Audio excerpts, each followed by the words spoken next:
matere Tamas kama kupukoza Eisu mamase Ani kutingo a Tuwaza matere Tamas kama kupukoza Tabigatella, magatella Tabigatella, siketi todi Tabigatella, magatella Tabigatella, siketi todi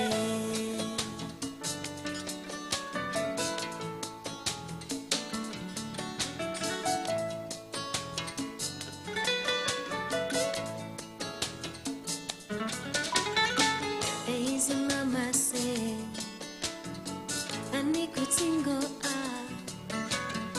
Tuwaza matere Tamas kama kupukoza Easy mama say Ani kutingo a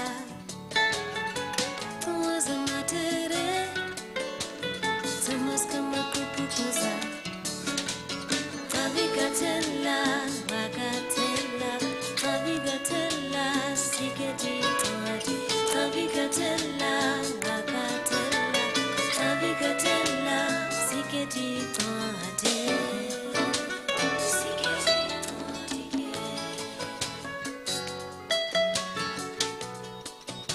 Siketi todi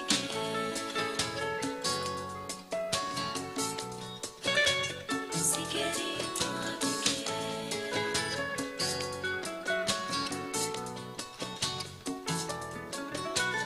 Tabigatella, magatella Tabigatella, siketi todi Tabigatella, magatella Tabigatella, siketi todi Siketi ya todi kea Siketi ya todi kea Let's no tap siketi ya Let's no tap todi kea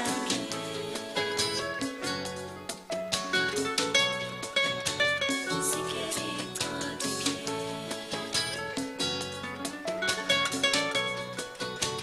Siketi todi Tabigatella, magatella Tabigatella, siketi todi Tabigatella, magatella Tabigatella, siketi todi Tabigatella, magatella Tabigatella, siketi todi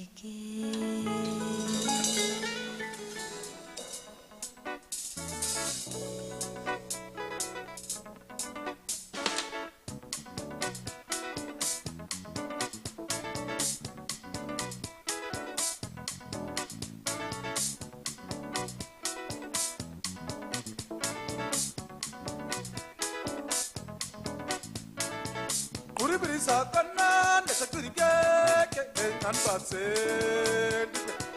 Torobai Kuribirisa kana nesa kuribye anpatse nule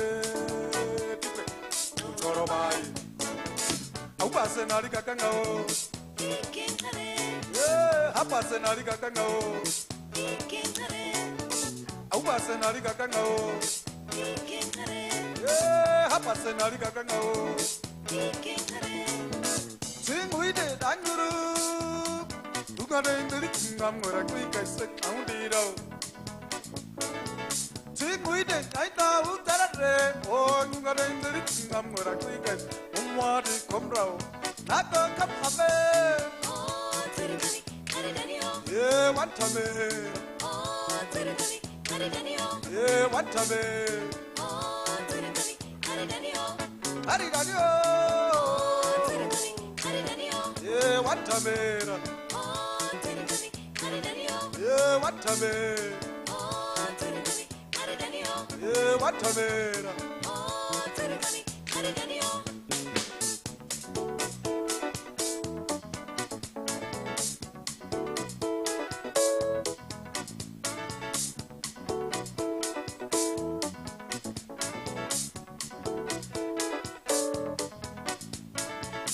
Uribrisa kanan de tuye an passe Torobai Uribrisa kanan de tuye an passe nude Torobai Au passe nari kakangao Yeah, ha passe nari kakangao Au passe nari kakangao Yeah, ha passe nari kakangao Sing we did, I know. You got in the kingdom where I quick and said, I only know. Sing we did, I know who got a day. Oh, you got in the kingdom where I quick and one more to come round. I go up my bed.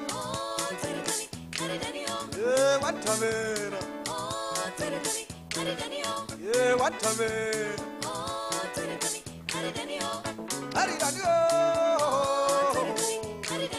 Where am I? Yeah, one time.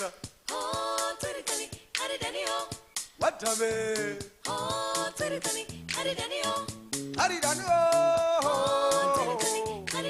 Yeah, one time. Where am I?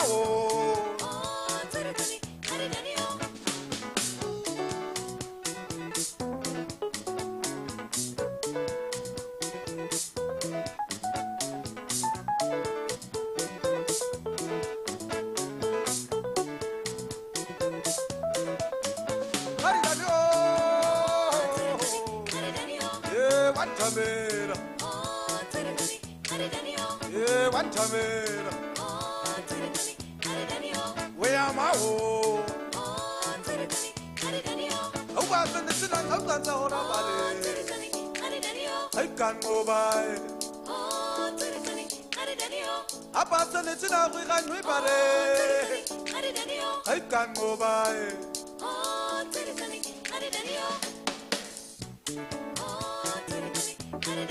Yeah, one time. Yeah, one time. I pass on the city, we can't wait by it. I can't go by.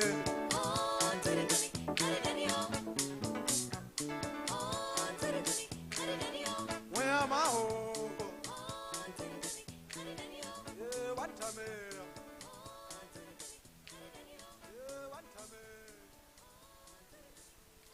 His name shall be, He glorified, Be glorified, Be glorified, yeah.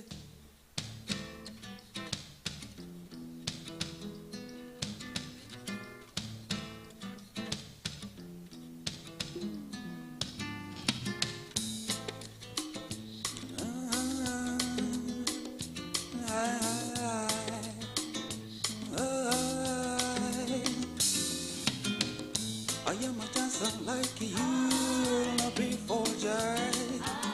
No, I too have been taken, no from playing now. No fear of me, I should allow me you. And on my hand now, it shall not fall heavily. As upon you, as upon you. His name shall be, His name shall be glorified, be glorified.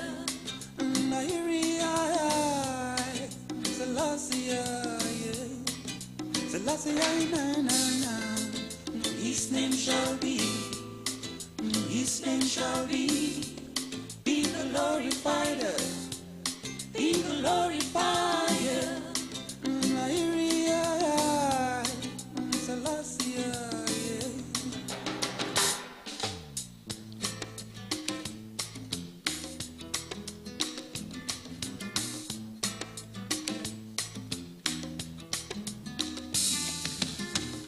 What you said now in my hearing are the very, very words now. Yes, I am pure and without no sin. And yes, I am clean and free from guilt. boy. Yes, yes, humankind now has find me guilt. His name shall be glorified, be glorified. Selassie, yeah. Selassie, na. His name shall be glorified, be glorified. Selassie, yeah.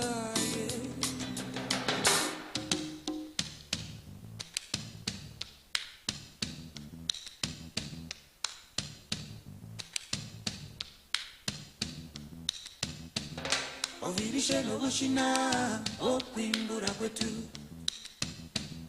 Ovirishe no bushina, okwimbura kwetu. Ovirishe no bushina, okwimbura kwetu. Washo movantu. Ovirishe no bushina, okwimbura kwetu. Ovirishe no bushina, okwimbura kwetu. Oh, oh, boy. Ovirishe no bushina, okwimbura kwetu. Oh, oh, oh, oh, oh, oh, Ovirishe no bushina, okwimbura kwetu. ay.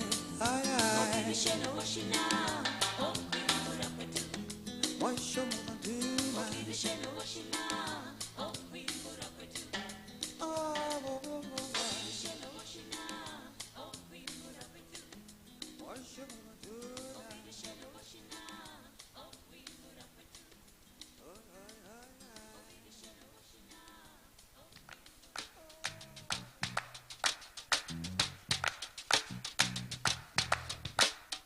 Andagayo, andagayo, andagayo, andagayo, andagayo, andagayo, andagayo, andagayo, andagayo, andagayo, andagayo.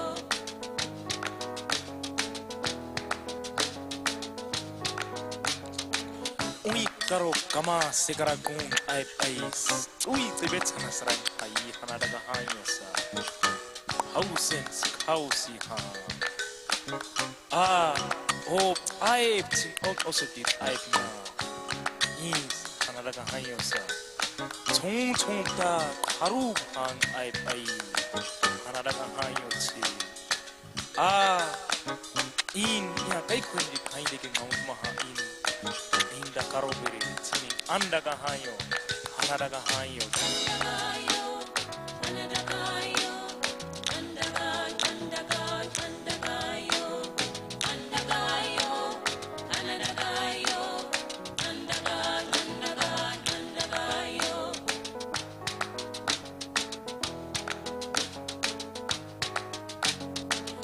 kain ai titska minuban ai pitsni kain goro sa di khun khatskra kwan konin ai pits nin hausen in yagi skola doni inda karobere hanaraga hanyo kawet ma hai I padra ngoro tida kwa oro ai andaga hanyo uraga nete hausen demai hanaraga hanyo te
Karuhanda Tung Tung Amrok Gao Ngaranga Ausen Stadati Tungwa Gao Hai Gao Braun Habe Hai Gao Edward Hang Ai Tungha Se I Au Hai Ai the map Don't make the map Hanaraga Hanyoba Unbassing Ai Kari Uha Tian Uiha Hano Dawya Tai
Tellela na una tellela una tellela yes now atu tellela tellela na una tellela una tellela yes now atu tellela ushinundi shafuta ushitule shanyupa. Before this mic they're having here. Yes. Yeah. If you open it, you will see the light. Yeah. Then you talk. Now, even if you talk there, as soon as you finish,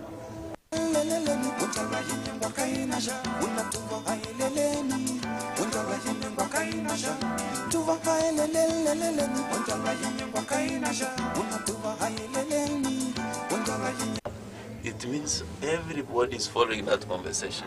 You see? Now,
They say it's also possible. They say that you can make it happen. What do they know? What do they say? It comes easier. That's what they think.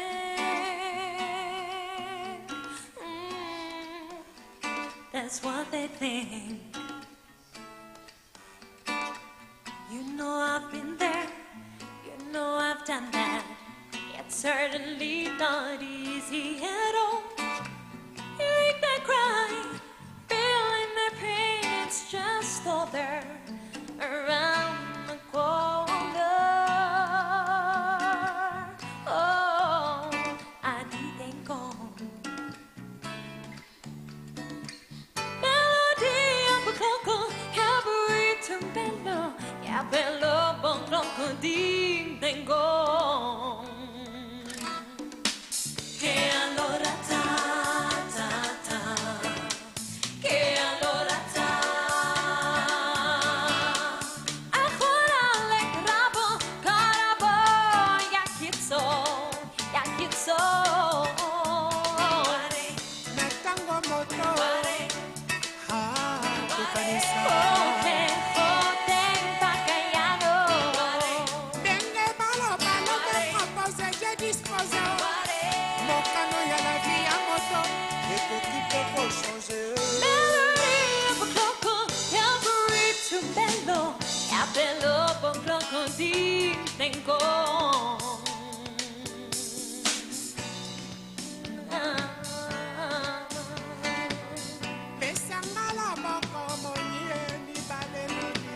I've always found myself wondering why this, baby.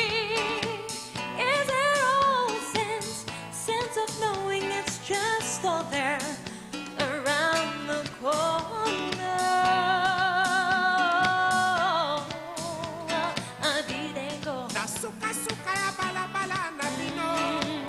You know I've been there. You know I've done that. Good morning, ladies and gentlemen. We kindly ask everybody to fill the seats in the front, please.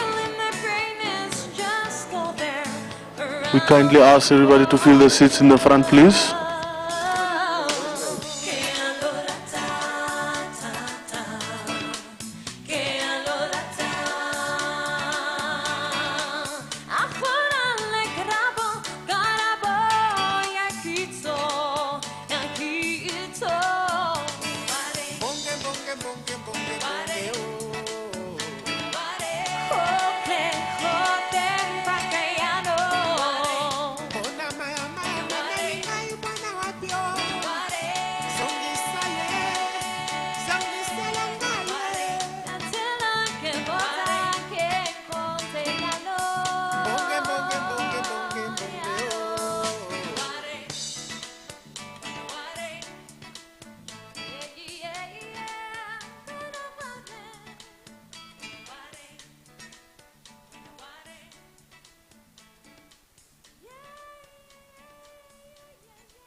CJ next one dike adore.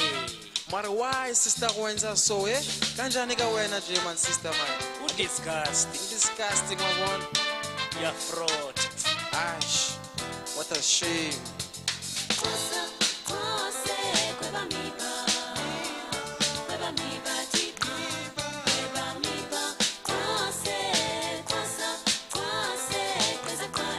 Ese cantica, hola, eh, ese cantica, ese care.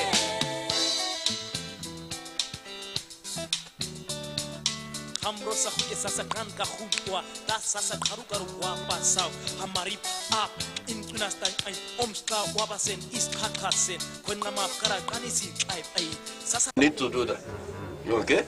wa ko kaskaran umma ai sasa hami twidi wai isimi tikam kaskaran ai sasa hami tubasta ngai go wow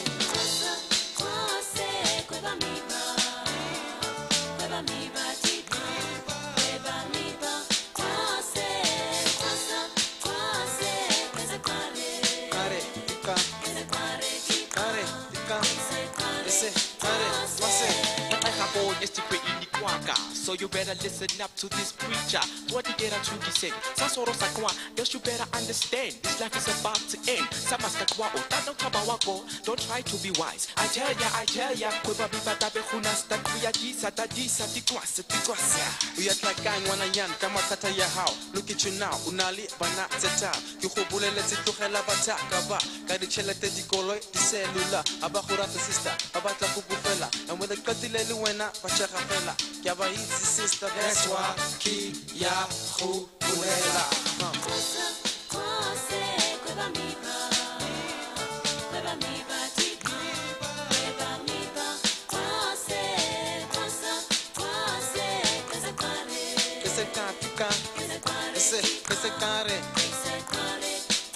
Yo, I feel like ukatapa wankuta domazan ilotse wangodera mostrating ki disgusting ubatamang na ubatatebe and then you wonder why we call you swebe abantu bayeteta babu wantomazan bati au robetiko lapping maban unolikai spinakadi out is all night lugala dilotsa wa indula mokhai kazama chance baba tla ku take up a ride hakistrali wena baby yakhuluma fela ingusa utla ma wa boa please sister wa kuskadira jalo ma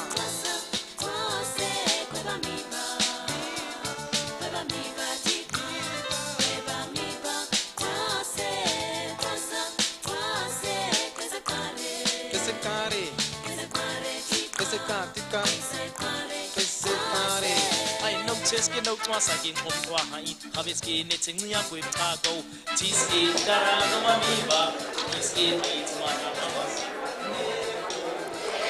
Good morning, ladies and gentlemen, distinguished guests. We are about to begin with our Day 3 program, but before we do, I humbly request you to just move to the front so that we can fill up the gaps in the room.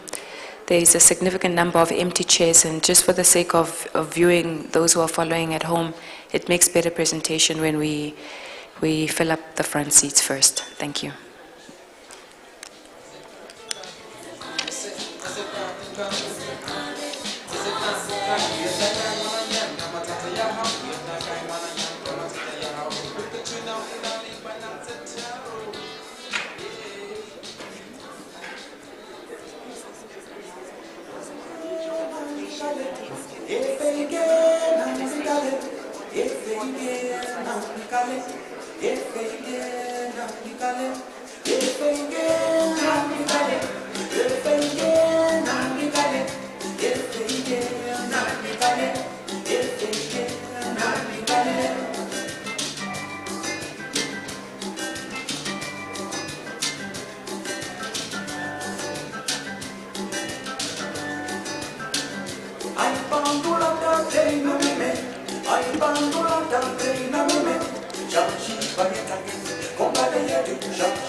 Ladies and gentlemen, there is also interpretation services available in English, Portuguese, and in case you need, and French. In case you need assistance with interpretation, please collect the device now before the beginning of the session. Thank you.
You may take your seats. Thank you.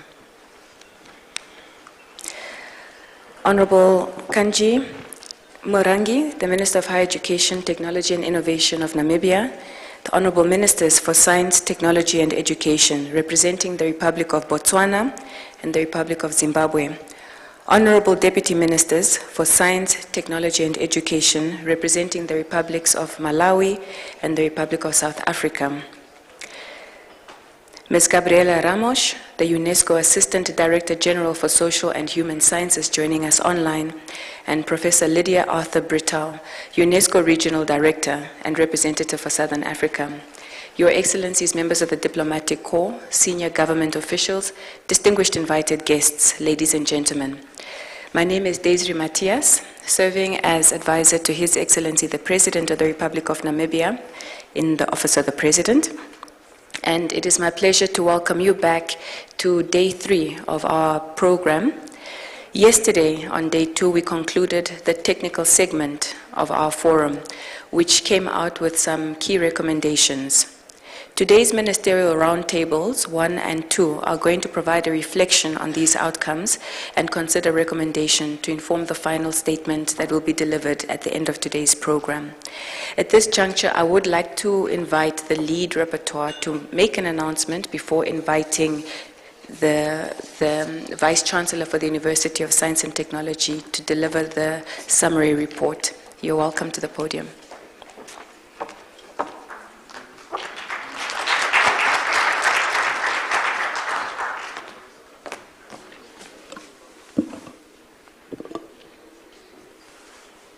Honorable Ministers and Deputy Ministers, distinguished delegates, ladies and gentlemen, good morning. As you know, in parallel to the ongoing sessions of the Forum, the two teams, the team of the rapporteurs and the drafting team, have been working hard to elaborate the outcome statement. The team of the rapporteurs consists of colleagues from various Namibian institutions and from UNESCO. I have the honor of being the lead rapporteur, and we have been working closely with the drafting group, the drafting team that is elaborating the statement. It is important to stress the two guiding principles in our work, which is inclusivity and openness. The aim of our work has been to reflect all the voices and all the key messages that have been emerging from this stage. So nothing in the document that did not come from this stage. For the sake of efficiency and good readability of the statement, during the review process, we tried to avoid duplication and grouped the recommendations thematically. The evolving versions of the document were circulated to all delegations so that you could observe its evolution in real time. From the zero draft that was circulated before the start of the forum to the second revised version that was sent to you late last night / early this morning. You were invited to continue to provide us with written statements, written comments, so that we could also integrate those into the statement. I would like to thank the delegations who have provided very useful and constructive comments. Today we continue to listen to your messages very carefully, to make sure no important message escapes our attention, and they are all well reflected in the third and final version of the outcome statement that is being prepared throughout the day for the presentation and approval at 5 o'clock today. Please note that, as the program indicates, the presentation this morning is on the highlights of the outcomes from the technical panels. The outcome statement also includes the preambular paragraphs and the scope of the statement. These were included in the circulated outcome statement, and you are, of course, also invited to comment on those if you wish to. As you engage in the exchanges with the moderators for the two sessions today, two ministerial roundtables, having these recommendations that will be presented to you in mind, please articulate any key messages and recommendations that you think should be added to this list. Thank you very much for your attention. Now I give the floor to the Vice Chancellor of University of Namibia. Vice Chancellor, the floor is yours.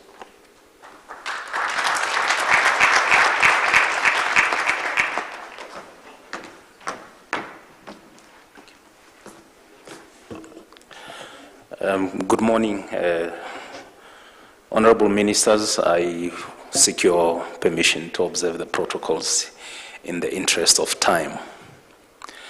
If I can have the colleagues in the Secretariat to make the projections so I can make the presentations. I notice, I have to apologize in advance that I have a commitment at 10:30. I had planned to start at 9, so I'll go pretty fast in my presentation for that reason. So as Irakli indicated, what I'm going to be presenting to you is really just the highlights of what came out from the panel discussions. And if there is anything that is missing here that you see isn't captured, please take note of that and make your contribution in the later sessions. So this presentation is captured in thematic areas. It's quite a number of them. So we start with AI and data governance. It's very important that Africa develops its own epistemological view for the understanding the social technological implications of AI to co-create Africa-centric governance frameworks.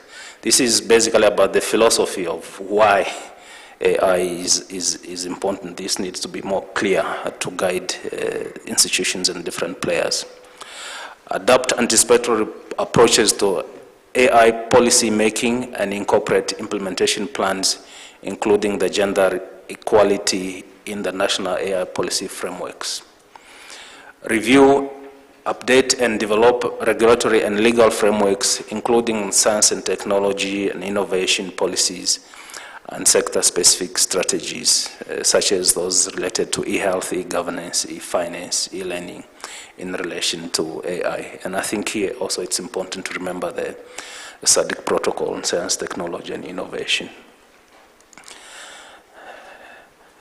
Need to consider legislative tools to safeguard use of high-risk AI, including facial recognition technologies and AI use in healthcare and education. And maybe on this point, I would just like to make a side comment, which is related to the issue of standards. It is important that there would be standards. Of course, this is something that you may consider, it's not here, but standards for the applications, for example, when you are making toys for children or applications in health, there must be some sort of standards. Some countries have worked on this, India and Australia, already standards for AI. Need to benchmark national AI policies against global continental AI continental strategy and regional AI frameworks. Enact national development, national data protection laws to create strong personal data protection safeguards and a guarantee for data free flow with trust. Very, very important. Mitigate the digital divide by fostering open and competitive markets, taking into account vulnerabilities of developing countries, such as the lack of infrastructure, human capacity, and regulatory frameworks. In this sense, some of the comments that has made related to digital sovereignty, that's also an important point in terms of governance. Promote Pan-African data sets as public assets and protect them from exploitation by big companies. Very important. Africa needs to shift from just being a consumer of technologies, but also have its own IPR and protecting public assets. Support the creation and use of localized and unbiased data sets for training AI models for inclusive and non-discriminatory outcomes. Such data sets should embed social narratives and reinforce the concept of data ownership. Develop multi-stakeholder approaches to AI governance, such as the quadruple and quadruple helix models, to bring together the private sector, academia, civil society, government, in particular ensure engagement of youth organizations, gender equality advocates, small and medium enterprises, persons with disabilities, environment and climate change experts in multi-stakeholder processes. Launch program, the next theme is capacity building and awareness raising. Very important also that launch programs to promote public awareness and literacy to respond to the African realities related to the ethical development and use of AI, including for youth and women. Strengthen the capacities of governments, civil society, and the private sector to understand AI technologies and applications to deploy it for social benefits. And I think here it is important to remember the demographic dividend and the setup of the continent's population. Establish and enhance capacity of policy, regulatory, and enforcement institutions through targeted skills development for AI governance, and pilot innovative tools and approaches to AI capacity building, including UNESCO's readiness assessment methodology and ethical impact assessment. The third theme is investment and infrastructure. This is to expand investment towards infrastructure development to address issues such as access to electricity, connectivity, spectrum, and user terminal devices with emphasis on educational institutions. Develop funding mechanisms that build upon models such as the Universal Service Fund in the telecom sector to support innovative entrepreneurs and startups. Launch ICT and innovation hubs in rural and economically disadvantaged areas aimed at facilitating access, use, and development of digital technologies, including AI. Build AI incubation centers to promote entrepreneurs and youth to develop AI applications and businesses. Establish a well-balanced strategy that dedicates adequate domestic public funds to support responsible AI development and mobilize donor funding to reinforce domestic priorities to enable Africa to leapfrog in science, technology, and innovation. And again, if you read the protocol on SADC, science and technology is very clear in terms of emphasizing this point. Strengthen mutual understanding of the AI-related investment needs among technology experts and policymakers who determine the funding of these initiatives. Fourth theme is education.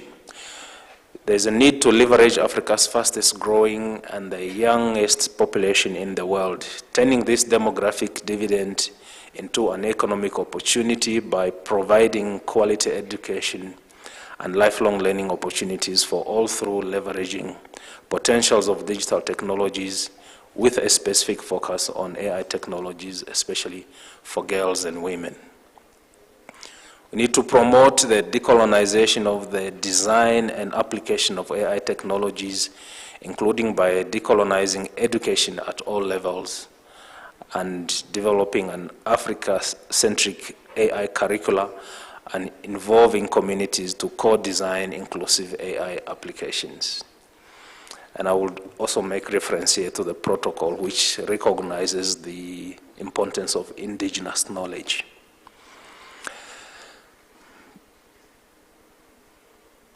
Invest in and promote digital media and information literacy skills to strengthen critical thinking skills and competencies. Pay particular attention to the development of transdisciplinary curricula at all levels of education, including TVET, removing disciplinary barriers among students in the domain of AI, especially in coding. Streamline the approval processes for the curricula in order to keep pace with the rapid technological developments in AI, and develop teacher competencies in AI responding to the needs of the African countries and in line with UNESCO's ICT competency framework. Establish and support African AI institutes and centers of excellency and centers of specializations while fostering strong links between education, research, and commercialization. Research and development is another theme where the panels indicated that there is a need to increase investment in ethical AI-related research and development, promote evidence-based research to inform AI governance, identify, nurture, and retain AI talents, including through financial incentives and support to develop relevant AI solutions, and facilitate academic exchange for faculty and students by reducing barriers to regional mobility. And specifically, again, the protocol says the region will work towards eliminating barriers to mobility of scientists and technologists.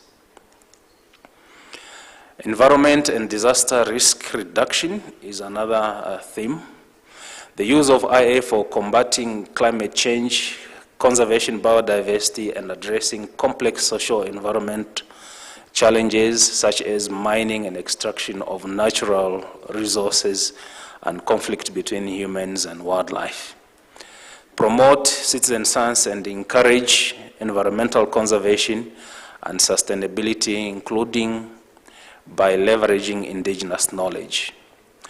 Conduct a comprehensive assessment on disaster management that can identify opportunities for using AI for risk mitigation, and promote, adopt, and implement the recommendations on open science and the ethics of AI through initiatives and networks such as the Africa Open Science Platform.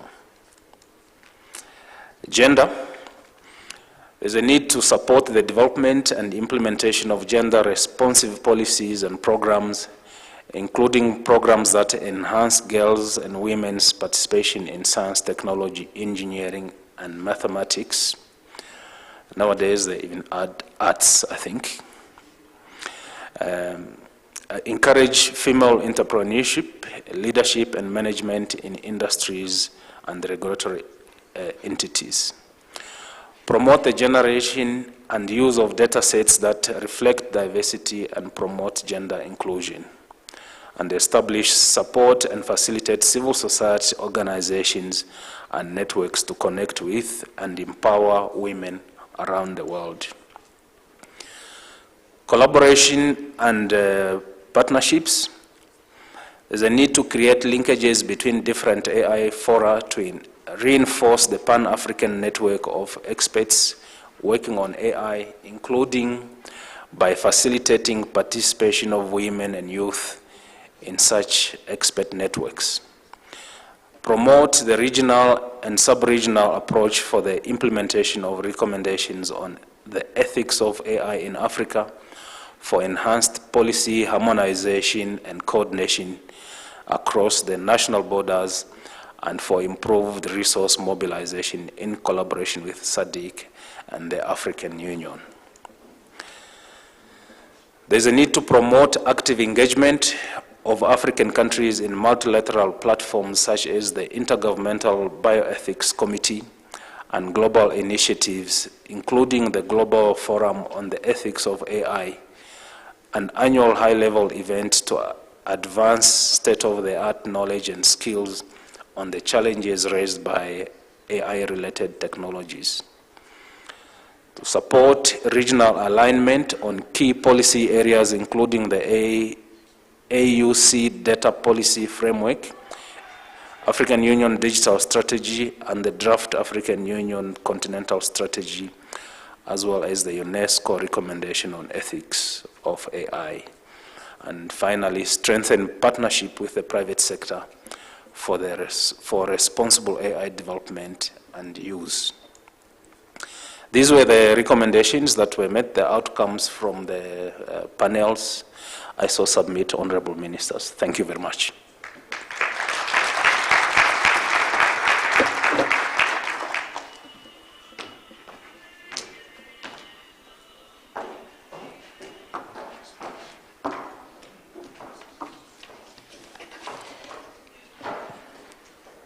Thank you very much, Professor Matengu, for that succinct and well-articulated summary of the key actionable recommendations from the two-day segments. In this next installment of the first Ministerial Roundtable, the ministers will reflect on the visions and the key recommendations that should guide Southern African member states in elaborating the norms, institutions, and the capacities for responsible and sustainable use of artificial intelligence. This will form a contribution to the implementation of the SADC Protocol on Science, Technology, and Innovation of 2008, as well as the SADC Regional Indicative Strategic Development Plan 2020 to 2030. Which aims to enhance the regional technological capability and capacity through STI. The outcomes from this session will inform the official statement that will be endorsed as actionable recommendations, and this will be presented to relevant SADC ministerial meetings for the decisions, including the amendment process of the SADC Protocol on STI, which should reflect the current technological advancements and evolutions taking place. Our moderator for this session will be Professor Lydia Brito, and I yield the floor to you, Prof. Thank you. Thank you very much, Master of Ceremonies, and good morning, everyone here present and also joining us online. I also want to thank the Vice-Chancellor for such a clear and comprehensive summary of the discussions, the debates, the recommendations that came out of intensive discussions, I would say, in the 7 technical panels that we had since Wednesday. So I also want to thank all of you participants for really contributing to this outcome statement and to give opportunity for the honorable ministers here present to really reflect and also give us guidance and suggestions how can Southern Africa really advance on strategies, on policies, on recommendations, and also on processes that can allow the region to really use AI in a sustainable and ethical manner for the betterment of all of our people in the region.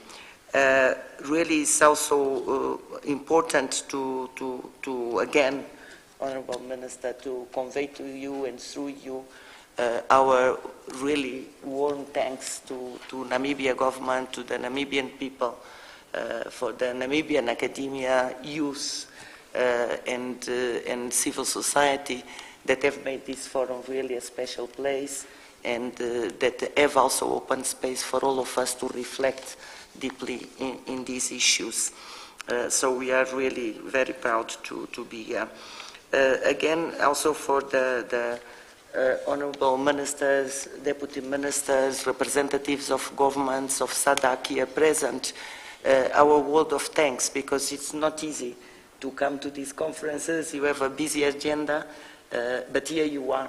And that for us, it's really a show of commitment that we are going in the right direction by really working with our member states in fine-tuning the application of the recommendation of ethics in artificial intelligence, and also how can we, together with you, build the critical mass, the capacities, and the vision and the strategies that we need to advance the sustainable development agenda of Southern Africa. Therefore, and before really I start this panel by asking you reflective questions, I want to give the floor again to our ADG Social Science, Gabriela Ramos. She was supposed to be the moderator for this first roundtable of ministers, and she has a vision how she wants this session to run. And so, dear ADG, if you are online, I give you the first minutes of introduction on what is your session. Well, Lydia, no, it's not my session. It's the session of the ministers, and that makes us really proud, because when ministers gather together, things happen. And so I only want to welcome you. I want to thank again Minister Kandi Muganji, because It has been quite a ride. We have listened to the conclusions of the rapporteurs. I think that we have not only had a very active, dynamic forum that I can almost feel from this side of the world, but we are having very, very interesting outcomes. I think that the outcome document represents a very clear roadmap of where ministers want to go in terms of enhancing their own capacities, taking advantage of these technologies, but also shaping them in a way that really is aligned with their interests, with their views, with their capacities, and actually in a joint manner, which is also quite exciting because, as we said yesterday in the side event that we have with the launch of the ethical impact assessment and the readiness assessment, the fact is that when you work together, you can really advance fast, and you can learn from each other, and you can nurture the experiences, and actually you can leapfrog, because there is always best practices in every single member of this fantastic group. I wanted to touch base with the question of the recommendation on the ethics of artificial intelligence, because I have been hearing this drive of knowing better, increasing the capacities of governments, ensuring that the AI is not only consumed or bought in the region, but produced in the region, giving space to the small and medium-sized enterprises, having data localization centers. Why? Because we need data to be much more representative. And I have to say that many of these things were discussed when the recommendation was developed. And therefore, for me, is quite revealing that the same topics, the same issues, the same interest is moving forward. And again, yesterday I was pleased to have these 4 ministers from Namibia, South Africa, Zimbabwe, and Mozambique. But I invite all the ministers, of course, in this table to reflect how can we advance implementation of the recommendation on the ethics of artificial intelligence in this South region. I mean, this is the most effective way in which we can nurture the advancement. And as I said, ethics is not only about controlling the downsides, although there are many. There are many, because we know that if you have low quality, non-representative data sets, well, we will just not be represented. If you have teams that are developing these technologies, and we know it, we have proven in the social and human science sector, 85% of artificial intelligence developments are being done by male-only teams, particularly from the north. And therefore, no wonder whenever we want to train or when we want to deploy these very same developments, do not fit with the reality of women, do not fit with the reality of vulnerable communities, do not fit with Africa, do not fit with Latin America, and therefore this is really important. But it's not only the question of the nature of the developments on artificial intelligence, it's also the solutions that can be found. I have heard many of you saying, well, you know, disaster risk management, land management, water management, educational issues, and well, this needs to be completely tailored to the realities and tailored to the needs of the countries. And it's of no surprise that, for example, there are 6 times more investments in technological developments related to controlling fires than in controlling plagues in the crops. Why? Because this is a problem of Australia or the UK. And by the way, our sincere condolences to those that are linked to the Commonwealth and to the people of the UK for the passing of the Queen. But the reality is that these are their realities. They are concerned about fires. There might be concern about different sociological issues. And therefore, we need to tailor the things to the realities of Africa. And this is what we're doing. Medical devices that do not fit women, that do not fit Black people, all of these questions are there in the recommendation to reflect on them. Because as I said yesterday, it's not only the alignment and the narrative that you ministers, because it was you, the 193 member states who adopted the recommendation in November last year, but you are actually shaped the elements of what you wanted to see there. First and foremost, to ensure that this technological progress that had been so fast, but led by its own, to tell you the truth, how do we shape it, how do we channel it to really align with the human values, to the respect of human rights and human dignity, to ensure fair and sustainable outcomes, to ensure inclusive technological developments, which are not. This technological development is not inclusive. And that's what we're trying to achieve, both with the recommendation and with this very important forum. But it's also about principles that we all know, because these are the principles that really inform the rule of law we live in the analog world. The principles of transparency, the principles of accountability, the principles of privacy, the proportionality, as I said, fairness. All of these things, of course, are goals that we have as humankind. These are enshrined in our legal frameworks, but these are not translated as they should in the digital world. And we need to fill that gap, because what is happening in terms of abuses of the systems by big platforms, but also by non-democratic countries, or the simple impact they have in our children, in our women, in our population, need to be tackled. And therefore, we did not only stay with the principles, but we meet to the policy actions. And here again, I quote Minister Kanji Murangi, because policies matter. And therefore, the quality of the policies of what we can define based on evidence, because of course UNESCO is a science-based institution. I am the ADG for social and human sciences. So we believe in evidence-based for policy making. Therefore, we have to look at these policies, but we cannot stop there neither. We need to go to effective implementation. Policies are fine, they're better when they are well implemented. Through effective institutions, through capacities in the governments, through better understanding by your officials, how do we translate them into something that becomes real, that can be evaluated, that can be corrected, that can be fine-tuned. As I said yesterday also, these technologies are moving very fast. I can tell you, for example, that for the electricity or for the telephony to reach 25% of the US population, it took 50 years, it took 25 years, television took 15 years. For these technologies, it took only 4 years to reach, for the iPhone to reach 25% of the US population. And now everybody in the world is really advancing fast, although we should not forget that we still have half of the population in the world that is not connected to the internet. So this inclusiveness is part of it. The policies that we have in the recommendation includes education, of course, more research, how to implement it in the education system, includes environment.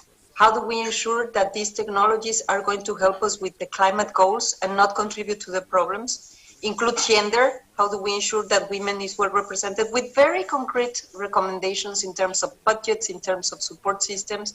Includes health, includes well-being, communication, culture. So it's a very broad instrument that actually gives you the space to decide where you want to put the emphasis.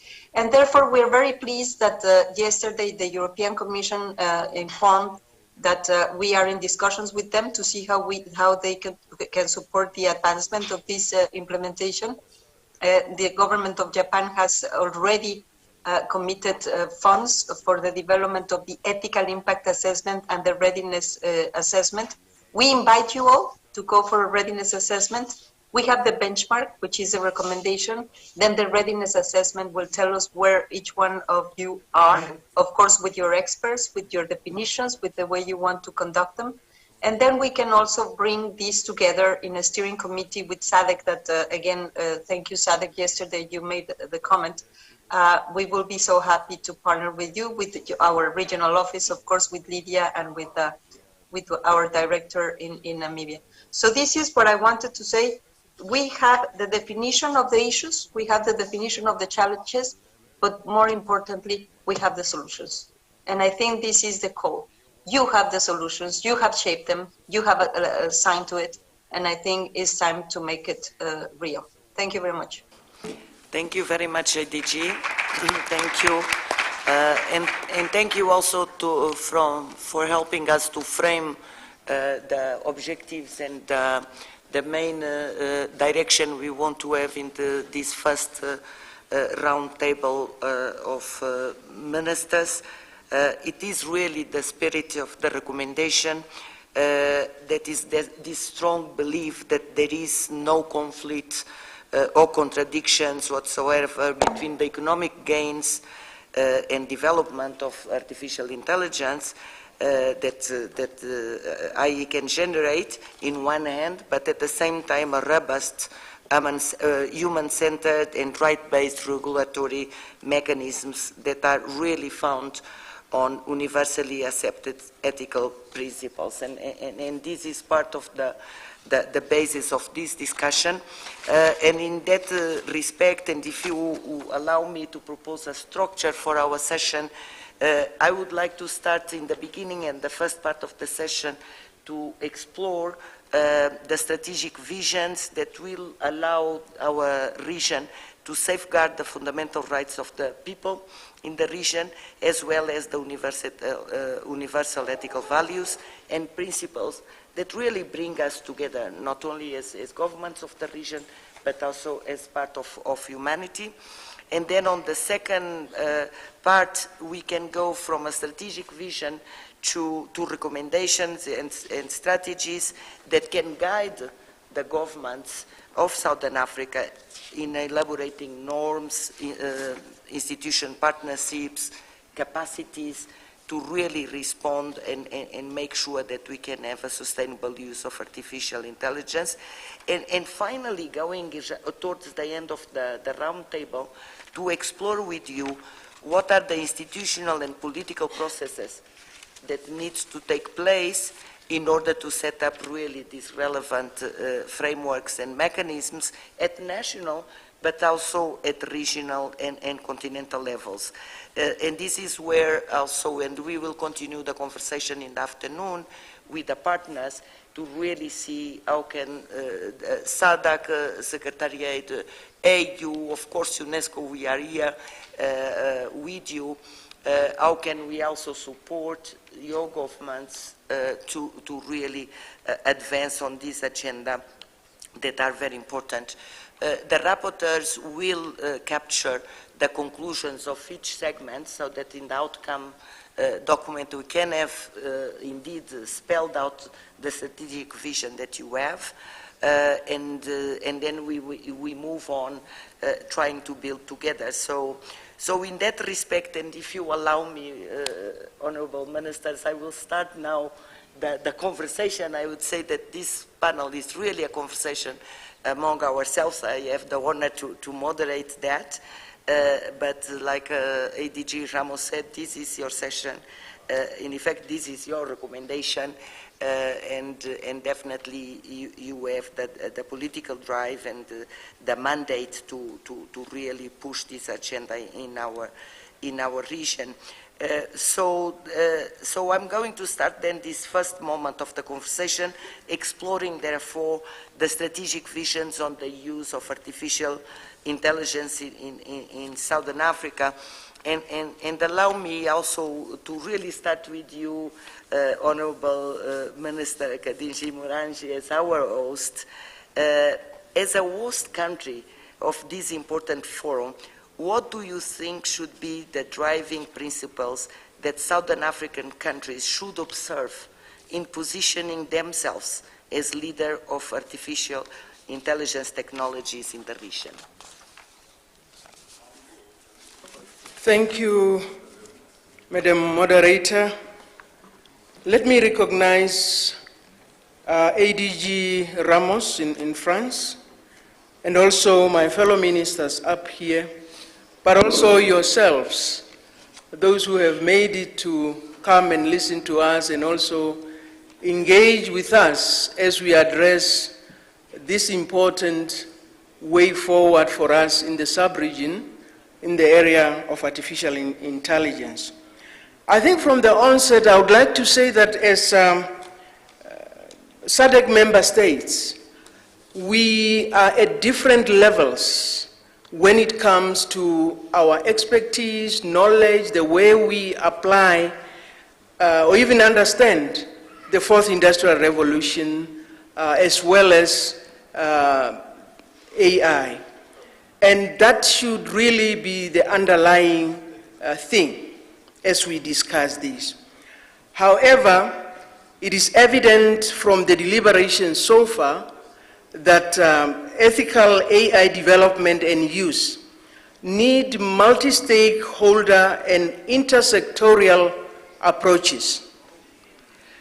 This is not something that can be left to governments, neither can it be left only to academics or industry, but it calls for continuous networking, continuous touching base on what really works in what area and in what domain. Of course, there is need for it to be developed that may lean or tilt strongly towards our academic institution, but there is an area of application that obviously brings in the industry.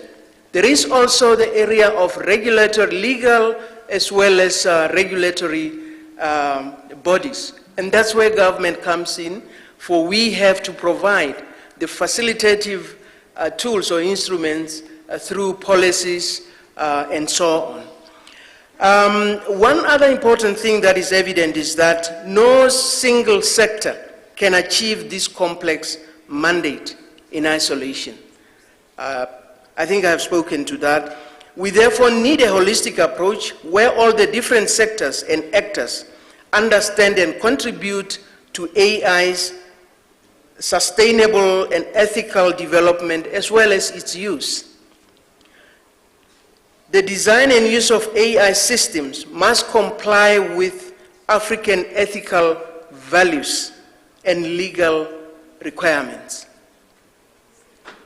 If the fourth industrial revolution, and so is AI, as well as other emerging technologies, if they are to be embraced by our societies, they've got to carry them along.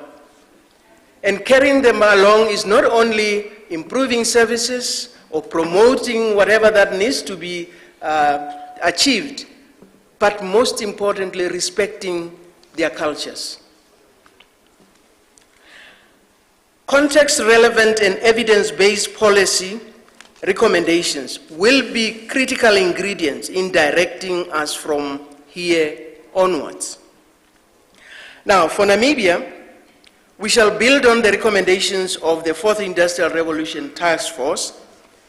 We must operationalize the AI ethics and help our country to progress from where it is, the nascent status, and also make sure that we take into consideration the complex responsibility of ensuring inclusivity across all dimensions. For example, we need to ensure that those with disabilities and many other non- and underrepresented constituencies are fully engaged as part of the policy discussions in this space, or for this space. I must say that I was particularly impressed by two important ideas or concepts that Professor Marwala presented to us yesterday. The first one is that of the experts without borders. The next one is the African innovation by bus. And I dare say that these kind of initiatives, if they come from the sub-region or countries within the sub-region, using our universities, using our industry to come up with specific nexus that could actually help to expand the coming up of homegrown solutions, or even identifying possible challenges that we have as different countries, but also leading to homegrown solutions. That will help us really to continue to consolidate towards proper implementation of AI. Now, as I reflect on the various sessions this far, I wish to underscore some of the key actionable recommendations for our collective cooperation nationally, regionally, and internationally. I have itemized a few things here. And I think, to me, these are quite important. The first one, I feel that AI and data governance, including data sharing and management, is critical. And I believe this is where the UNESCO Open Space recommendations should play an essential role, as it sets the parameters that create a conducive framework to unlock scientific research. We should create open science platforms in Africa to facilitate Afrocentric AI technologies and governance framework. And this is why I believe in the sub-region, one of the critical things that we need to do, and I strongly believe in this one, we must each in our respective countries find a simple way of explaining what is this animal called broadly the main arching umbrella, the fourth industrial revolution, AI, and all the emerging technologies in the simplest terms, so that we actually begin to educate our communities, so that as we begin to even divert the minute resources that we have into this critical area, we carry along everyone, and they see the need for us to do this. UNESCO should convene a platform to explore the practical importance of the open science recommendation for AI, be it in the context of ethical AI policy and governance, but notably for the development and use of Afrocentric AI.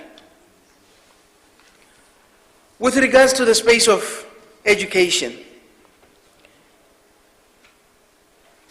AI promises to transform the labor force requirements. It imposes an urgent action in curricular development and recalibration throughout the formal education system. Again, in this aspect, we cannot begin to do any of these things as the sub-region without the necessary expertise in our respective countries, particularly in our universities, in our schools, and even in our relevant ministries that are to drive policies that lead to curricular development to this specific area.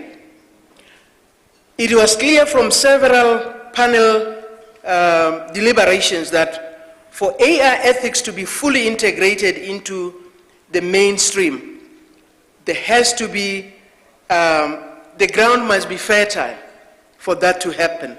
And we need to have a way of leading to possible solutions that bring out the aspect of designing in our curriculum. We should emphasize STEM, not STEM, but STEM, because we've got to bring in the element of art, the artistic skills. They have to be in there. But here I think we need to echo what my counterpart from Zimbabwe said. Whether it's STEM or STEM, it is not only teaching the theory, but rather making sure that the practical side of things that allows for designing, critical thinking as they are learning about these things is so critical and fundamental when it comes to them eventually being useful in the space of AI. The need for well-defined capacity building efforts throughout the value chain of AI development and use, including innovation and industrialization, cannot be overemphasized. Hence the call for us to find practical implementation strategies as part of the initial steps moving forward. The well-coordinated systemic approach also requires inclusive conversations around all aspects of AI, including the need for awareness creation within the public or our citizens, and I said it earlier. In so doing, governments need to own the narratives, focus on practical application of AI as tools to address socio-economic challenges in developing priority sectors, and to address science fiction type narratives promoted by some movies that really look into our own kind of stories to depict. That again underpin AI. We need to strengthen research and also develop the infrastructure. If we cannot develop the know-how in the area of research that is more focused on the fourth industrial revolution and AI and all the emerging technologies, it doesn't matter what we do. We will forever continue to play catch-up. It is through research that we can deepen and embed knowledge. And one thing we have heard from the various presenters, that when it comes to AI or the fourth industrial revolution, this is not a stagnant thing. It's not something that you can say, I have amassed enough knowledge and it's enough. It's forever evolving. And our researchers, they must actually adopt lifelong research skills that are continuously being updated as the changes arise. There are many proposals and recommendations, but let me also say that the importance of functional strategic partnerships nationally, continentally, and globally is really important. Because as I said earlier, there is no single nation that can claim to have all the expertise that is required in this space. And therefore it is important to collaborate, to engage, to network, and have partnerships that are really active all the time. I know I'm taking too much time, but to provide structure and practical action steps, all key recommendations from this forum, and this is my plea, they must have timelines. We need to time all those things that we will prioritize to say, by this and this, we should have attained this. And we can even go further and say, as the countries in the sub-region, we assign ourselves some of those recommendations to say, Namibia, you take recommendation whatever in that one, and this are the specific steps that we expect you to take. Botswana, you take recommendation this and that, and this is what and we continue like that. But then also we have a converging point to say within 3 months, within a year or whatever, we need to come together and assess where we are. I think resource mobilization is key to really, if we are to realize many of these things. Resource mobilization, independently and collectively as countries, is key. And we heard what one of the executive director or permanent secretary in the, rather from Zimbabwe said, that as countries that really see the importance of this important space, fourth industrial revolution, AI, and other emerging technologies, we should begin already to put aside a budget specifically to develop this. Yes, our partners will come on board when we reach to them, but at least there must be some kind of seed resources that we put aside as member states, but also as a region. A call for well-coordinated innovation system shall be our strong message across our countries. And I cannot overemphasize the African-centric dataset hubs for our AI solutions. It's critical. And this speaks to also setting up nationally as a, small data centers for our respective countries that I believe should be connected to a more regional one that I believe SADC eventually will have to host.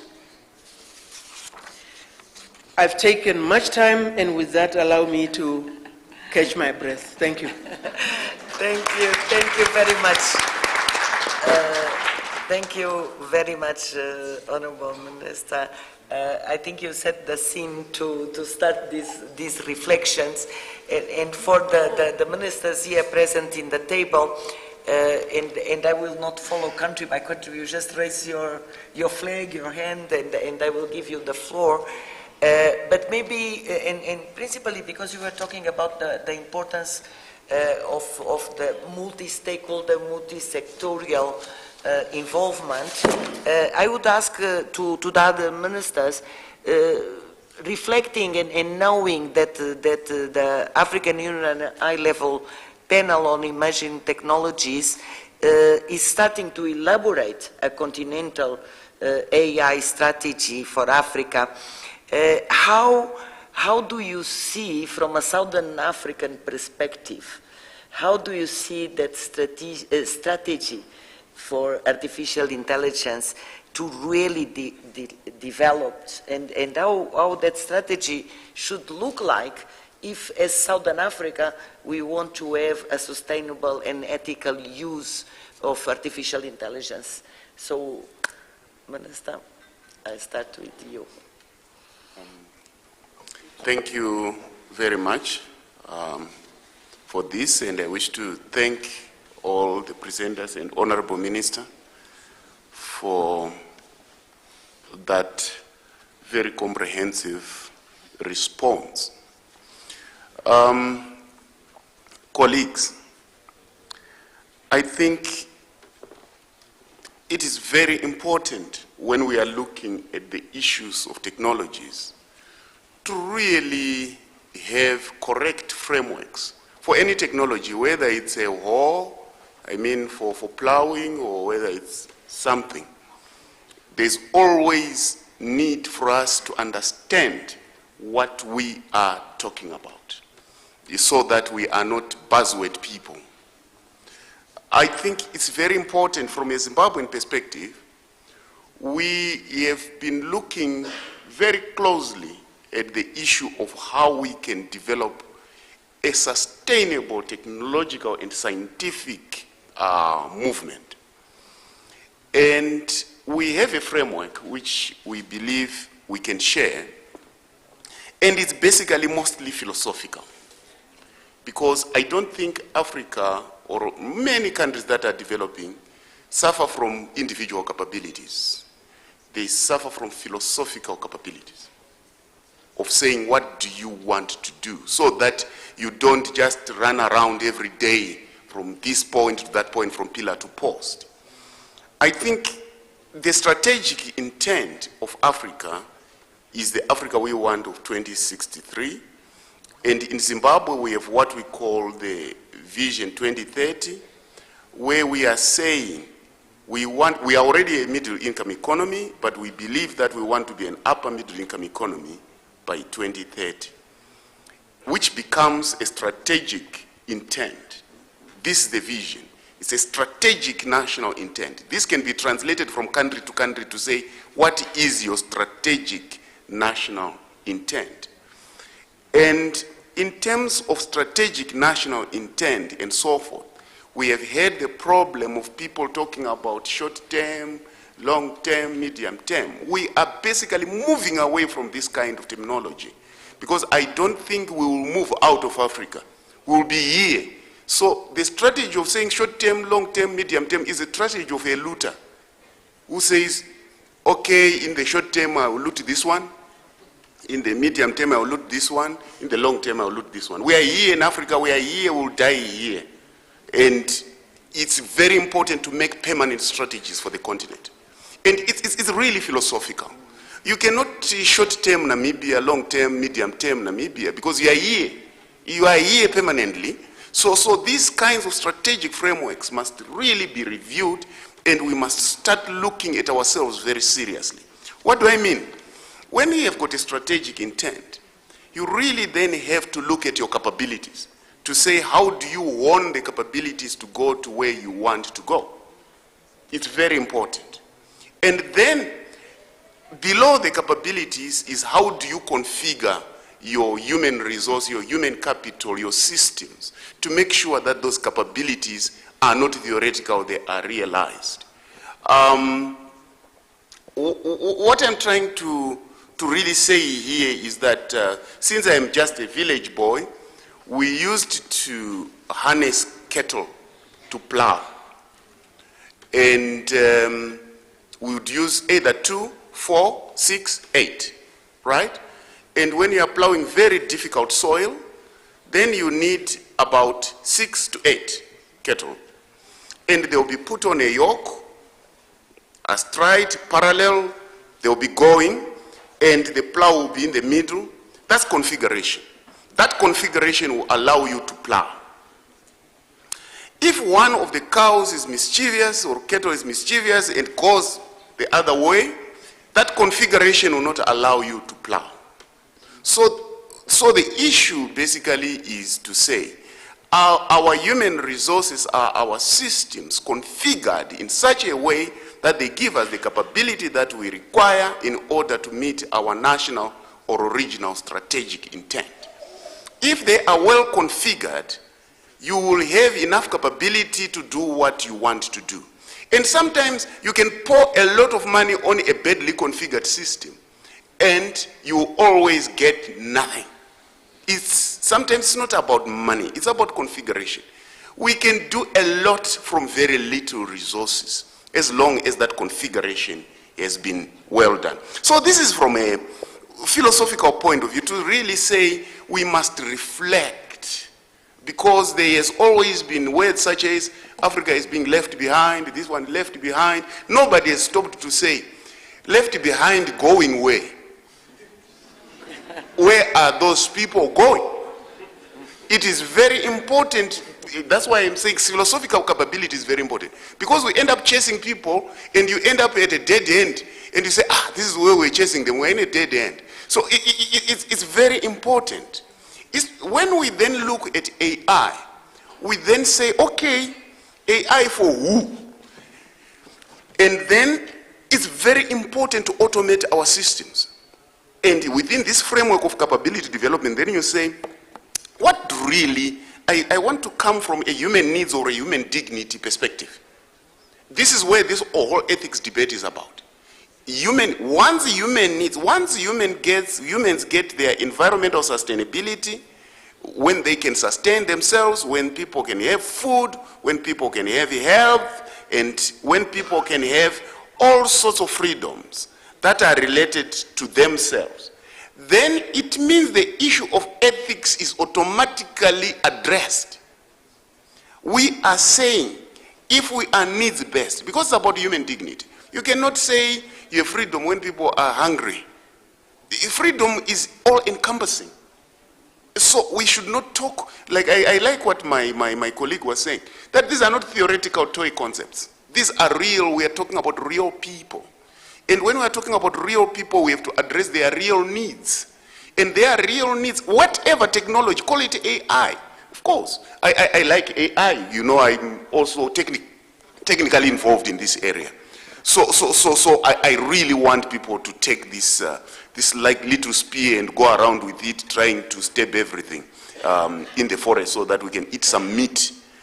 But it's very important that when we say what are our human needs, it means the domains of application are automatically defined. They are automatically defined. We normally say, okay, if you know the average of 5 numbers, and you know the 4 numbers, the 5th number is already determined. When we talk about degrees of freedom, when we are in class. But the issue basically is to say, once human needs are known, the domains are easy to define. To say, so in Southern Africa, which areas should we prioritize for AI? Now, and the other issue is basically capacity. To say, you know, there are 2 perspectives. Africa should use, yes, we should always use things that are developed by humanity, but we must really participate in the development. So when we are saying capacity, is it capacity to describe or capacity to develop? It's very important. Because capacity to describe, describing satellites is very easy, but making one is difficult. So it's very easy to give a person about, satellites. The first resource satellite was put up by NASA in 1972, and it was called this. They say, okay, now you give you a degree for knowing what NASA did. It's not about that. It's about being able to do the things that need to be done. Technically, that's what we call capacity building. It's not capacity building to cram, it's capacity to do things. So when we talk about capacity in AI, that's what we mean.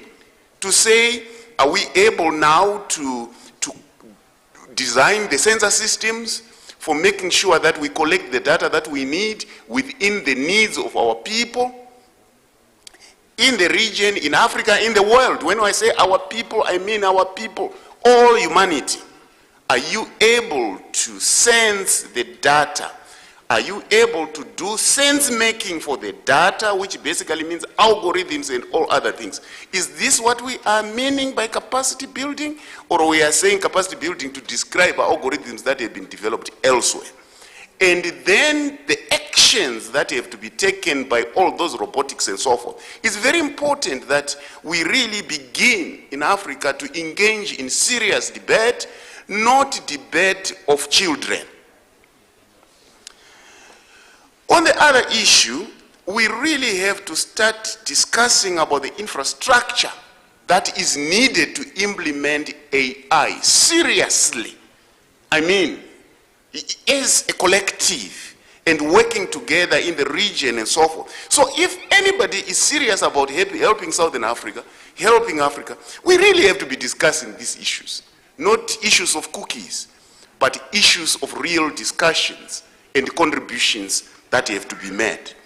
And then comes the issue of really partnerships, to say, how do we foster real partnerships, not instructions, partnerships, so that we also safeguard human dignity through that. We safeguard human dignity really through real partnerships, to say, hey, my friend, we are working together, not I am telling you what to work on. These things are very important. So, we have set ourselves, for example, in a very moderate way to say, our visions, for example, in the country in Zimbabwe, shall be driven by knowledge and innovation.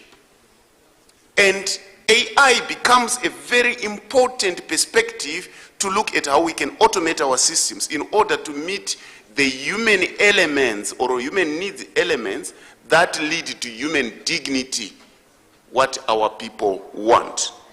So I think the Honorable Chair, these are some of the issues that I really want to talk about. So when we are talking about regulatory frameworks, we are talking about an umbrella of a framework that talks about ethics, that talks about how to do, that talks about abilities. That is a big egg around all these things that we are talking about. So I really hope that I'm being very clear in what I am saying. Through this framework, for example, in Zimbabwe, by adopting this very simple framework, we have been able to do a lot of things in a very short space of time. That's what made us discover that no, it's not the ability of the people. It is the configuration of the systems. People already know. We have got scientists. You know, when the Omicron virus was discovered, it was discovered in Botswana, by the way. So it's very important to know that it was in Botswana. And we must, the AI must always say, when you say Omicron, discovered in Botswana. Nobody's talking about it really. It was discovered in Botswana right there in Gaborone. So I think it's very important to know that our people know.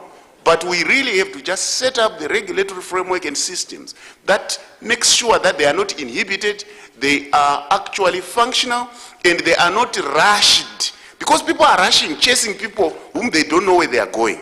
So to me, really, this is a serious world debate, and I think it revolves around human dignity as well, that is maintained at every level at which we are doing our things. As I was saying, and even when we moved, we developed our oxygen capabilities and so forth in a very short space of time. I said, but where were these people from? They were from Zimbabwe. What happened? No, they have now been correctly configured so that they can use and express their capabilities. So in Southern Africa, we have to really look at the configuration of our education systems in order to see that our people are able to be rightly channeled, like the Cattle 8 that I was talking about, of plowing a very difficult soil. But of course, you are not harnessing people like harness. I mean, it's just figurative. But the issue basically is that you give them the platform, you give them the regulatory framework, and we will win. And it will make humanity actually better, because a poor Southern Africa is not good for the world. I thank you. Thank you very much.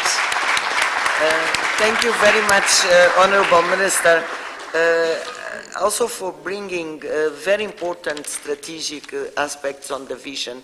And one is really, we are doing things to better the lives of our peoples, and that's our objective, and it's also the objective of SADC Charter, the objective of UNESCO, of AU, and therefore whatever strategy in whatever area we work together should definitely aim to that, because that's what we should do as people that contribute to the well-being of our people. And also, I think this idea that you also brought yesterday and today maybe even stronger, the idea of design and configuration. And that's why we are here together, and that's why we are doing these forums at sub-regional, because we understand also as UNESCO that we don't work all the same, and we don't need all the same, and we don't even act or think in the same ways.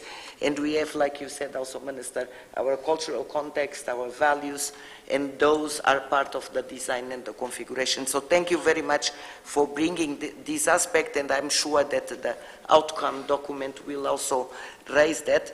I have now the next three ministers. I will start with you, Honorable Minister of Botswana, followed by the Honorable Deputy Minister of Malawi, and then Deputy Minister of South Africa. Please. Thank you very much, Madam Director or Moderator. I recognize you, and I recognize the ADG Ramos, my colleague ministers here present, and the participants. Madam Moderator, I think time is not really on our side. There's much to say, honestly, on the two aspects that you have posed, sustainability and the actual ethical use. I would very much like to comment on all of them, both of them, let me put it that way, but I may not. But I would like to start very much around this whole issue of sustainability. And I want to start it this way. We need to be in the game fastest. We can't, in truth, be talking about sustainability when we are not in the game. And what I want to put across is this, and I think my colleagues have spoken to the issues, the needs and what we need to do with our education system. But I really want to speak to the issue of our infrastructure and our infrastructure deficit, and why it is that we must move with immediate haste to address it. And pardon me if I perhaps immerse myself in a substantial amount of detail. In this instance, and in the case of Botswana, it was very clear, and from a policy perspective, that we were intended not to leave a single Botswana behind. And therefore, we had to formulate a strategy which enabled our infrastructure to reach, in essence, every corner of this country. So we wanted to build our infrastructure very much in the same way that I would say we built our road infrastructure. From the very onset, we felt that our democracy would be meaningful when all our infrastructure would hit every single population settlement in the country. And I'm saying this because we developed a national broadband strategy. We developed what's called a Smart Botswana strategy. And all of these were very much about addressing the very need to touch and be present in every single settlement in our country. The result of which, I think at this point, we're sitting at about 12,000 kilometers of fiber backbone infrastructure, and also that we are now going to go through to 500 settlements by 2023, all of which must be connected. And I'm saying this because the premises, and if we accept that AI has everything to do with also the synthesis and analytics of data and big data, and I'll get to that point. But it is necessary, if it is going to leave none of our citizens behind, that indeed we have the infrastructure that reaches our citizens. And I want to make the point like this, because yesterday I had the opportunity as well to see and to tour along with the Prime Minister, and there was a very interesting presentation to her in relation to an application that took an image of your corn leaf and gave very useful information to the farmer. Now it's all good. We can sit here, it can happen here, but it is a very necessary application to be happening in some village, somewhere, in Namibia, in Botswana, in Zambia. And this is why I'm placing this emphasis on things. So it was very clear. We needed to deal with connectivity. And this I'm urging my colleagues, this is something that we must address, all of us. And I think it's very much about perhaps that at a national level this must happen.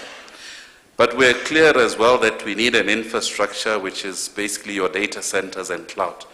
Because we need a repository for the data upon which we will feed the very AI algorithms and everything else that we need. I have no illusions that the climatic conditions of Botswana present their own unique circumstances, and therefore the challenges to our farmers that make it necessary, for example, that we collect data necessary to have a meaningful outcomes and results of AI that impact meaningfully our farmers and hence our economy. And to that end, we have set about as well to build this data center infrastructure. But the opportunities are there, precisely as the Minister has said, because these are substantial investment outlays. And the opportunity is really being the co-location of services. So it is, that we could, as much as we have our data resident and sovereign in our country, how can we have it in Namibia as well? So that it's accessible to us, as and when we need it in our neighboring states. But apart from that infrastructure, the collection and assembly of this data speaks to the whole issues around digital transformation and digitizing our records. And I want to speak and give a couple of examples of things that really we're focused on and we're working much on. We have started some smart city projects in our country, but primarily focused around things like, the traffic management and crime prevention. So these two aspects, if you look at it from the police perspective. But we're also now accessing available data that is specific to our country and region, satellite data that will help us to deal with particularly issues around agriculture and issues pertaining to the environment and our response to climate change. In addition, one of our academic institutions is actually working on a satellite. Hopefully we'll get a lift on one of the rockets so that we can actually expand and collect our own data sets in that respect. So essentially what I'm really trying to lay out, and I'm saying that we need to get into this game, we need to set and have the strategies that put us in this game. And it's very much, if you look at it from an infrastructure perspective, about connectivity, about data centers, about content, data, and services. And then we can start talking about the analytics and the AI and what it can do for our economies. In that respect, anyway, let me just comment also just very briefly. My colleague minister mentioned the Omicron thing. We took a decision. We were testing intensely. I don't have the stats. If I shared you, they would shock you how intensely we were testing our citizens. The sequencing that got us to identify Omicron, the teachings coming from one of our research institutions called Petrie. But here's also the interesting bit. The actual doctor that did the sequencing at the time, originally a Zimbabwean, but he's taken up Botswana citizenship, Dr. Moy.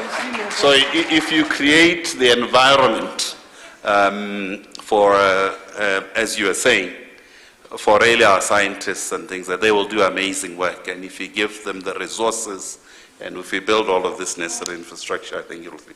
Let me touch on the ethical issues. I think maybe I've in part labored the point around what I think is very necessary. And my point really was that we must also talk about actually getting into the game, not just purely sustaining it. And sustaining it has everything to do with the fact that it must be a shared and meaningful experience for every one of our citizens, not for us sitting in such settings that where we are sitting with academia, high-level delegations of ministers and so forth. But I think there are 5 elements that are very critical to this ethical issue. One of them, I think, is informed consent. And Professor Peters, I think, gave such a good illustration and example around that. There's issues around just the safety of the technology, the transparency of how the technology itself arrives at the decisions that it makes. So it mustn't be a black box that we don't really understand. It needs to be reasonably transparent to us in that respect. And of course, I think what's been spoken quite often here, there's just the fairness, the bias within the algorithms, but sometimes it's not just purely the algorithms. There may be bias. I think if you went and took crime statistics, forgive me, if you went and picked them,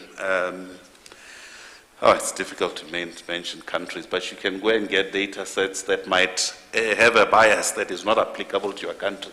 That's really what I'm trying to get at. But what I think also is key is just the element of data privacy. And finally, when you have this technology making these decisions, the question then begins to arise as to who is culpable. Is it the originator, the guy with the algorithm? Is it the guy that supplied the data? Is it the algorithm itself? I don't know, but these are really the issues, and I don't want to make pretenses about that I've exercised my mind to have answers on all of them, but I want to really urge all of us to look at it from this perspective and really see to it. And this is where I hope the contribution and the assistance of the partners would come in. I thank you very much, Madam Moderator. Thank you. Thank you very much. Thank you very much, Honorable Cecil People. You brought also the issue of connectivity and infrastructure, and I think in a very clear way that's part of inclusiveness. And like you were saying, it's also the ethical part. If we are excluding people from participating and benefiting from a certain technology, automatically it's an unethical deployment of that technology. And I think, and congratulate you also on the smart strategy and the effort to really making sure that Botswana and Botswana's people are connected so that they can benefit from this. And I also like the metaphor of the black box and saying, no, we don't want a black box, we want an open box and transparent box. Allow me to welcome also our very dear ADG from Communication and Information, Dr. Shelazi, my dear friend, welcome, welcome. We have two more ministers before I give you the floor, but thank you very much for joining us in this moment and follow the discussion. But Deputy Minister, I give you the floor now to listen to you. Thank you so much, Madam Moderator. And allow me to stand on the protocols already observed because of time. Let me also start by appreciating the platform that we've been given, because this is giving us an opportunity to start thinking in a different way, that as the region, we need to start doing things the way we want them to be done ourselves. No one should be thinking things for us, but we need to start doing them the way we want them to be done, because this is the region for us, and we will not have another region. And as it has already been said, we have done a lot of theories, but now it's time for action. So we need to act, and we appreciate this platform whereby as member countries, we are already doing things, but I think we have been doing them in isolation, but now it's time when we can start doing them together, because they are going to be strength in the way how we're going to be doing things if we're doing them together. Let me go into the specifics on the issue of the strategy, how we would want it to look like on AI. Firstly, it has already been said, but I also said that the strategy would want it to respect rule of law, human rights, and fundamental freedoms of our people. And again, we would also want this strategy to conserve and promote culture and environmental diversity of our societies and ecosystems. We also want to see promotion of inclusivity and fairness. I know that there's issue of gender that has already been mentioned, but again, we also need to look at people with special needs. They should not be left behind. We need to take them on board. And again, we want to see promotion of peace, safety and security. Let that also be well elaborated.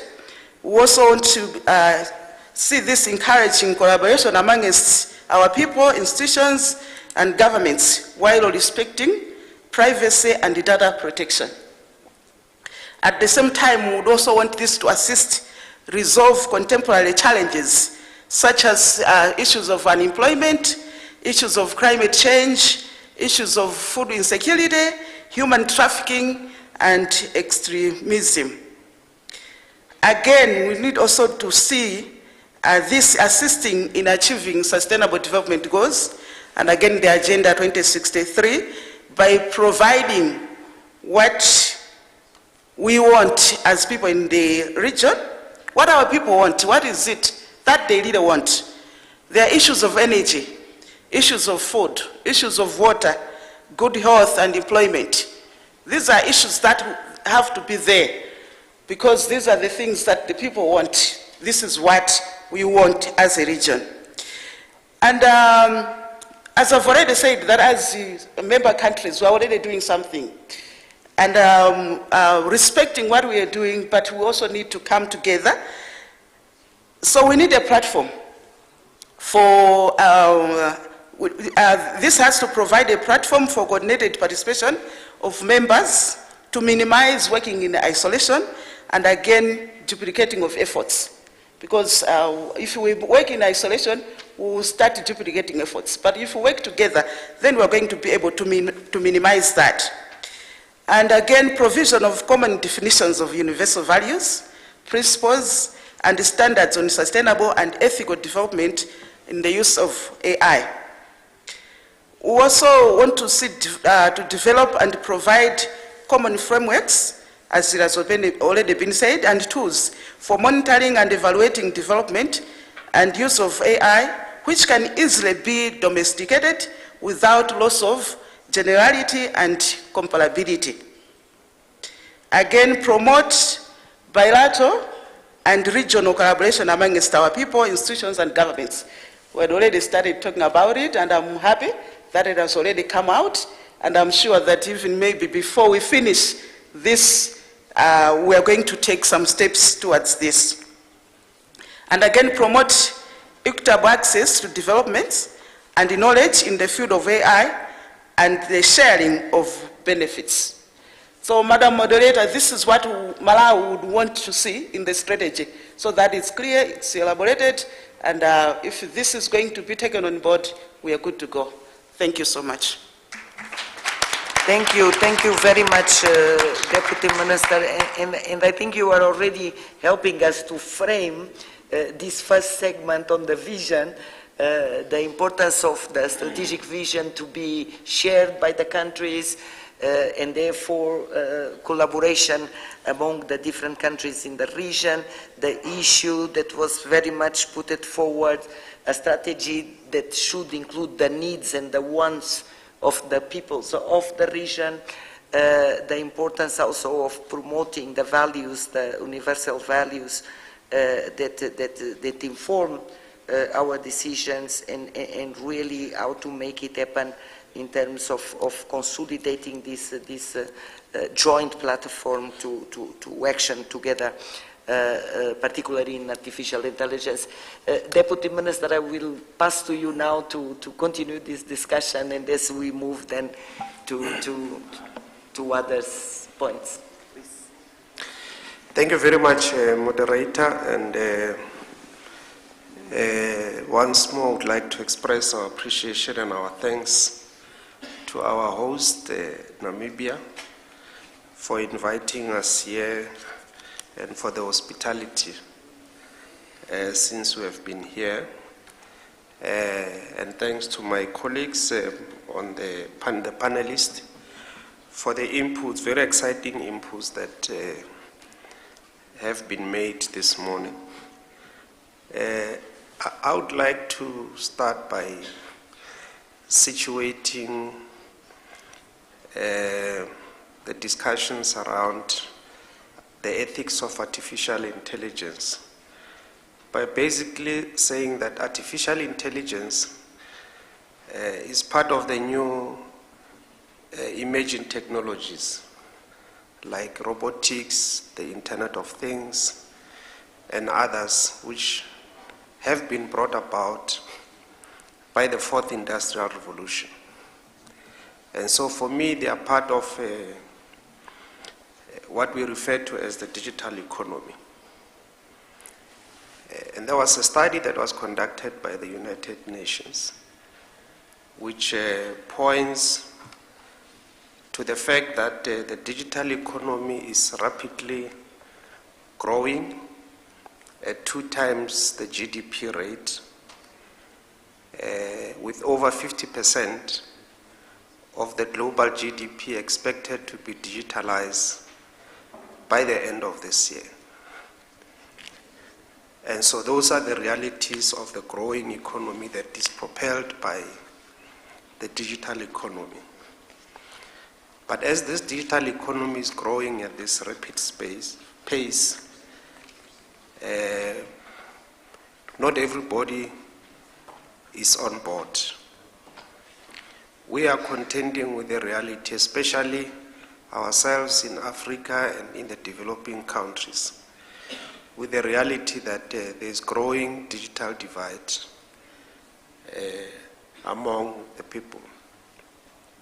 The same study that has been conducted by the United Nations has shown that Over the past 5 years, there's been 1 billion people who have been added onto the internet, who have not been using the internet before. But as 5 billion people are added onto the internet, able to access the benefits of the digital economy, there are about 3.7 billion people who don't have access to the internet. So that is the study that was conducted by the United Nations. So it points to the fact that there is a need for us to do more as governments in Africa, in the developing countries, to make sure that we bridge this digital divide, to make sure that more and more of our people have got access and they are able to enjoy the benefits of these new technologies, and they are able to participate in the digital economy. And so one of the issues that I think my colleagues have raised here, it's around infrastructure. Because to be able to bridge the digital divide, one of the things that we have to do is to roll out infrastructure. And I think in this regard, I just want to share our experiences in South Africa. We would like to see 80% of our population having access to the internet in the next 3 years. We are doing this through a project that we call SA Connect. We are working with the mobile operators through some of the social obligations that we have imposed on them through the recently concluded auctioning of the spectrum. About 3 months ago, we successfully auctioned spectrum. So all the mobile operators have agreed with us that they will have to participate in making sure that we are bridging the digital divide, in making sure that more and more of our people are having access to connectivity. So we have given them particular tasks that you look at public institutions, you look at the schools, that there must be connectivity in the schools, in the clinics, police stations, in traditional areas. And we as the state will be responsible for the households. So we're working with 2 of our companies, state-owned entities, to be able to roll out Wi-Fi to the households.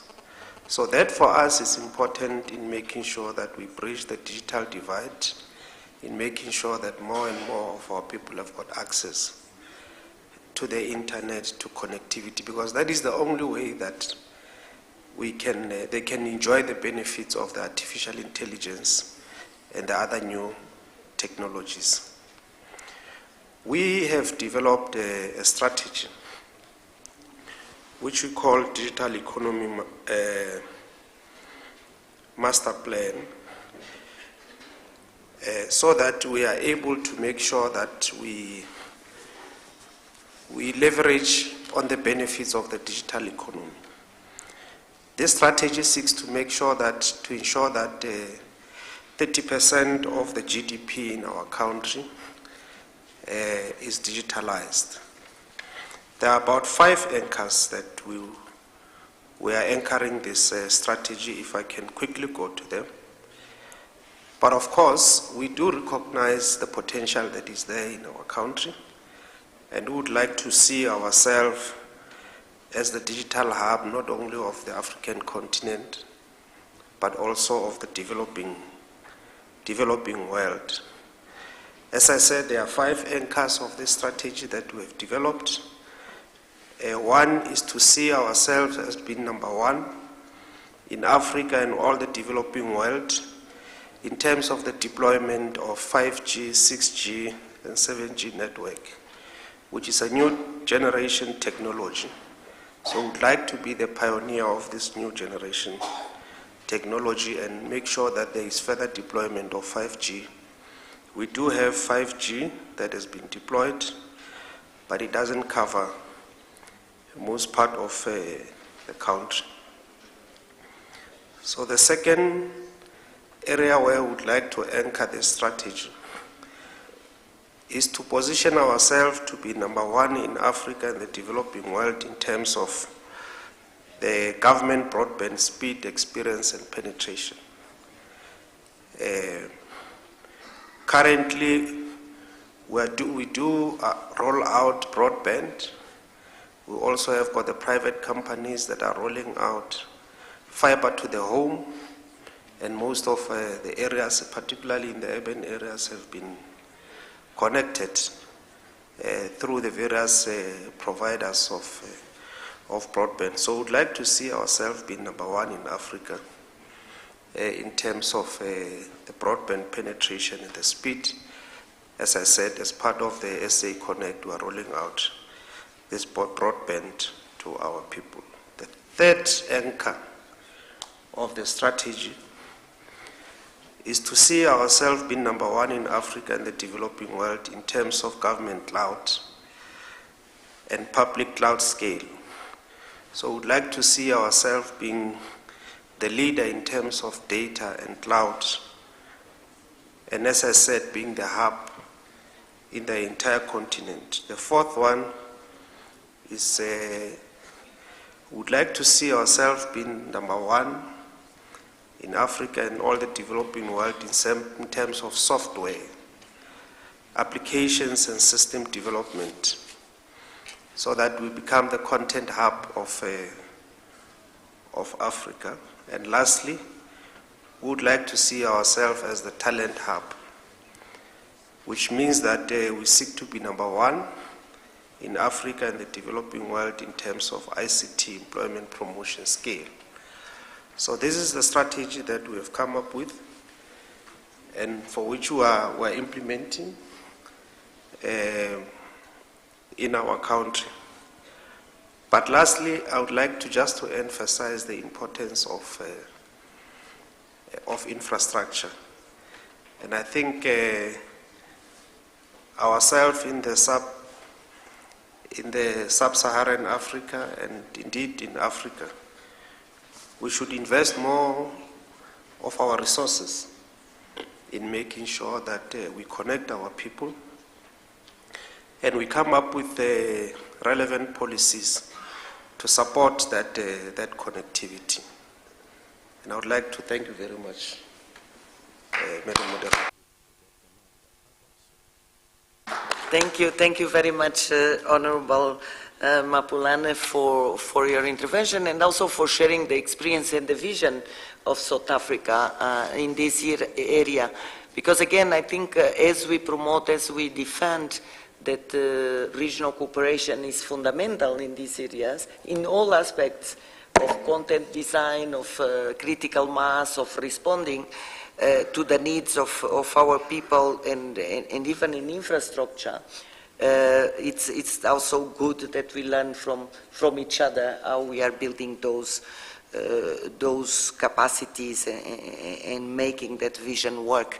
It's really my pleasure now to welcome Dr. Tafik Shelazi, our ADG, Communication and Information. Thank you so much, ADG, for joining us.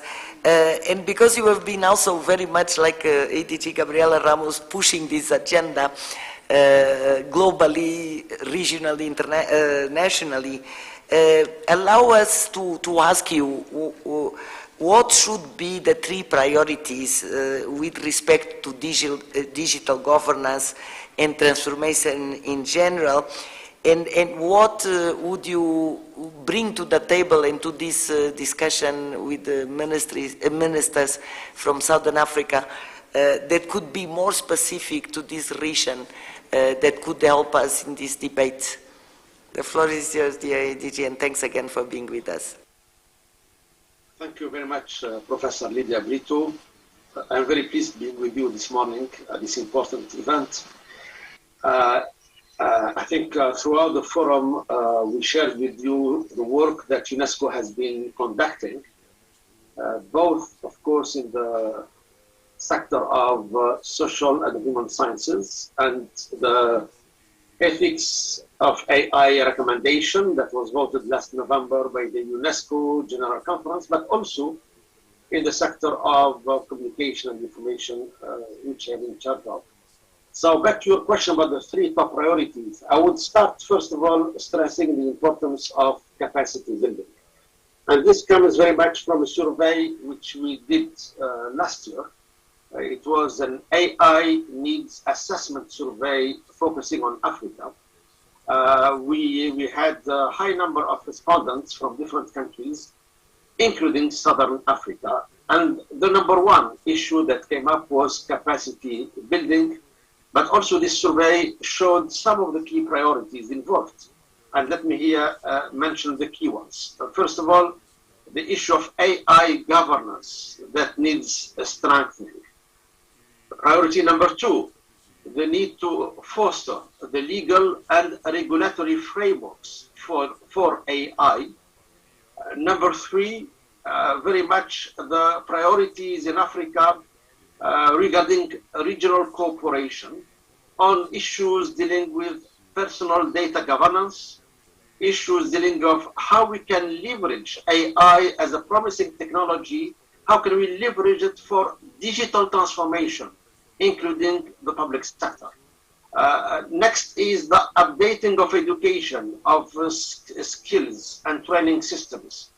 And finally, the R&D, the research and development, centering on AI that needs to be further facilitated. So if we can elaborate maybe on the first point regarding regulatory frameworks.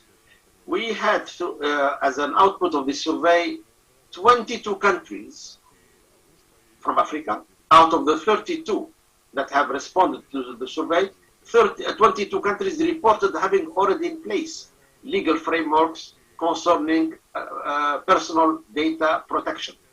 However, it must be noted engendered data as to offset biases, discriminations that are very much introduced by AI-based algorithms.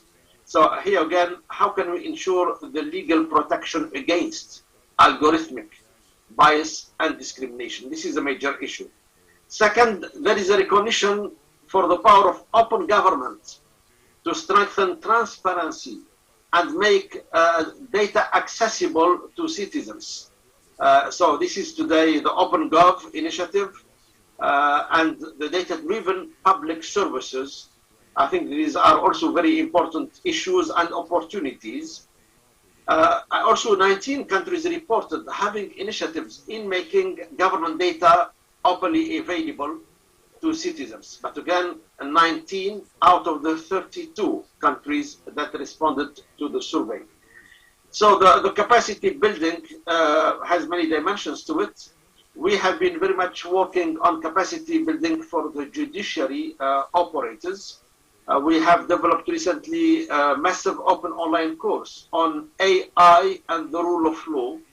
And we had so far, this was launched last March, and for the first offering, we had more than 4,000 participants coming from 140 countries to follow this MOOC on AI and the rule of law. And the number of participants actually come from Africa as well. So I think this is very important, the capacity building. I mentioned one example in one sector, the judiciary, but of course it's very much important to roll out this and to target other groups to benefit from this. Let me also briefly mention here the work of UNESCO on AI, which of course is one of the issues in our work on the futures of education. And as you know, in about 10 days time from now, on September 19th, there will be at the UN headquarters in New York the summit on transforming education.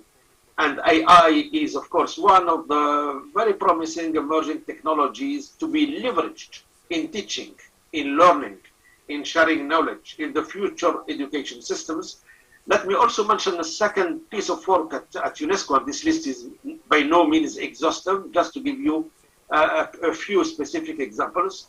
UNESCO is organizing next February 2023 an international conference on ensuring that the internet and digital platforms remain or provide information as a public good. What do we mean by that?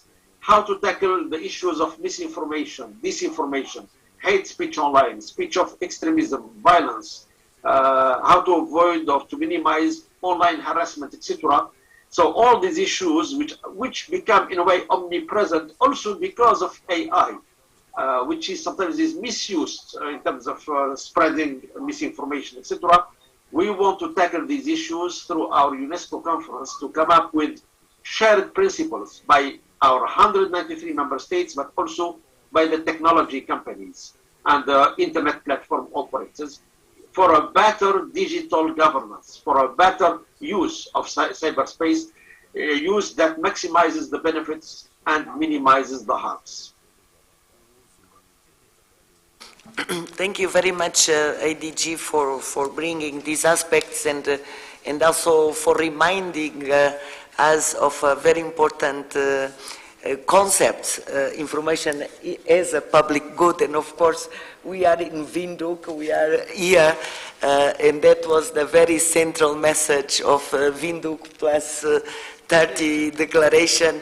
And I think it's the right place to remind ourselves that finally that's another basic right and is very much linked to the discussions that we are having on this panel, and also for reminding us of the importance of setting up governance systems that are indeed very important to guarantee the ethical principles that should inform the deployment of the technologies, but also that should inform the design and the configurations that we may decide to use in our strategies, in our policies, and clearly in our regulations. Excellencies, dear ministers, I think we have covered both strategic vision and recommendations. I think you were very clear on how much our strategies need to be multi-sectorial, multi-stakeholder, that should have a woman-based approach, woman rights-based approach, and defending inclusiveness, not only from a perspective of consumption, but also in a perspective of development and being part. And again, allow me to remind us a very important human right that sometimes we forgot, that is the human right for science. You know, there is a human right that defends that all of us should benefit from the advancements of science and technology in the same way, in an equal way, but also that all of us should participate in the creation of that knowledge, of those technologies, precisely bringing our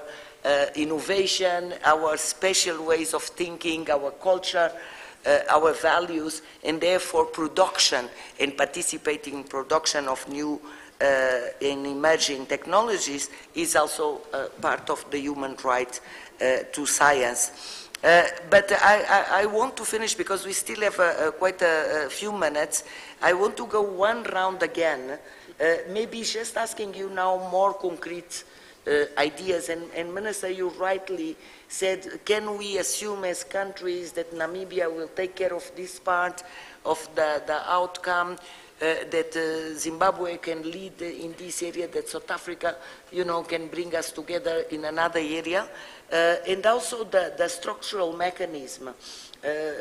Deputy Minister, you were speaking about the importance of this platform that brings us together to avoid isolation in our efforts to really implement the AI recommendation, and also using AI as, sorry for the Portuguese, sometimes I switch to my own language, the AI strategy, and how do we use it to spur development, but also how collectively we come together to support the efforts that we are also doing national-wide. And there are things that indeed will need cooperation that we can't do ourselves. And you were very clear when we spoke about the multi-sectorial, but also the multi-stakeholder nature of any strategy in artificial intelligence. So I would open again the floor without any order in special, but really trying to listen to you. What should we do now? What are the processes? What are the timelines? What are the opportunities that we could use in order to convene again, maybe in 6 months, maybe in 1 year, that we can take stock of how the outcome document that will be approved this afternoon by you can be then, seen being helping us to advance this agenda in our countries. So really, I open the floor to any of you without any specific order. Yes. Thank you, Madam Moderator. I must say that I made a statement on behalf of my fellow ministers, having not really consulted anyone. And I think I can comfortably say or suggest something like this.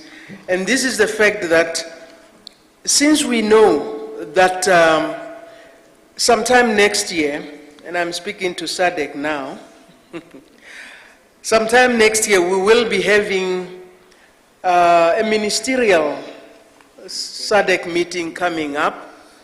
It will really be a good thing to have in there a program that zeroes in on trying to find out where we are with regards to all the deliberations and all the recommendations that have been generated by this very forum. And that will obviously, to some extent, compel us as ministers who have participated here to continue linking up and knowing what it is that we are moving forward as we prepare for the upcoming ministerial statement. I think that will be, I mean not statement, ministerial meeting, SADC meeting.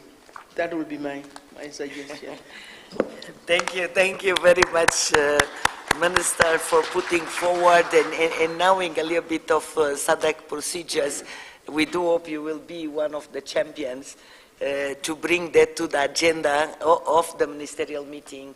And I'm sure that with the Secretariat, and you count with us all of our support, we can then prepare that proposal. But let's listen also to the other ministers here present, and how can we advance on this agenda. Thank you very much, Professor Moderator. I think we have had a very rich discussion on the topic of artificial intelligence, and what has been coming out very clearly are issues related with education and capacity building within this area. And we believe that in terms of the design of our systems towards making sure that we have a network of institutions or institutes that are particularly dealing with this area, it's very important, and the development of curricula towards this area basically is very important. And I think we have talked about the issues of the infrastructure itself. We are talking about data centers, high-performance computing centers. Of course, I can just say, for example, in Zimbabwe, we've got a high-performance computing institute, a center fully equipped, and I'm sure that in South Africa there is. I'm sure that SADC can start a network of these centers, but with a center which is controlled by SADC, but making sure that all the systems are linking to this, and maybe we can donate space as member states towards that kind of effort, so that we have a cloud because it's about databases, it's about processing power, it's about archiving power, It's also about algorithm development and computing power that I think in this area of capacity building, it's a very important area that we can go along with. And I think there's been a point which has been said as well about how do we make the regulatory or facility, because when we say regulatory, sometimes it's scary. It's almost like you are saying we are stopping anything. I think it's about facilitatory frameworks that are needed in order to make sure that people begin to advance in science, including AI.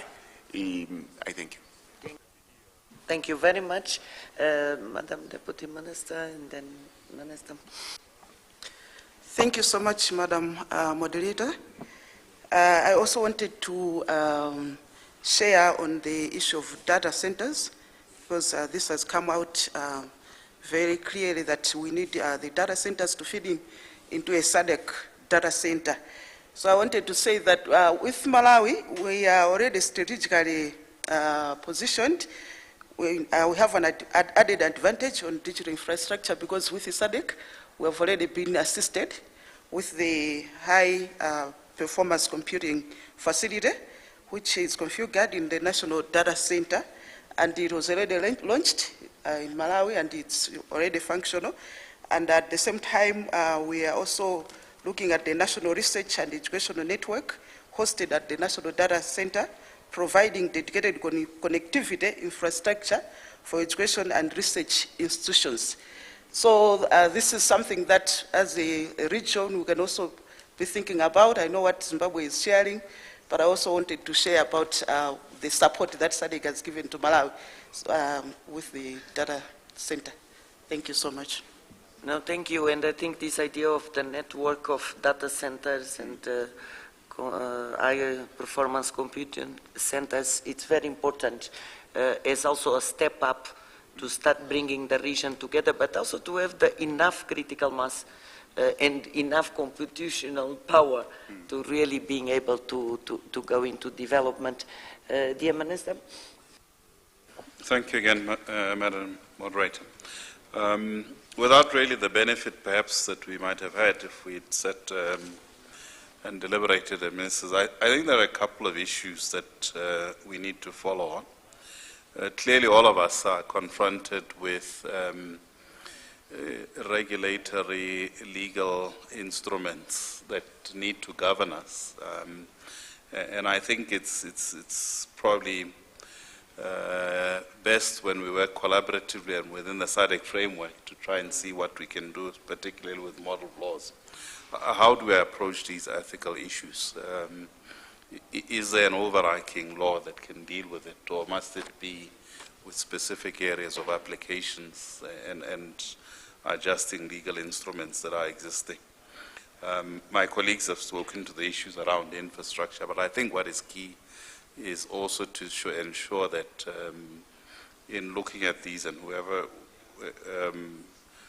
particularly takes up on this, is to look at the interoperability issues so that we all have what I think are a common set of standards that we want to achieve and attain.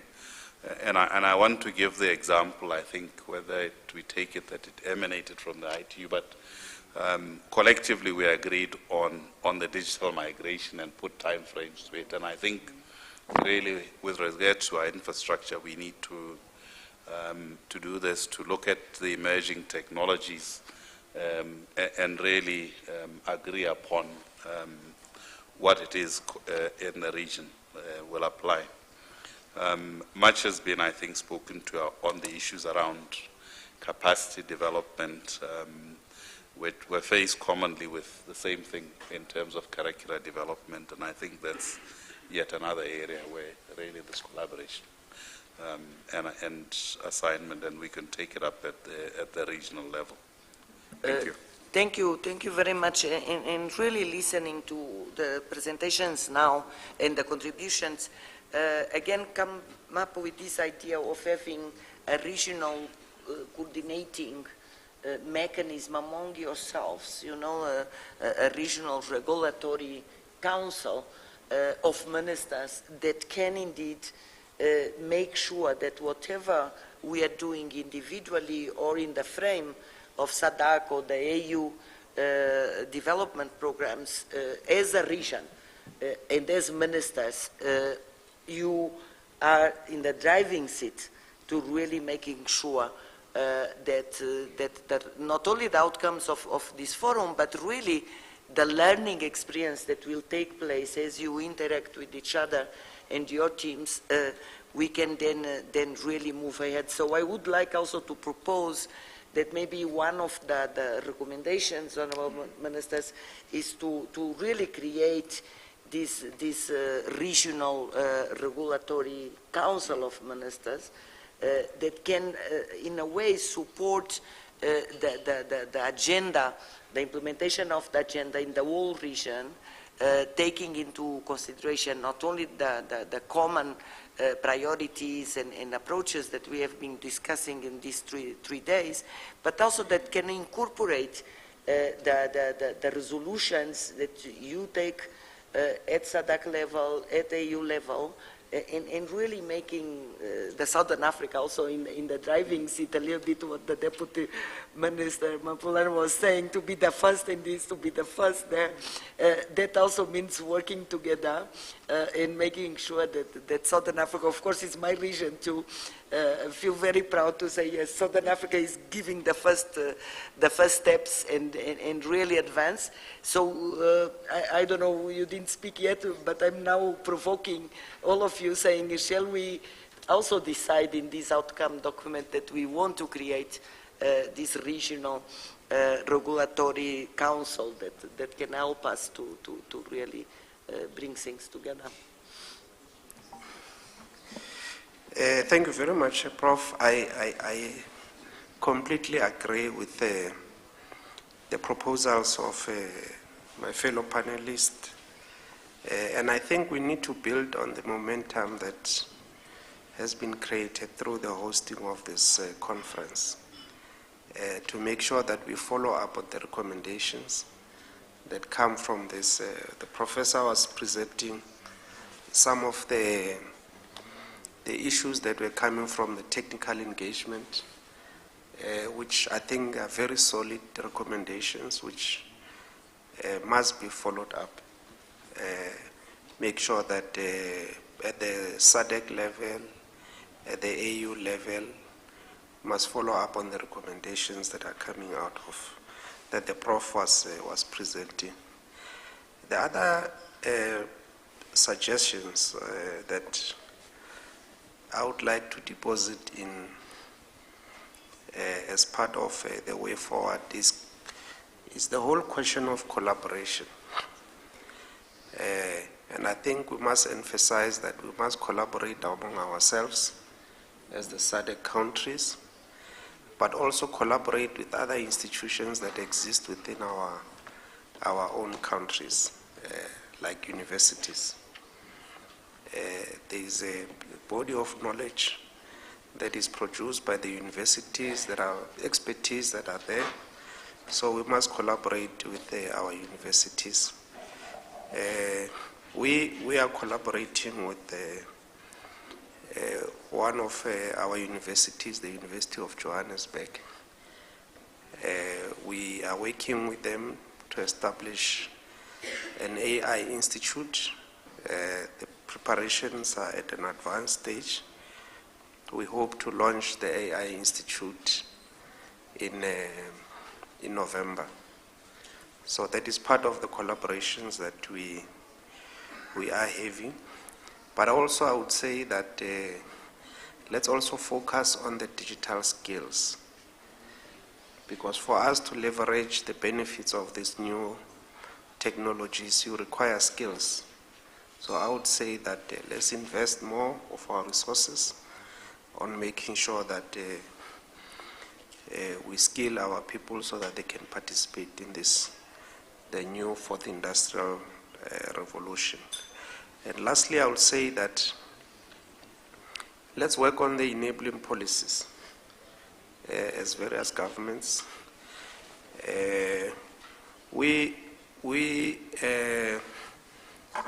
are revising the data and cloud computing policy. We did have one before, but we are revising it now, given the fact that there are new developments, primarily to address the issue that you're talking about of human rights, because we'd like to protect the citizens as part of this policy. Just yesterday, our minister was just published, gazetted for consultation, of course, the new generation radio frequency policy that will talk about how to allocate spectrum. We have done the auction before, but there's still some more spectrum that is there. So the issue of policy around spectrum, and I know that Namibia also is working on auctioning of spectrum. So you need regulation, you need policy to guide that process.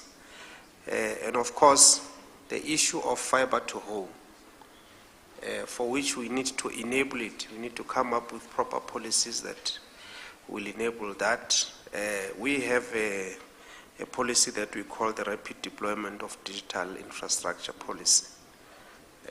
So the whole issue around policies, regulations, is an issue that I think we also have to work on.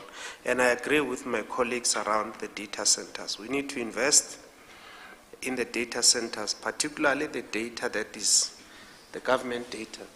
We need to make sure that that data is protected, because it talks to the sovereignty of our different nation states.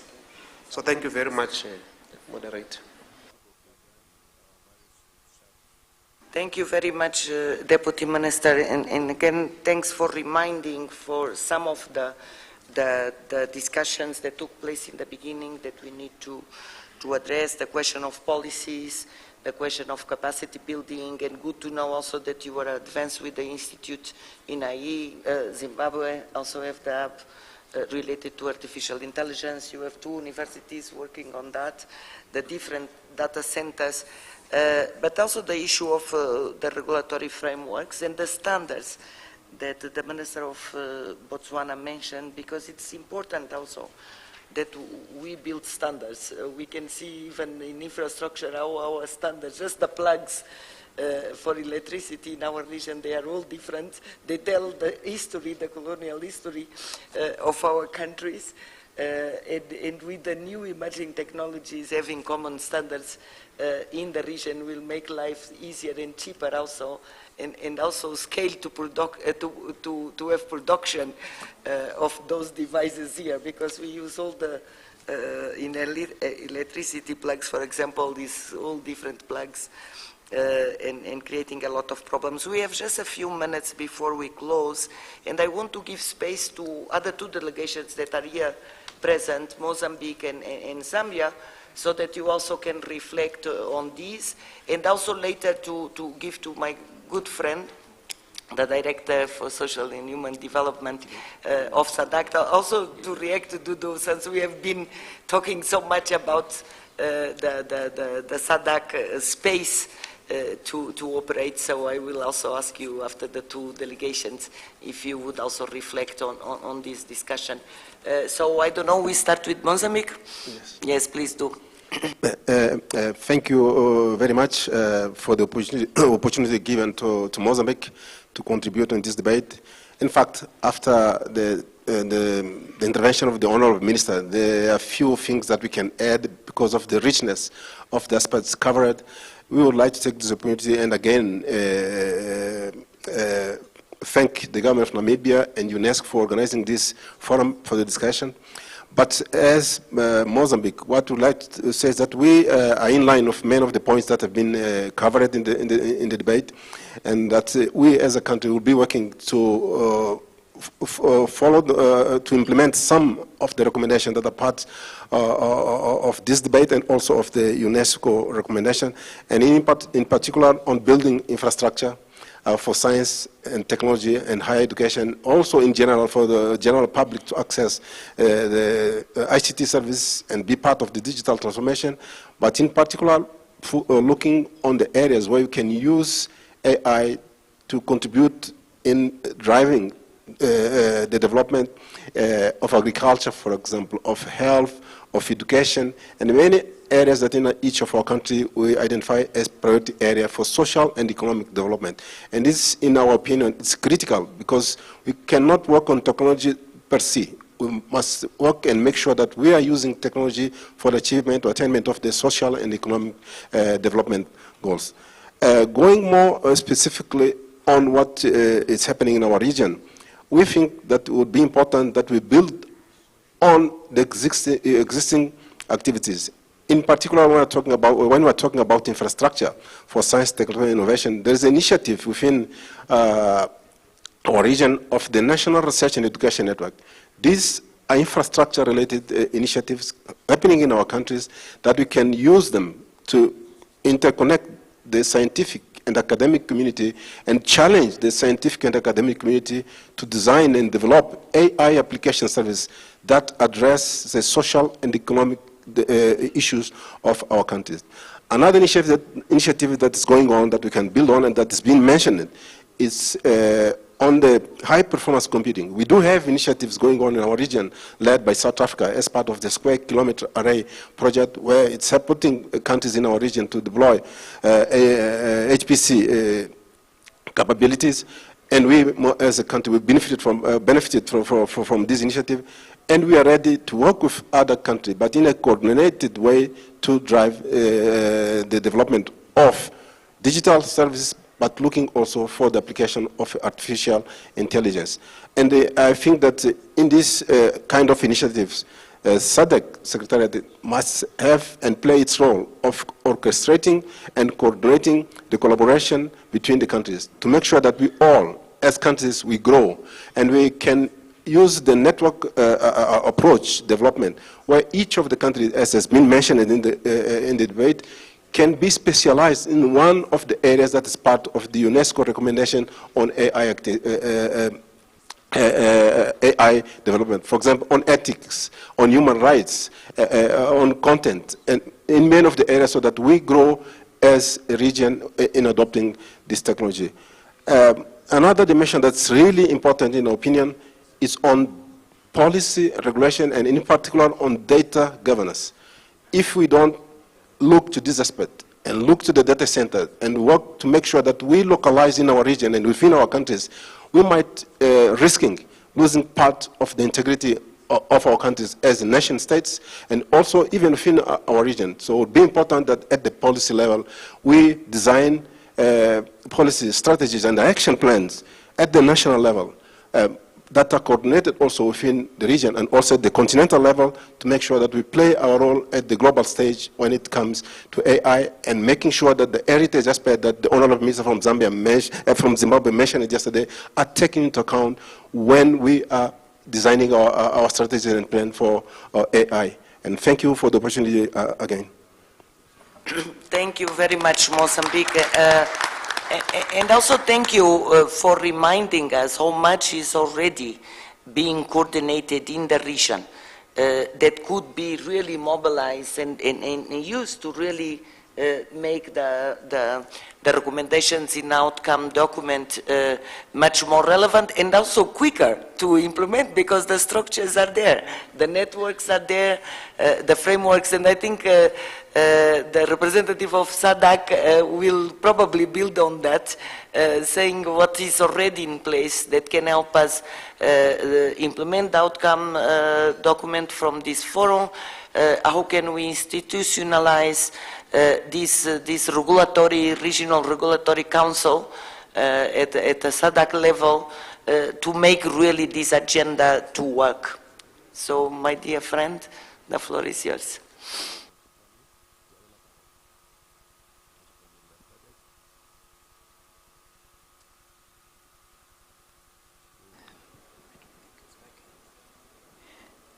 No? Thank you, moderator, and good morning to honorable ministers on the high table and the audience. From the SADC Secretariat, we have listened to the interventions by the ministers, and we just want to add our voice to the discussion by outlining what our role would then be thereof.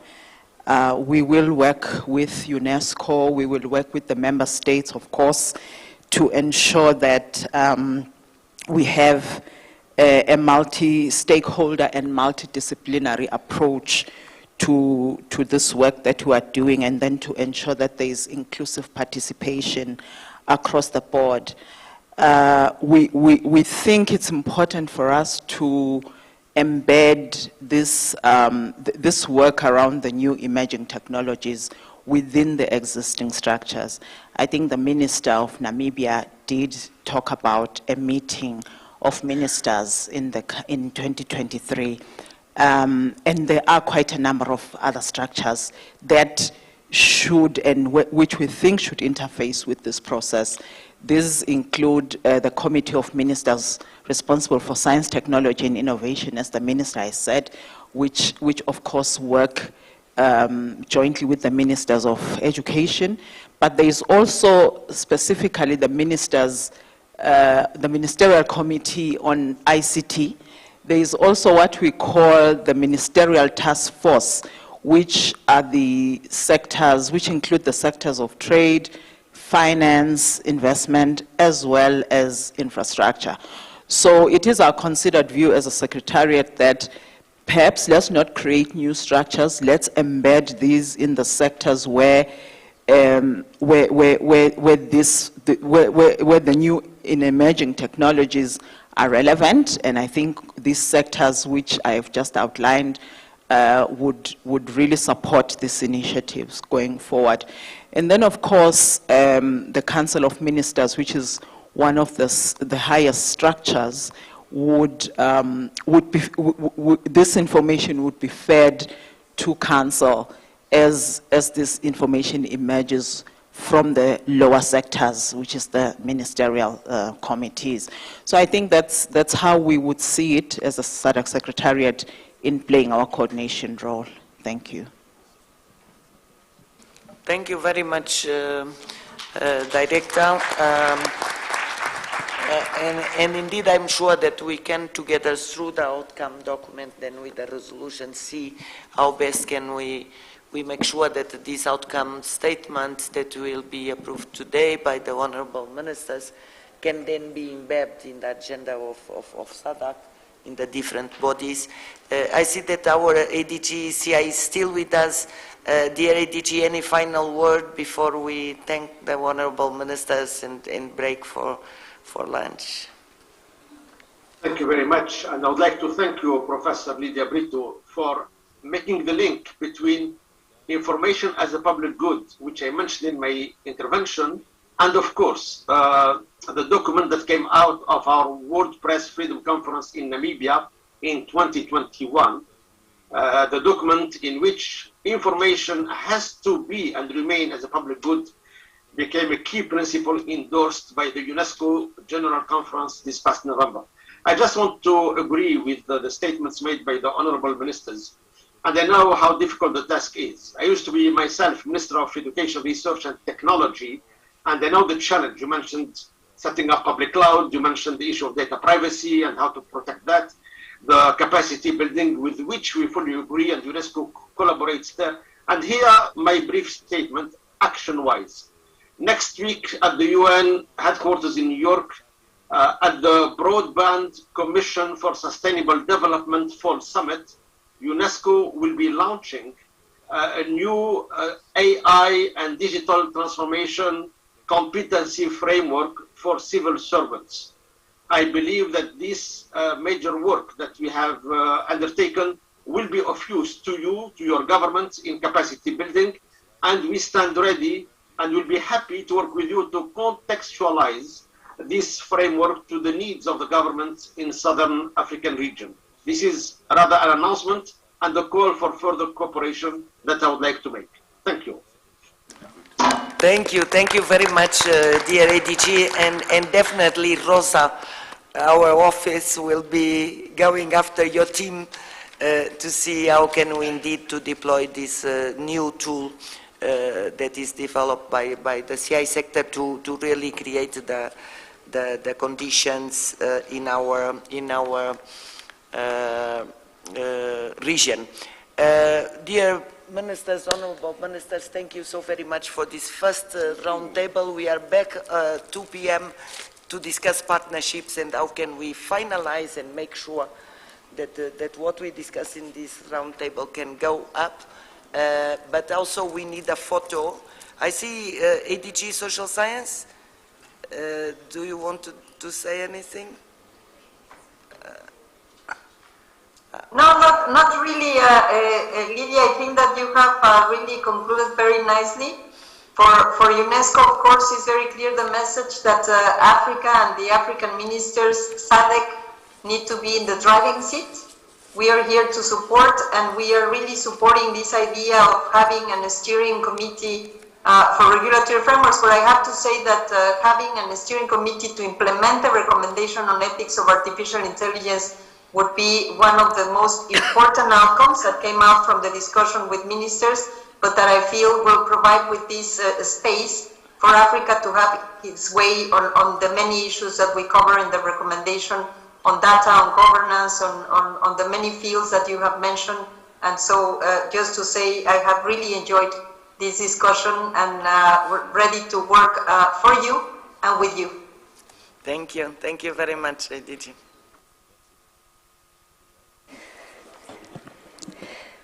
Thank you very much. We have all really enjoyed this discussion. It was a very insightful conversation. Thank you to our moderator, our honorable ministers, deputy ministers, for the perspectives that you have shared and also your championship of this very important subject. Thank you. A round of applause, please.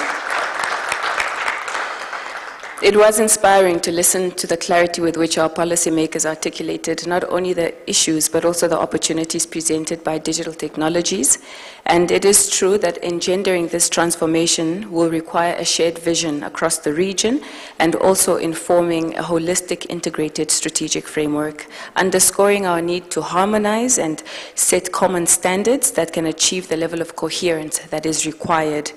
Our President, His Excellency Dr. Geingob, always cautions that growth that is not shared is not going to be sustainable.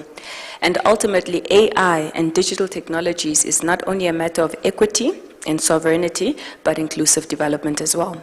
And leadership has both the political and the moral imperative to ensure that the benefits of technologies are cascaded to the grassroots to reach all the members of our societies, even those in the remote communities across our region.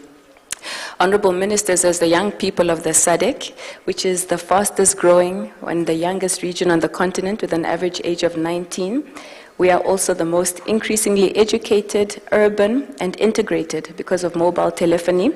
We commit to support the work in delivering a more intelligent future for our region. Now that our minds have been nourished, it's time for us to take a break. We have 2 hours for lunch today.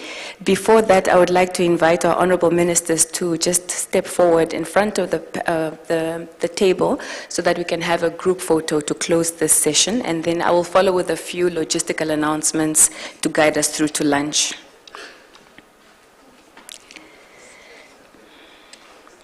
If I can have our colleagues in the media just take their positions in the front here, please.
Thank you very much. We will begin our next session in the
part of the discussions.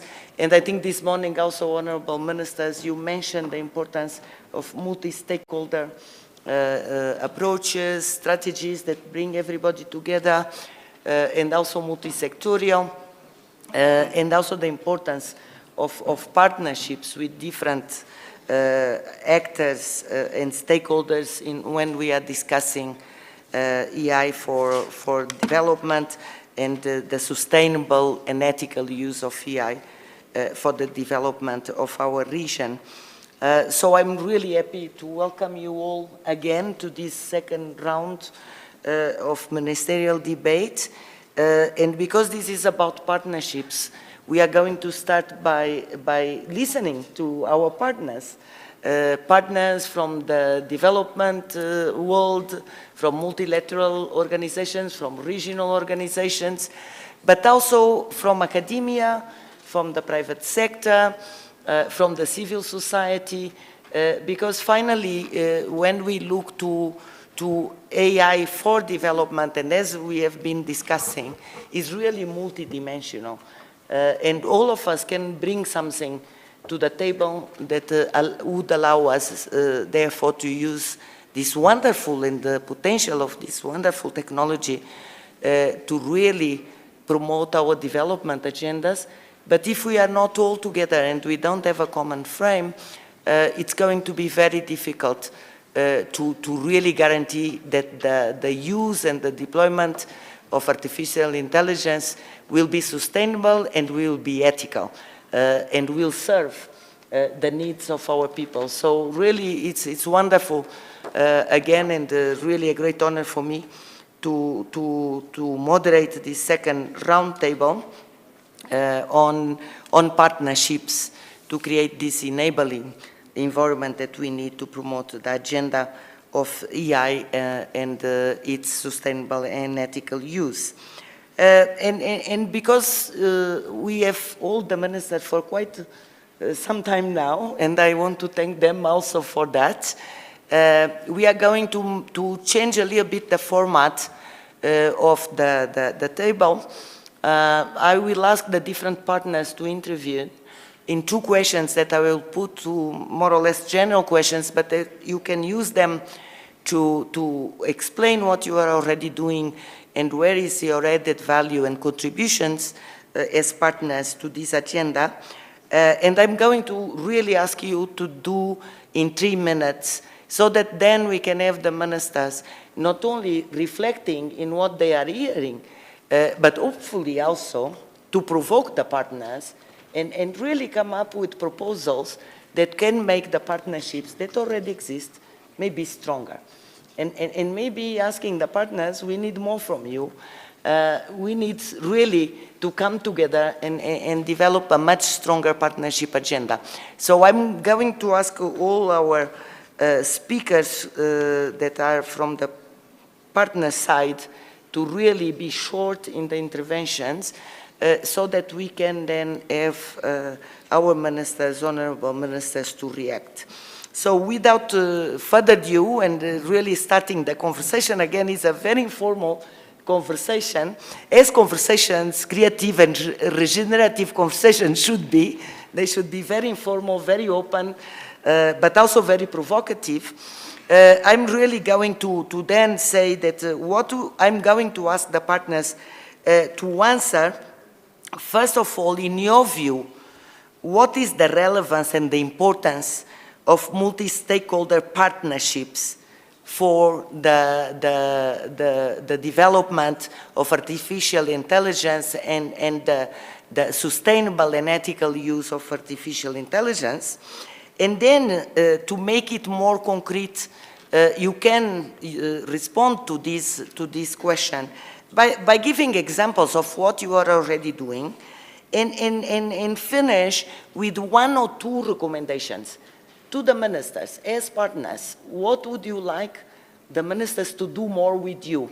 You know, how the governments and in the region can really be more near you and use the potential of your organization, of your company, of your institution to really do or to develop a much stronger relationship and partnership for the betterment of the people of Southern Africa. So if you are okay with that, I'm going then now to start again with engaging in this conversation. And really, I want to start with our dear friend, dear colleague, Ms. Duduzile Simelane. She is the director responsible for human and social development in the SADC Secretariat, a huge partner for the governments here represented and the governments of SADC, but I have to say also a great partner to UNESCO in terms of really being able to work together in this region. So Mrs. Simelane, thank you very much for being with us. I know you will have to leave, but we have other colleagues replacing you for the rest of the panel. But really, thank you very much, and again, for being one of the supporters of this forum. So the floor is yours. Thank you, moderator, and good afternoon to honorable ministers and the audience, and of course, fellow panelists. The question has been asked, the relevance of multi-stakeholder partnerships. From the perspective of SADC, we embrace partnerships. We already work in a context of partnerships. Our partnerships range from our international cooperating partners, which are the funders of the work that we do, academia, think tanks, private sector, civil society, the other sister regional economic communities such as the EAC, COMESA, and others in Central Africa and other parts of the continent, but also the African Union as a community, but also the Secretariat, which is the Commission, including the United Nations, as of course is evident today here with us being in this UNESCO and government event. So we believe that partnerships are very critical, and they will be instrumental as we move forward. As part of driving our digital transformation strategy, we envisage setting up a forum at a technical level, which will be multidisciplinary in nature, representing the multiplicity of the stakeholders that I have indicated earlier. So I think for us, the relevance of stakeholders cannot be overemphasized. And we look upon the stakeholders that are represented here, even those that are not here, to come on board as we move this agenda forward. In terms of the support that the ministers can avail, first and foremost, from the perspective of the SADC Secretariat, if I take the example of our digital transformation strategy, we would request the ministers to support the DTS when it comes to their meetings. As earlier indicated in the previous session, we have a number of structures that which we have to put through some of these deliverables, such as our DTS, and including the outcome of this meeting. So we request ministers to support the cause as we engage and interface with them in their various sectoral meetings. The cohort of ministers who are already here, for us, they form a critical mass of what I would call champions. So we would really request ministers and to really champion this cause because you are already, in our view, you are already the early adapters of what we are trying to do. So I think for us, that's the key message, and that is the request and the ask from our ministers. Thank you. Thank you, moderator. Thank you very much, Madam Simelane. And it's a good call, I think, dear ministers, to really continue to be the champions, as you are already earlier adapters of UNESCO recommendation in ethics of artificial intelligence, and also the creators together with all the participants in situ and online of this wonderful outcome document that can indeed orientate us in many of the actions for the future. In talking about UNESCO recommendation and other programs of UNESCO, I would like, and it's my great pleasure, also to introduce and ask Mr. Jean-Yves Lesseau, UNESCO Director of the Bureau for Strategic Planning and Partnerships. Dear Jean-Yves, welcome. You are joining us online. You are missing quite a lot of action here in Windhoek, but it's great that you could at least be with us today online. Jean-Yves, the floor is yours.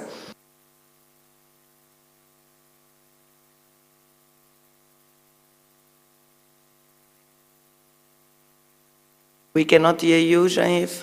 First,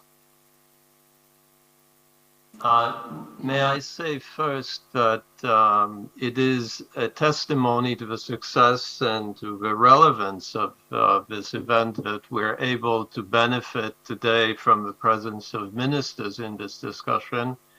And indeed, Lydia, we have followed your proceedings. We're very impressed with the high level and quality of the exchanges, and UNESCO will support you following up on this meeting. So much ground has been covered in your rich exchanges, including impressively with youth, that will focus on the way forward and the lessons learned. Partnerships are essential. AI is not simply pure technology. We've heard that AI does require intelligence, that it is not only artificial, but it requires human skills, capacities, education, realizing inclusivity and equity, in particular of young people, of women and girls, and it requires securing human rights, especially the right to science and benefit of scientific progress. And therefore, that in this discussion going forward, we must focus on African ownership, African capacities, African governance of AI, and a strong focus on ethics of AI, based, of course, on the need for critical infrastructure development and investment in this area. This means for us that we are committing, and we call to commit on regional and sub-regional collaboration and partnerships. We already have a strong partnership with the African Union as framework on AI, and with the SADC and SADC Secretariat, we have engaged in a successful joint program of action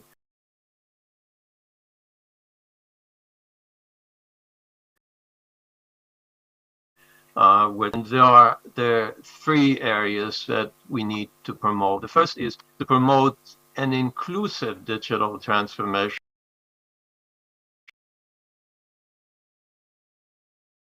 Technologies and digital skills development, including digital literacy among vulnerable groups, particularly among girls and women. Secondly, promote ethical standards in digital innovation and frontier technologies. And third, to set up a regional ministerial coordination mechanism under the auspices of UNESCO and the SADC Secretariat to promote the ethical use of AI.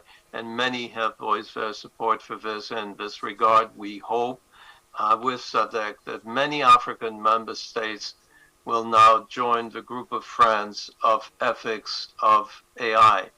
I should add that at the national level, UNESCO is supporting and will support the establishment of collaborative networks, such as steering and governance committees for AI and ethics of AI, and that will keep supporting the building of institutional and human capacities, in particular, through the development of competency frameworks on AI and digital transformation.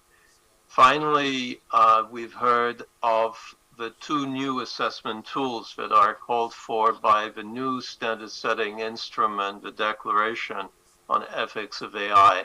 One, the ethical impact assessment and the readiness assessment methodology.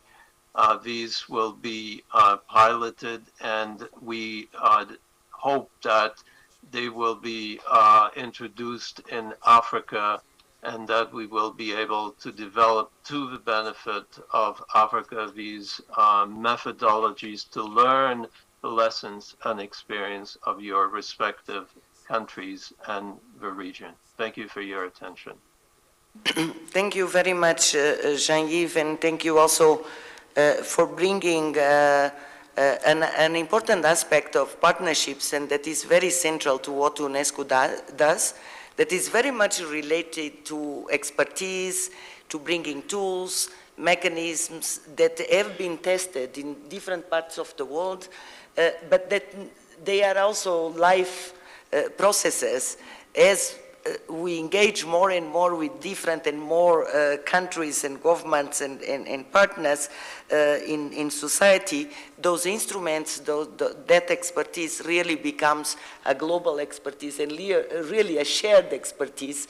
And I think that's a strong point, I would say, being from UNESCO, but also knowing what we do, that you brought, that is really, it's something that UNESCO can put forward to our member states, that we have the expertise and the tools and the mechanisms that indeed can be contextualized and can be refined as we deploy them. And now I'm going back to this room and asking another partner, and I'm very glad that she's very young and she's also female. We were talking about youth and the youth.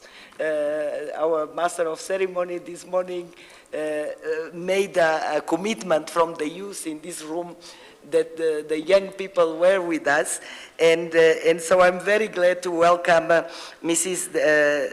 Denise Govender. She's from a program called Fair Forward, Artificial Intelligence for All, from GIZ.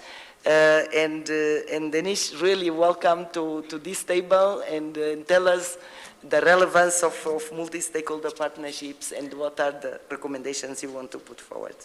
Sure. Thank you very much, Lydia. So GIZ is the German Development Agency, and we know the central premise for the UN 2030 agenda is leave no one behind.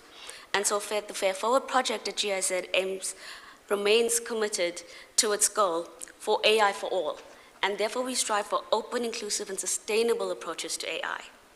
So my feedback is going to be very practical today.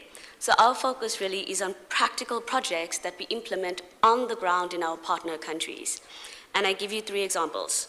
So in Rwanda, we partnered with the local Rwandan startup Digital Umuganda, and we worked with them to develop a chatbot for the government of Rwanda, providing COVID-19 information in the local language Kenya Rwanda.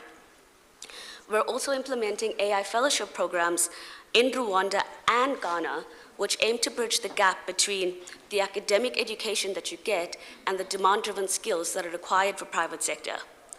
And then we're also working in South Africa with the University of Stellenbosch, together with SADILA, which is the South African Digital Language Resource Center, where we are creating text data in the 10 official vernacular languages. So we have 11 official languages, one of which is English, and there's 10 others.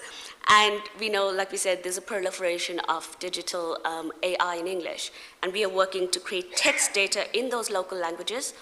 And where we cannot collect text data, we're creating the text data to localize these languages on the Mozilla Common Voice platform. Then we collect the voice data linked to the text data to be able to produce an open voice data set that will be housed on Mozilla. And this project itself is also part of the UNESCO Decade of Indigenous Languages initiative. In parallel, we also feed the learnings from our implementing these projects on the ground into our local open access data sets, creating digital public goods like open educational resources and use cases.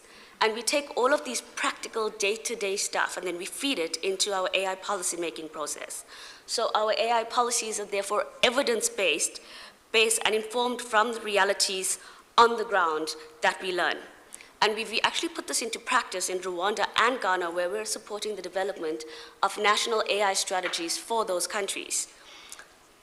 We're also working with, trying to shape not just within individual country, but looking at a continental level where we can affect change. And to this end, we're working with the Smart Africa initiative. And with them, we actually developed the AI blueprint for Africa that was actually championed by the government of South Africa and His Excellency President Ramaphosa. The blueprint itself is basically a roadmap for countries wishing to develop their national AI policies, and it basically provides a framework and an outline for you to use. And the great part about multi-stakeholder partnerships is having Smart Africa as the hosting institution provides sustainability for the initiative, because there is an institution that can flow and adapt as we go, as the AI advances. Furthermore, for peer exchange and cross-collaboration, FAIRFORWARD recently launched the Africa-Asia AI Policymaker Network. And basically what we've done here is bring together basically more than 30 high-level government officials from different partnerships to work on AI together. And we do peer exchange and collaboration on AI projects. I think the one thing I want to highlight, and this is my last point, the key differentiator on GIZ, I think, is that we have local focal points in our partner countries, such as myself, so I'm the focal point for South Africa, where we do the day-to-day operations and then we build and shape the AI ecosystem with the partners on the ground and through multi-stakeholder engagements, government, civil society, academia, as I've said, universities, governments, startups. And we've also adopted an intersectional approach to gender equality and aim to create more gender-responsive approaches to AI, both for us and the partners we work with. And to do it, we've gone even further and adopted gender indicators in our project so that we are able to measure and track and not just talk about it, but actually do it. So on the final point in the recommendation, I think I would have, maybe not a recommendation, but more like an offer to say that we would, and one of the honorable ministers mentioned it this morning, no one country can have all the expertise and all of the knowledge. And therefore, we would invite the countries that are represented here, all the ministers, to collaborate with us, use our networks that we could provide as well, so that we could develop localized AI policy and strengthen the African voice when we have these global AI discussions. Thank you. Thank you very much, and I think your call was very patient, so, and I'm sure the ministers more than happy will be, and also I think you brought quite interesting projects and programs where we can see how AI is really supporting inclusion, it's really empowering, communities that speak a different language, but also how do you build the critical mass and the networks that we need to advance to this agenda. So now I'm going to make a shift to honorable ministers and going to our partners in the private sector because they are also important partners in this discussion. And again, I'm going back to our participants online. And the first partner that I would like to invite is Mr. Tianxi Li from China. He is the CEO of CodeMao.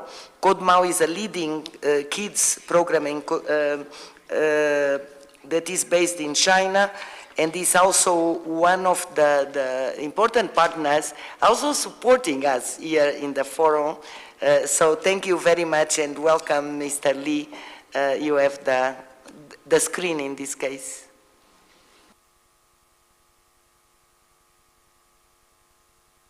I'm the CEO and founder of CodeMao.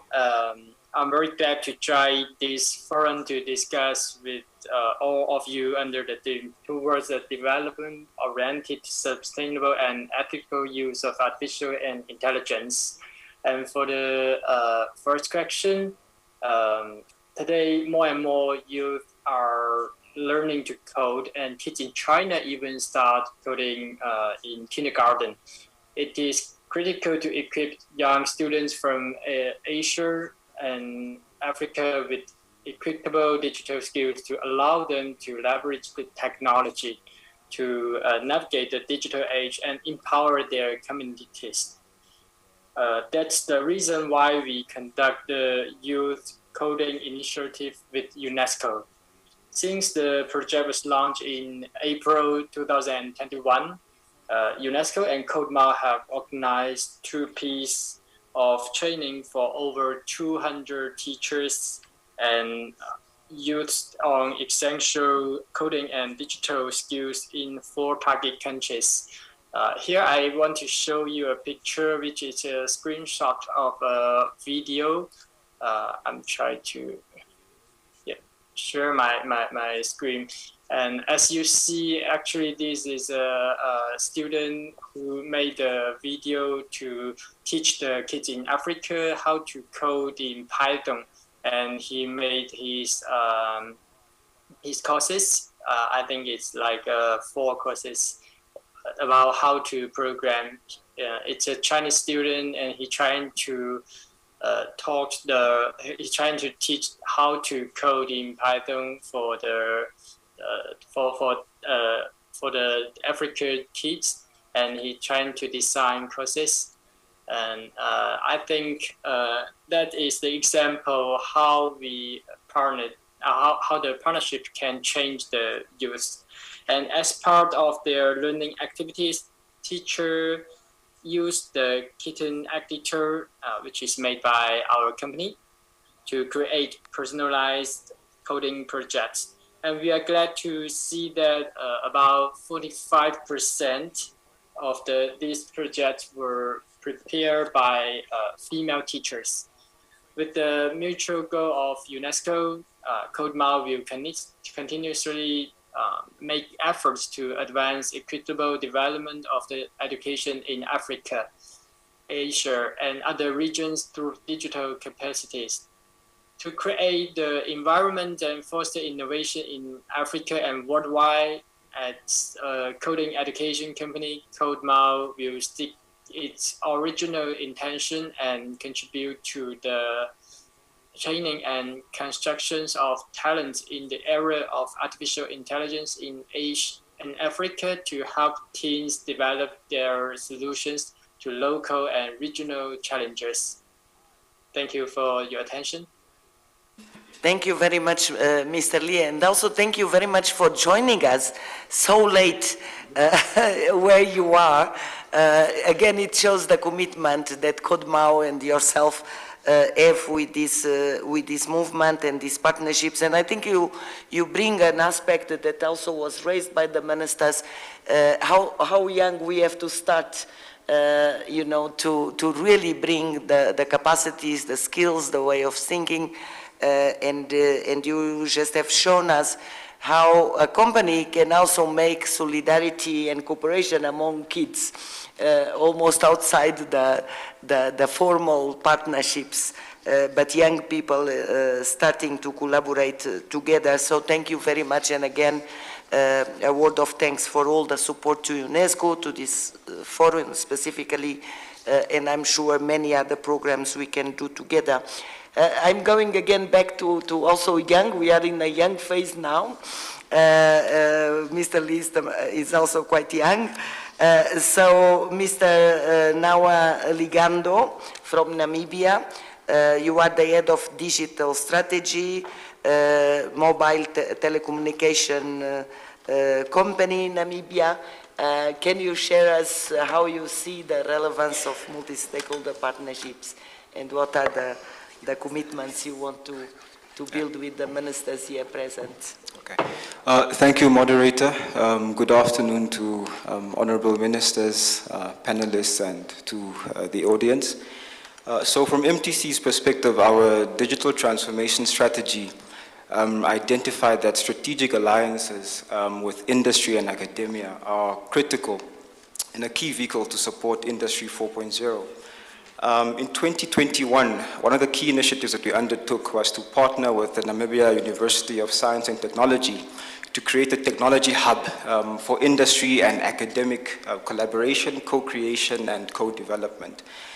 Really, this initiative termed the HTTPS, High Tech Transfer Plaza Select, it was really premised upon the need to elicit academic insights through research and development efforts, and also to create a sandbox which obviously industry partners can elaborate on their industry challenges, and also problem statements that ultimately will guide curriculum development, and also provide a sustainable platform on which we can collaborate on technology initiatives, obviously now between industry and academia. So we've identified that 4IR, it's a shared journey, and with strategic benefits such as looking at sustainability, customer experience, your citizen engagement from a government point of view, and also looking at operational excellence. However, in this journey, we've identified that there's a lot of disparities and silos in terms of the planning approaches across the different sectors. So what we're doing really is to bring these entities together through this initiative, whereas we're able to start looking at digital transformation from an AI perspective, and we're really looking to close those gaps, right? So looking at those gaps, we need to formulate partnerships. Very key. So these partnerships centered around, for example, artificial intelligence, looking at also 4IR enabling technologies like your data sciences and your cybersecurity as well. So really we have anchored these technologies as thematic areas that we are going to focus on. And every partner and every stakeholder that is on a digital transformation journey, we bring them together and we collaborate around these initiatives. Now, really, we're trying to facilitate technology use, technology adoption, experimentation, and prototyping.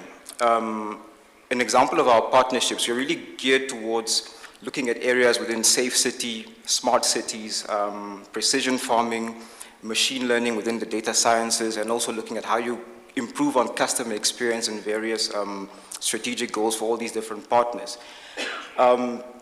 So from a policy perspective, if I can just add, what we would like to encourage or see is that we'd like to approach AI governance not from a point of view of just governance, but looking at it as an enabler. AI is an enabler. AI is an enabler for economic growth, and Africa, we're not merely consumers of AI, but looking towards moving to a smart economy, we are also going to be producers of AI. So that's the perspective we need to adopt. From a local perspective also, we need to consider the contextual needs, the localized needs as well of how we can apply AI to our context and how we can really successfully apply these. Lastly, to just close off, we need an enabling environment for data sharing across industry, academia, and government. We realize that in order to ramp up on artificial intelligence initiatives, there's a lot of data required. And ultimately, this data sits across various silos, and we need to start sharing that data. So we need proper policies in place, and also really considering that local data privacy, data sovereignty, cybersecurity regulatory environment. That is really one of those enabling factors for AI. So that is one of our inputs into considerations that the ministers can look into. Thank you. Thank you. Thank you very much, Nawa. And I think you touch on two very important points. One is the link industry, academia, and Honorable Minister, yesterday you were talking about how much we need the industry to receive also our students for the practical work, and really giving those practical experiences and ways of operating in a more action-orientated. So there is an opening from the industry to really collaborate with the educational institutions to really build also the expertise from a student point of view and not just of a young professional, but really building the skills that you need to operate. But I like also your call for industry also to be consulted when policy work is in process, so that the policies and the regulatory frameworks can become enablers for the industry to grow and respecting at the same time the ethical and sustainable use and the inclusion that we need to have to guarantee in our policy. So thank you very much for bringing these two aspects, an offer but also a call that I think goes very well into what we are discussing. And now we are back to online, and I want to welcome Dr. Leo Kargainem, sorry for the pronunciation, from Huawei, and again, you have been also a very important supporter of many of the activities that UNESCO is doing, not only in artificial intelligence, but also in ICT in general, and in particular also for this forum. So Dr. Leo, it's really a pleasure to have you here with us, and so please do make your intervention. Thank you. Thank you. So thank you for the opportunity from my side as well. Looking at what are necessary in order to have a successful AI in a society, I think that there are certain foundations that people have actually already taken up. So there is these three parts that I see very, very important. So what is about data, what is about computers that can do the inference, and what are the means of actually training them as well. And there's also the question of talent. Talent requires a certain enablers, a set of enablers, and one of them is education, and the other one is digitalization. So, and these are also valid for other parts. So if you don't have data if you don't have domain expertise in those areas that what you want to use AI for, that is essentially the thing that you have to also kind of make sure that you have. Also, you need a talent to actually use the digitalized world in a way that it becomes kind of scalable. Without scaling, you don't have an impact. But all in all, I think that the talent is not only about this, that to be expert people that is required by the society. It's also about talent of actually having to be able to use AI yourself, and having to use it in such a way that it becomes your tool. It is enabling you, because there are a lot of people who are impacted by the AI. And I would like to make it in such a way that people are not impacted by the AI, they would be empowered by the AI. And this is also something that has to be taken up in this kind of a setting already. I think that it is it is a paramount importance that you democratize the system. You don't build a system that is outside the people, it actually on the people. I like this example about the bicycle. It's a nice tool. You can drive around in different places. It makes you faster than you usually would be. It's nice to drive, and you get faster around, and it's also environmentally benign. It doesn't have a CO2 problem, at least a big one. And also it has the capability of keeping you healthy. So all of these categories you could also have an AI in. So something that is nice to use, it requires a certain training from the people. But when you have that you can actually handle it in a way. So we have to produce the AI solutions in such a way that they actually have these capabilities. It will be a tool for people to change their lives. And to a certain extent, it will change the life anyway. So this is going to happen. But I think that bringing the inclusion in, bringing people in, actually makes it so much better than copying the AI from somewhere else. What I would say that we have tools as a company as well to figure out how to combine multi-stakeholder situations. One is the thing that we are doing, looking at this kind of AI assurance kind of a club. That is a system that we tend to bring people in who are developing AI from different aspects. For example, when you are gathering data, when you are annotating data, for example, then you have a certain requirements that you do it in an ethical way, for example, according to different kind of regulations in different countries, but also according to make it actually working good. So it's not only about regulation, it's also about having this kind of a, let's say, trust on yourself that would make it through. So when you have a certain file system that is standardized, that you have templates for actually making agreements between the responsibilities of different parties, you can actually make a much easier system to develop an AI that can be deployed in a safe way. this is something that is happening in the company, and also kind of trying to do it outside the company as well, in a way that there would be multiple people working on it. But I would actually say, as a let's say, as a punchline to the equation, that if you don't kind of let's say develop the AI with inclusion, if you don't take the stakeholders with you in a setting, if you don't actually discuss in the workplaces about how they would like to change their work, rather than only thinking that we have this nice system and you have to learn how to use the computer in a cumbersome way that takes more time than it actually took you before to handle the job. So there are examples of digitalization that has gone wrong. Let's make it so that AI makes them right. Thank you very much, and again for bringing the perspective of the private sector and really making also the call that as we have been discussing since the beginning of the forum, but today in this morning strongly from the voices of the ministers, that it has to be contextualized and should respond to the needs of the people that will be using the instruments and the products. And again, academia has been coming from the first day. They are the partners also in this forum. We couldn't do the forum, Minister, if we didn't have our universities joining us and bringing also their knowledge. So now we are shifting to the other group of partners that are very, very important also.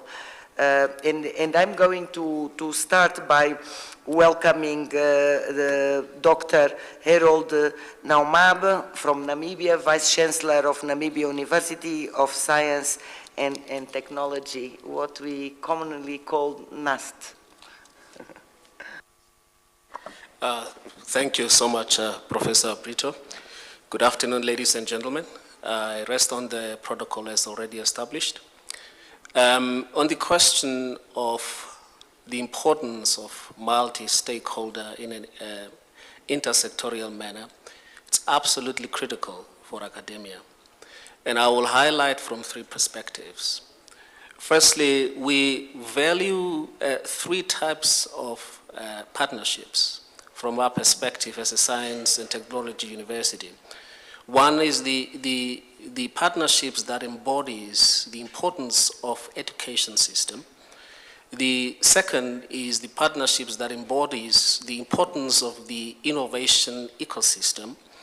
And the third is the partnerships that appreciate our shared values and our culture. Those are the three important ingredients in that multi-sector approach. From the education perspective, with our partners, for example, with MTC, we recognize the importance of the education system in the essence that it is only through education. It is only through education that we can truly leverage what we call ethical application of artificial intelligence. Now, here's the concern that oftentimes comes up, and that is a concern about skills mismatch. And I want to highlight how we are trying to address that aspect. The issue here is the relevance of the curriculum. The mismatch oftentimes arises from the fact that what we call qualification and certification-based programs, such as degrees and master's programs, the turnaround time for those programs is much more longer than the rate at which the AI systems are evolving. The AI systems such as robotics, machine learning is evolving at a faster rate. And of course, that will create the mismatch. What we are proposing with our partners is to look at an intelligent, smart, and agile technology platform that will assist us to create curricula that are adaptive and responsive to the changes in the market system. That way we are able to provide competencies and capacities that are responding to the current needs, but also help the industry to appropriately set up for the future. Now, with respect to the innovation ecosystem, we view it as an interconnection of two systems, and that's how we have set it up at our university. One is the system that clearly embraces the technology, And that is what we have done with MDC to say, you come on as board as a lead partner of technology and then embraces the technology with other developing partners. The other part of the ecosystem is what we call now the social inclusive innovation system. These two systems must cooperate in concerted manner. And this is important because we value as a university in a sense that we don't want anyone to be left behind. What we would like to propose is that in this multi-stakeholder approach, we require substantial investment in terms of infrastructure, in terms of capacity development support, and also investment in terms of uptake, such as venture capital, that will help us to deal with the challenges that we face with the commercialization of artificial intelligence. Now, because of this, in conclusion, I would like to propose that we established a regional knowledge network, both at the policy level as well as at the technical level. That would look at, for example, at the technical level, we would look at analytics, metrics, data centers, to be able to guide policymakers with informed decisions. I submit so. Thank you. Thank you very much, Vice Chancellor. And thank you also for proposing something that I'm sure you will take the leadership together with the Vice Chancellors, not only in Namibia, but in the region. Really, how can the universities in the region that are dealing with artificial intelligence can indeed create that network? And this morning the ministers proposed that. How can we have networks of centers of excellence, of universities that really become the sources of knowledge and of inspiration for the governments to take the right decisions, be them in policy, be them in smart investments, be them in guaranteeing that whatever we do is really for the benefits of our people. So thank you very much also for your call being also a proposal in a leadership movement towards an important knowledge network that I think will be crucial for what we are doing now. We have another partner from the continent, a further part of our continent. I want to call in Professor Amal El Falah. She's the head of the IE Movement International IE Center from Mohammed VI Polytechnic University. Really, we want to also thank very much the university and yourself, Professor, for all the support for the first forum that we had on IE for Africa in Morocco.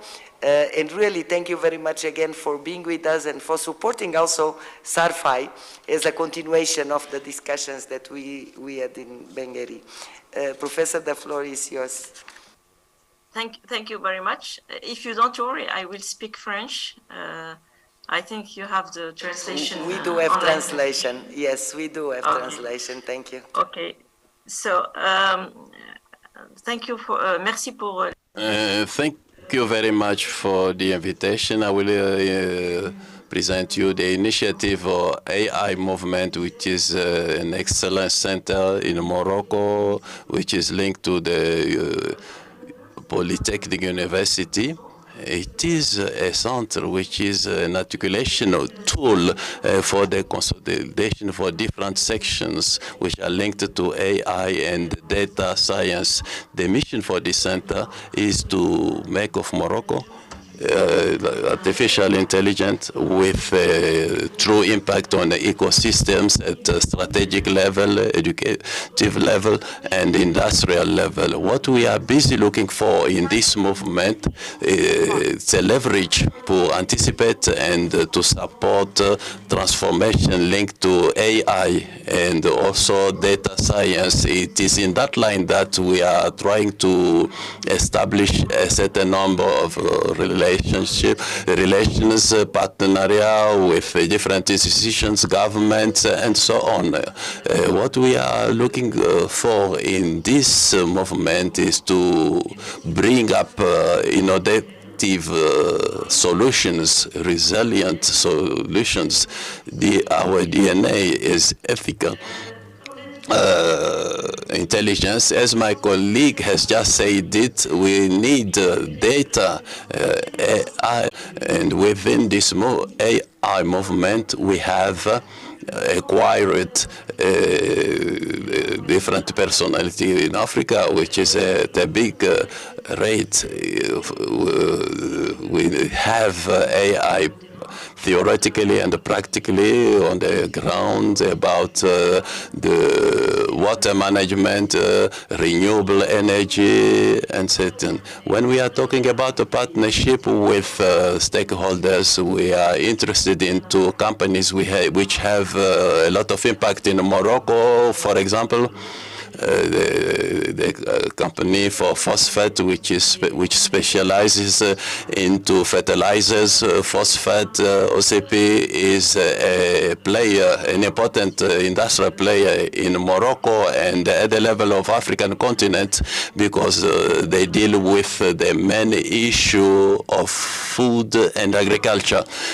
What I would like to highlight in this partnership is that we are having common labs in which we work hand in hand with industrials, engineers. This enables us to have a transfer from the university to companies. This is natural. These engineers work also within labs. We have also partnerships, strong partnerships with international NGOs. I'm very sure that UNESCO in particular, with priority in Africa, we are working together very closely. And we work equally with UN Women, and sort of the flagship in which we are interested in this strategic partnership with, we have concluded recently with UNESCO. This is around education and capacity buildings in AI field. I would like to take this opportunity to thank Mr. Matopo and Abdullah Ibrahim, who have really worked hard so that this partnership puts it concrete, and so that we can build together at the level of African countries, so that there can be collaboration, partnership, information, training, and so on. I don't want to be too long. I can mention two flagship actions which we are busy with in our movement. The first one is the creation and deployment of executive material, which is called the AI Governments and Apprenticeship, the first master for AI governance. This master has two essential elements: technical element with advanced stages at level, algorithmic level, and second element is about regulation, ethic, management, and so on. For this one, we launch it at in schools, business schools, so that we can add policy makers for tomorrow, and the workforce, so that they can conduct. We would like to thank. I have almost finished. The second action, which is important for us, we launch a hackathon at regional level, at the Morocco level, and at continental level, so that we can find solutions for women empowerment and gender equality. This is a hackathon which seeks to reach the SDG and the equality between gender. In conclusion, I would like to say for your second question, it seems very important today at level of Morocco and of African countries, and at regional level. We need to launch true strategies at regional and national level to have a responsible AI in Africa, and at the regional level we need training, master levels, so that the youth, African youth, can have real capacities, competences in the field of AI level and data processing. We have a political vision of AI because this is the only way we can succeed with activities around training, innovation, transfer of knowledge, strategic studies, and also to be able not only to have partnership but to repatriate diaspora, which is all over the world, African diaspora. I have finished. Thank you very much. Thank you very much, Professor Amar. Thank you also for the offer, and also that your center is important that you share with us the potential and also the opportunities for Southern Africa to really be able to tap on the knowledge, the expertise, the education possibilities, and also the technical assistance to governments to really move this agenda in the right direction. So thank you very much for that. And now we are going to again kind of take a different lens on partnerships. And really I want to welcome the representatives of civil society that are also very important partners in this area. So I'm going to start by giving the floor to Mrs. Liesel Engelbrecht from South Africa, Global Chief Data Analytics and AI Officer in Women in Artificial Intelligence, Hawaii Africa lead. Liesel? We cannot hear you. Again, is that better? Is better. Thank you. Awesome. Thank you, Madam Moderator, and to the Council that's all present today for this opportunity. We would like to share our commitment to this journey. So Women in AI is a global community. We're helping shape an inclusive AI for a common future, but more with an urgency on closing the gender gap. So we have ambassadors in over 50 countries globally and 8 on the African continent, and it's constantly growing. With regards to your question around stakeholder partnerships, we've got a multi-stakeholder partnerships, and we call it a form of collaboration. So we partner with leading organizations by participating in thought leadership publications, and an example where we were involved with World Economic Forum was the ethical AI in the AI life cycle, where we contributed significantly in that publication. We pioneer with AI ethics research and benchmarking applications and technical advancement with partners like Women in AI at Work and AI Sweden. We created an AI crash course, which was the first personalized platform designed specifically for an AI community and industry. It's called My AI. So it helps women that is interested in transitioning from a current career path into an AI career path. So where they mostly focus on administration and these type of workforces they are in will be automated.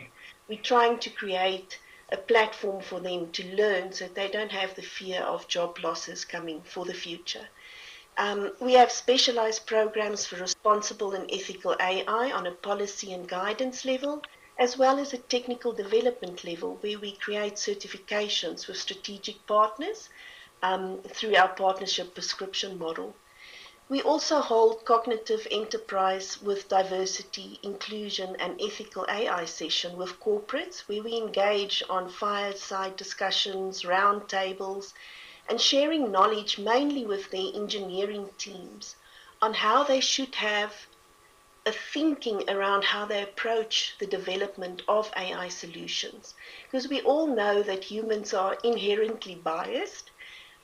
So if we can become aware that we could be biased, we should create that focus so that the engineering teams that develop AI solutions can have more concentration on thinking how they apply certain of the technologies through an AI solution that they will make available in the market. We also showcase through partnerships with Quatocom and Alan Turing Institute, where we've created some publications to develop for our partners on, an example was Where Are the Women?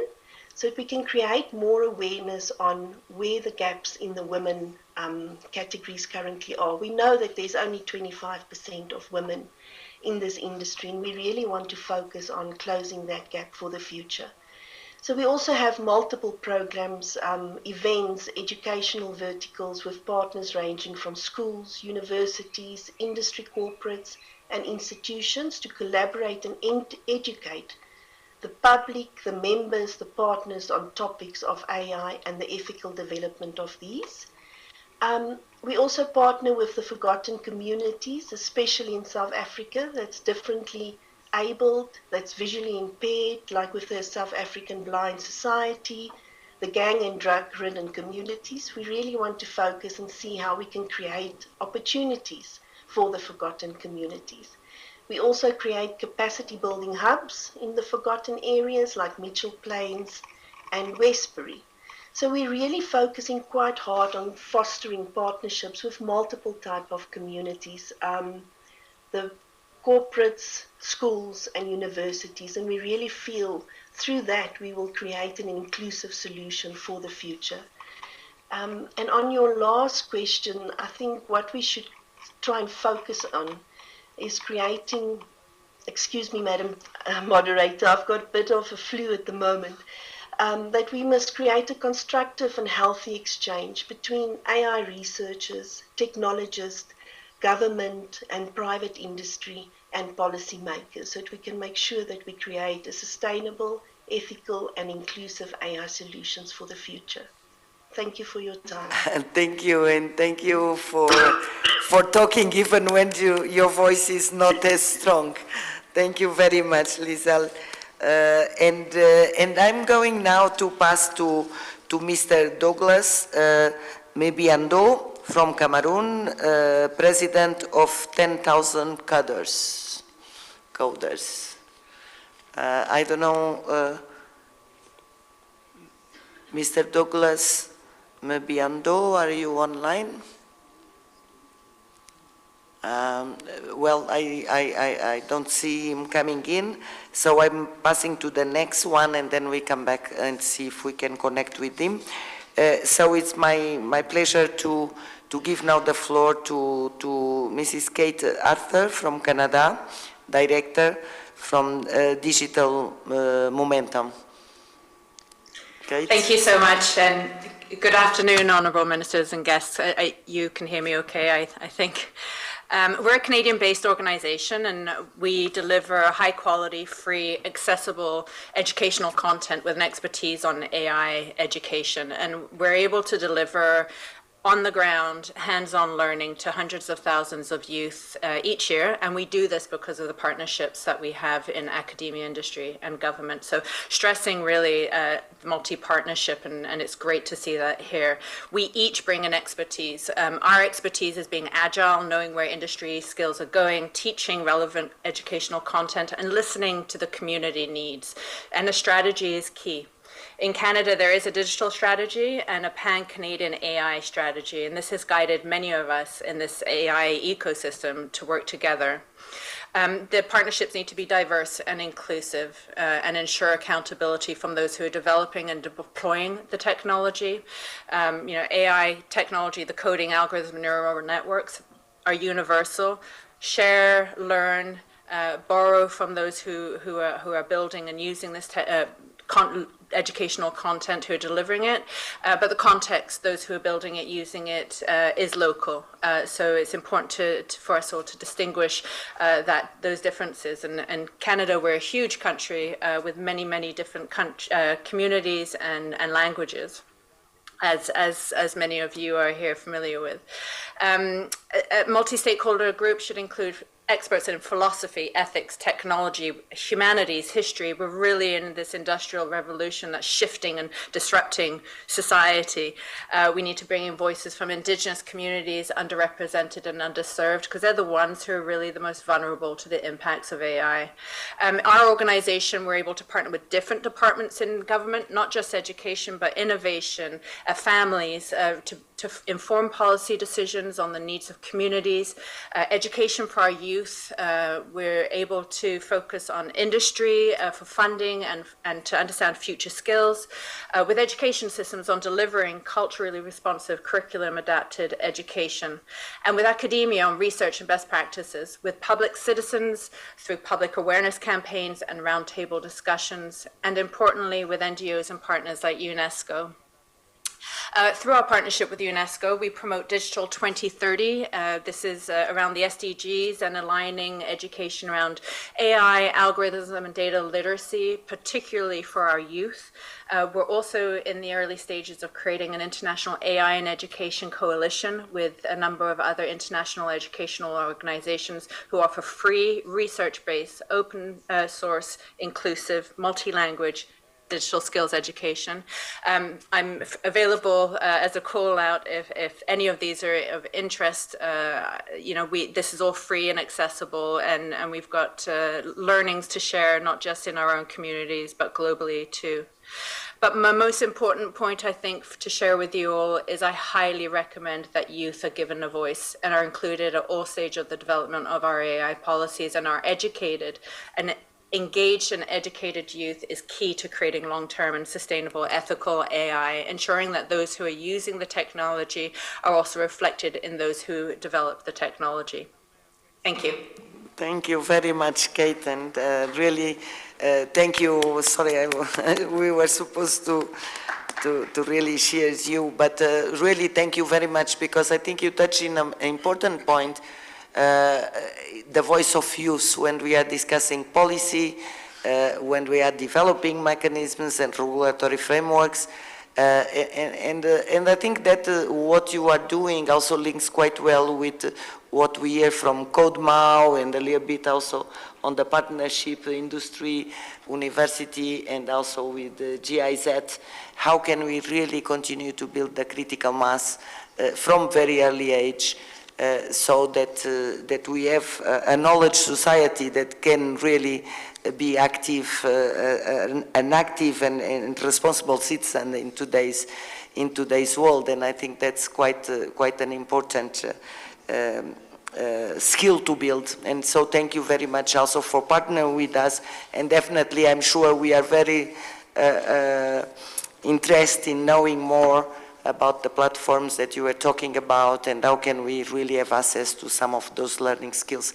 So, Excellencies, dear Ministers, I think first of all, let's give a round of applause to our partners here present and some online and in very late hours of their days for really sharing the commitment. And I think they also put forward some recommendations, some ideas, and really now I would like to give back the floor to you so that you can really tell us also how, from a perspective of government, you see this multi-stakeholder partnership and the relevance of that, and what are really the points that you want to pick up that we should also build on in order to strengthen the multi-stakeholder partnerships. So I'm now opening the floor to you, Excellencies, and without any formality, please do. I see that the Minister is ready. So. Thank you very much, Professor Moderator, and I wish to thank the partners, the private and civil society, for the contributions that they have made. I just want to start by stating the aim of policy or any normal government policy. The aim of it is to enhance the quality of life of people. So that is the point of cooperation, to say, what are we cooperating to do to achieve what? So knowing that that's the aim of policy, and normally it's through modernization and industrialization, because that's where our goods and services come from. And I believe that when we are using AI, we are trying to enhance the modernization and industrialization agenda. And when we are doing that, we are using knowledge and innovation as our meeting point. So the issue now is on that knowledge and innovation, what is the organizational architecture that is needed for policy? Because policy making is very easy. It's not complex, as people say. It's very easy. You basically say people need food. How do we provide that food? People need a healthy lifestyle. How do we provide that healthy style? Because sometimes when we write it in complex books, it looks very complex. It's not complex at all. We just want to make sure that people live well. That is the aim of policy. And then you set up mechanisms to make sure that people live well. And I've said through modernization, industrialization, which is our way of providing goods and services to people, and normally modernization, industrialization is provided through knowledge and innovation. Now, I want to basically respond to that and say, and take the innovation hub as the meeting point, which is the infrastructure where private sector, where civil society, where government meet in order to make and actualize the applications of AI. But before that, the cooperation model is normally reflected in literature and in reality as the so-called triple helix model, whereby the academia is meeting with industry, is meeting with government to provide the aforementioned issue that I've talked about, trying to improve the lives of the people that we are trying to serve. So the meeting point, like the way we have organized, for example, I will take an example of Zimbabwe, whereby we said, okay, we have our education system that involves innovation, industrialization. And now focusing on the innovation part of Education 5.0, we have said there are three inputs that have to go, or streams or pipelines that go into the innovation hub. One of them is the private people. The other one is from the faculty, which is the academia. The other one is from the public, just civil people who are involved in innovation. Because remember, our aim is to create an industrialization path or an innovation path. So we have said that in the innovation hub, what we are saying is we need faculty research to go into the innovation hub, industry to go into the innovation hub, but public to go into the innovation hub, with the aim of producing a private sector or an industrialization pathway. Because sometimes people say, okay, we want to industrialize, but nobody's telling us how they are going to do that. So what we have said is that using the triple helix model and using the innovation hub as our focal point, a person comes with an idea in the innovation hub, the innovation is actually incubated, it might be of interest to a private industry, it might be of interest to an individual, it might be for an interest to a student or a professor who wants to go into the innovation hub, where we create either a patent or a prototype or a license, and then after that, we help our students or that private sector to create, especially students, to create startups. So far, for example, in Zimbabwe, we have, through this approach in the past 3 years, by December for the University of Zimbabwe, we had registered about 25 companies for students. And that's our meeting point. What is the interest of government in doing the private sector? We have to facilitate, because by creating a university, by creating a training institution, we are facilitating people to become themselves by forming a private sector. And when they form that private sector on their own and they are making money, that's how we get our tax. And through our tax, we basically run the country.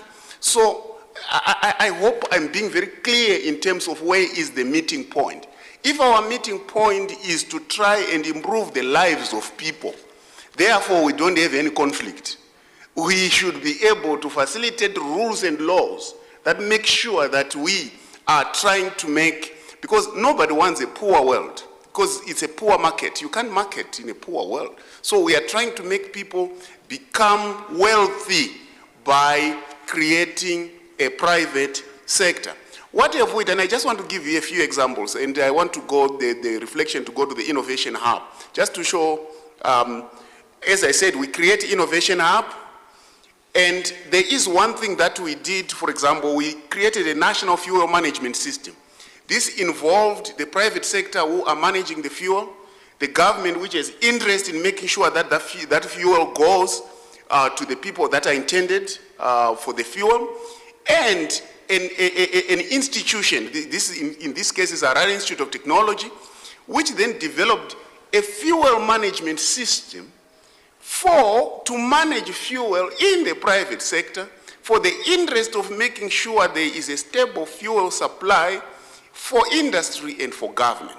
So this is one is just showing His Excellency the President sometime in 2021 actually commissioning this AI-based fuel management system, which was done by an academic institution for the private sector in the interest of the public, which means that is the interest of government, so that we can run the country fuel system efficiently. Number two, using the same institution, we had problems with cash and so forth and so on in the transport system when people were going home, commuters. So this very same institution developed a tape card system for fuel management in the bus and for making sure that people can pay digitally their bus fares, but at the same time it's GPS tagged, so we can also manage the fleet based on that. This is a clear example of how government is making sure the academic institution is working well, and how the academic institution is working with the private sector to make sure that the transport management system in terms of logistics is done well. All these things we did in the past 2 years. So this is just showing you the model that we expect the private sector, the civil society, and the government to work together, and academia to work together if our aim is the same. If our aim is the same, it means it's very easy to work together in the AI area. But if the aim is to destabilize, it's not in the interest of government for people to be destabilized and not live their lives peacefully. So the issue is, if that is the aim, then it's very good. Then we went on to develop for the monetary system, the same institute, I'm just giving you one, but there are several, where we developed a system for monitoring the Birut charge with a financial system using AI and so forth and so on. This just shows you how it is possible in the mechanisms of cooperation. And you see the mechanisms of cooperation are revolving around the Innovation Hub. And in the Innovation Hub, we are using the triple helix model, and we are growing a private sector within the Innovation Hub, because a private sector is not falling from the sky. There are two ways in which a private sector can happen in a country. It's either investment which is coming from outside, but surely that investment must have been from an innovation hub in that country outside. And also the one from the country inside, whereby you are actively growing a private sector and making sure that it happens.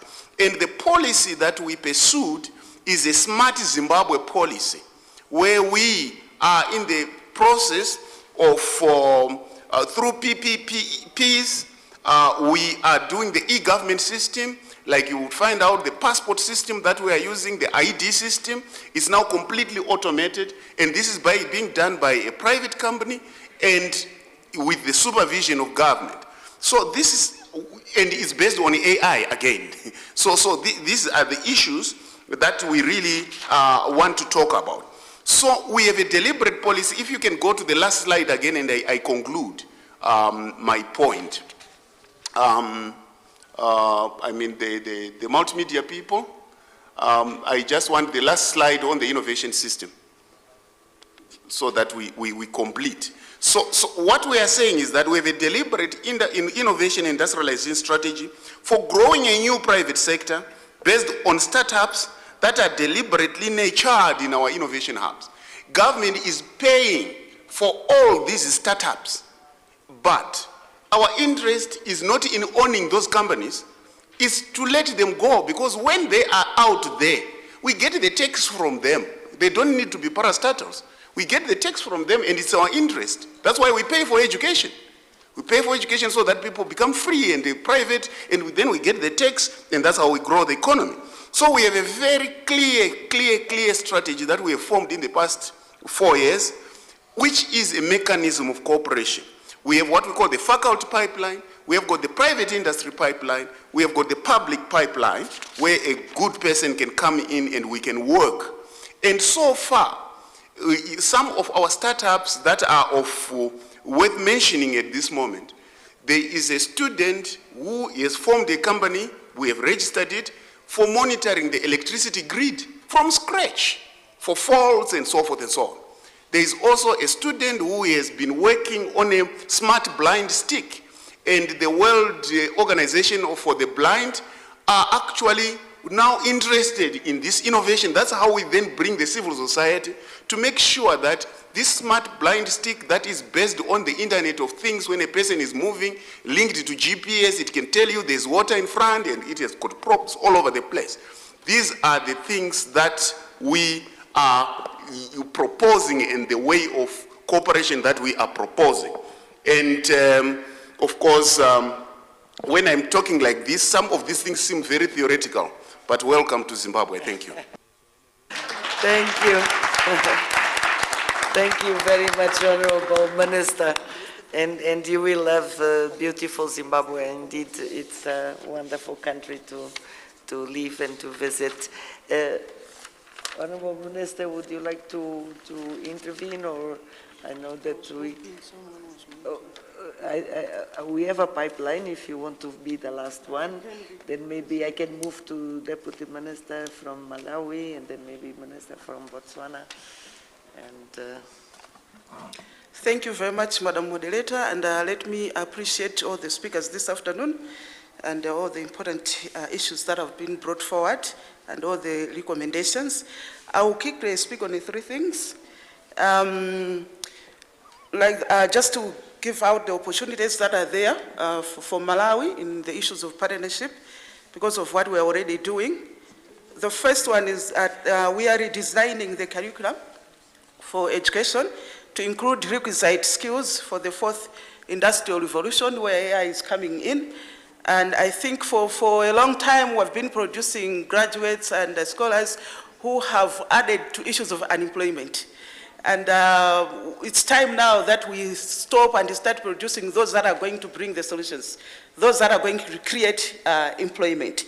So that's the opportunity that we are giving out to our partners, that if you want to support us, we are redesigning the curriculum and you can come on board so that we do this together so that we can have populations that are skilled, populations that are going to be able to be innovative, and their innovations are taken on board, and they are responding to the challenges that we are facing as Malawi and as a region.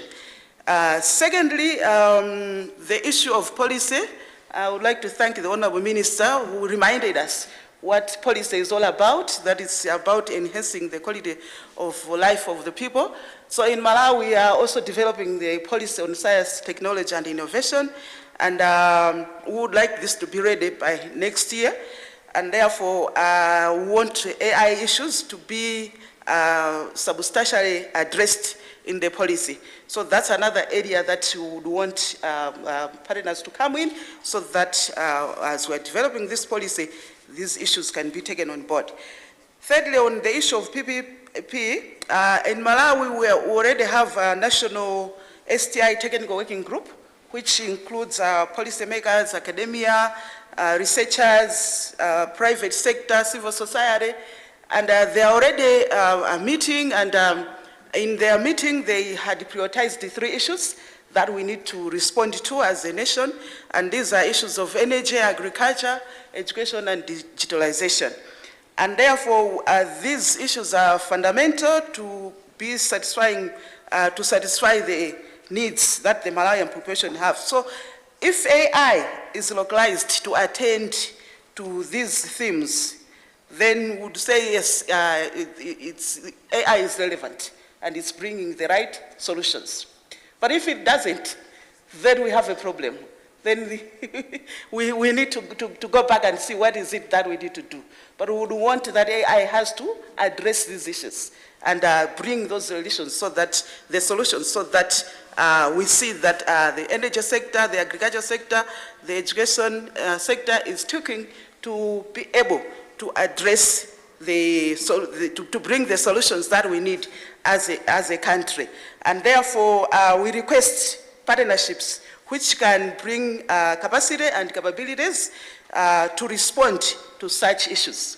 Thank you so much.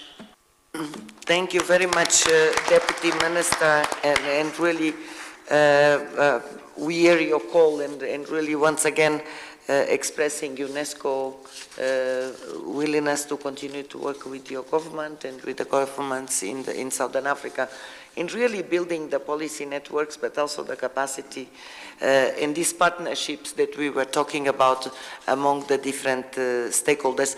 I see that our very last speaker, and I'm going to ask you for 2 minutes. Sorry, Mr. Douglas, we called you, and you probably were the problem of being offline. But I know how much you have been doing, and we want to hear you, but really very briefly, because I still have 2 ministers to speak before we close the session. So welcome the President of 10,000 Cadres. Merci beaucoup. Thank you very much for this opportunity. Thank you very much to UNESCO.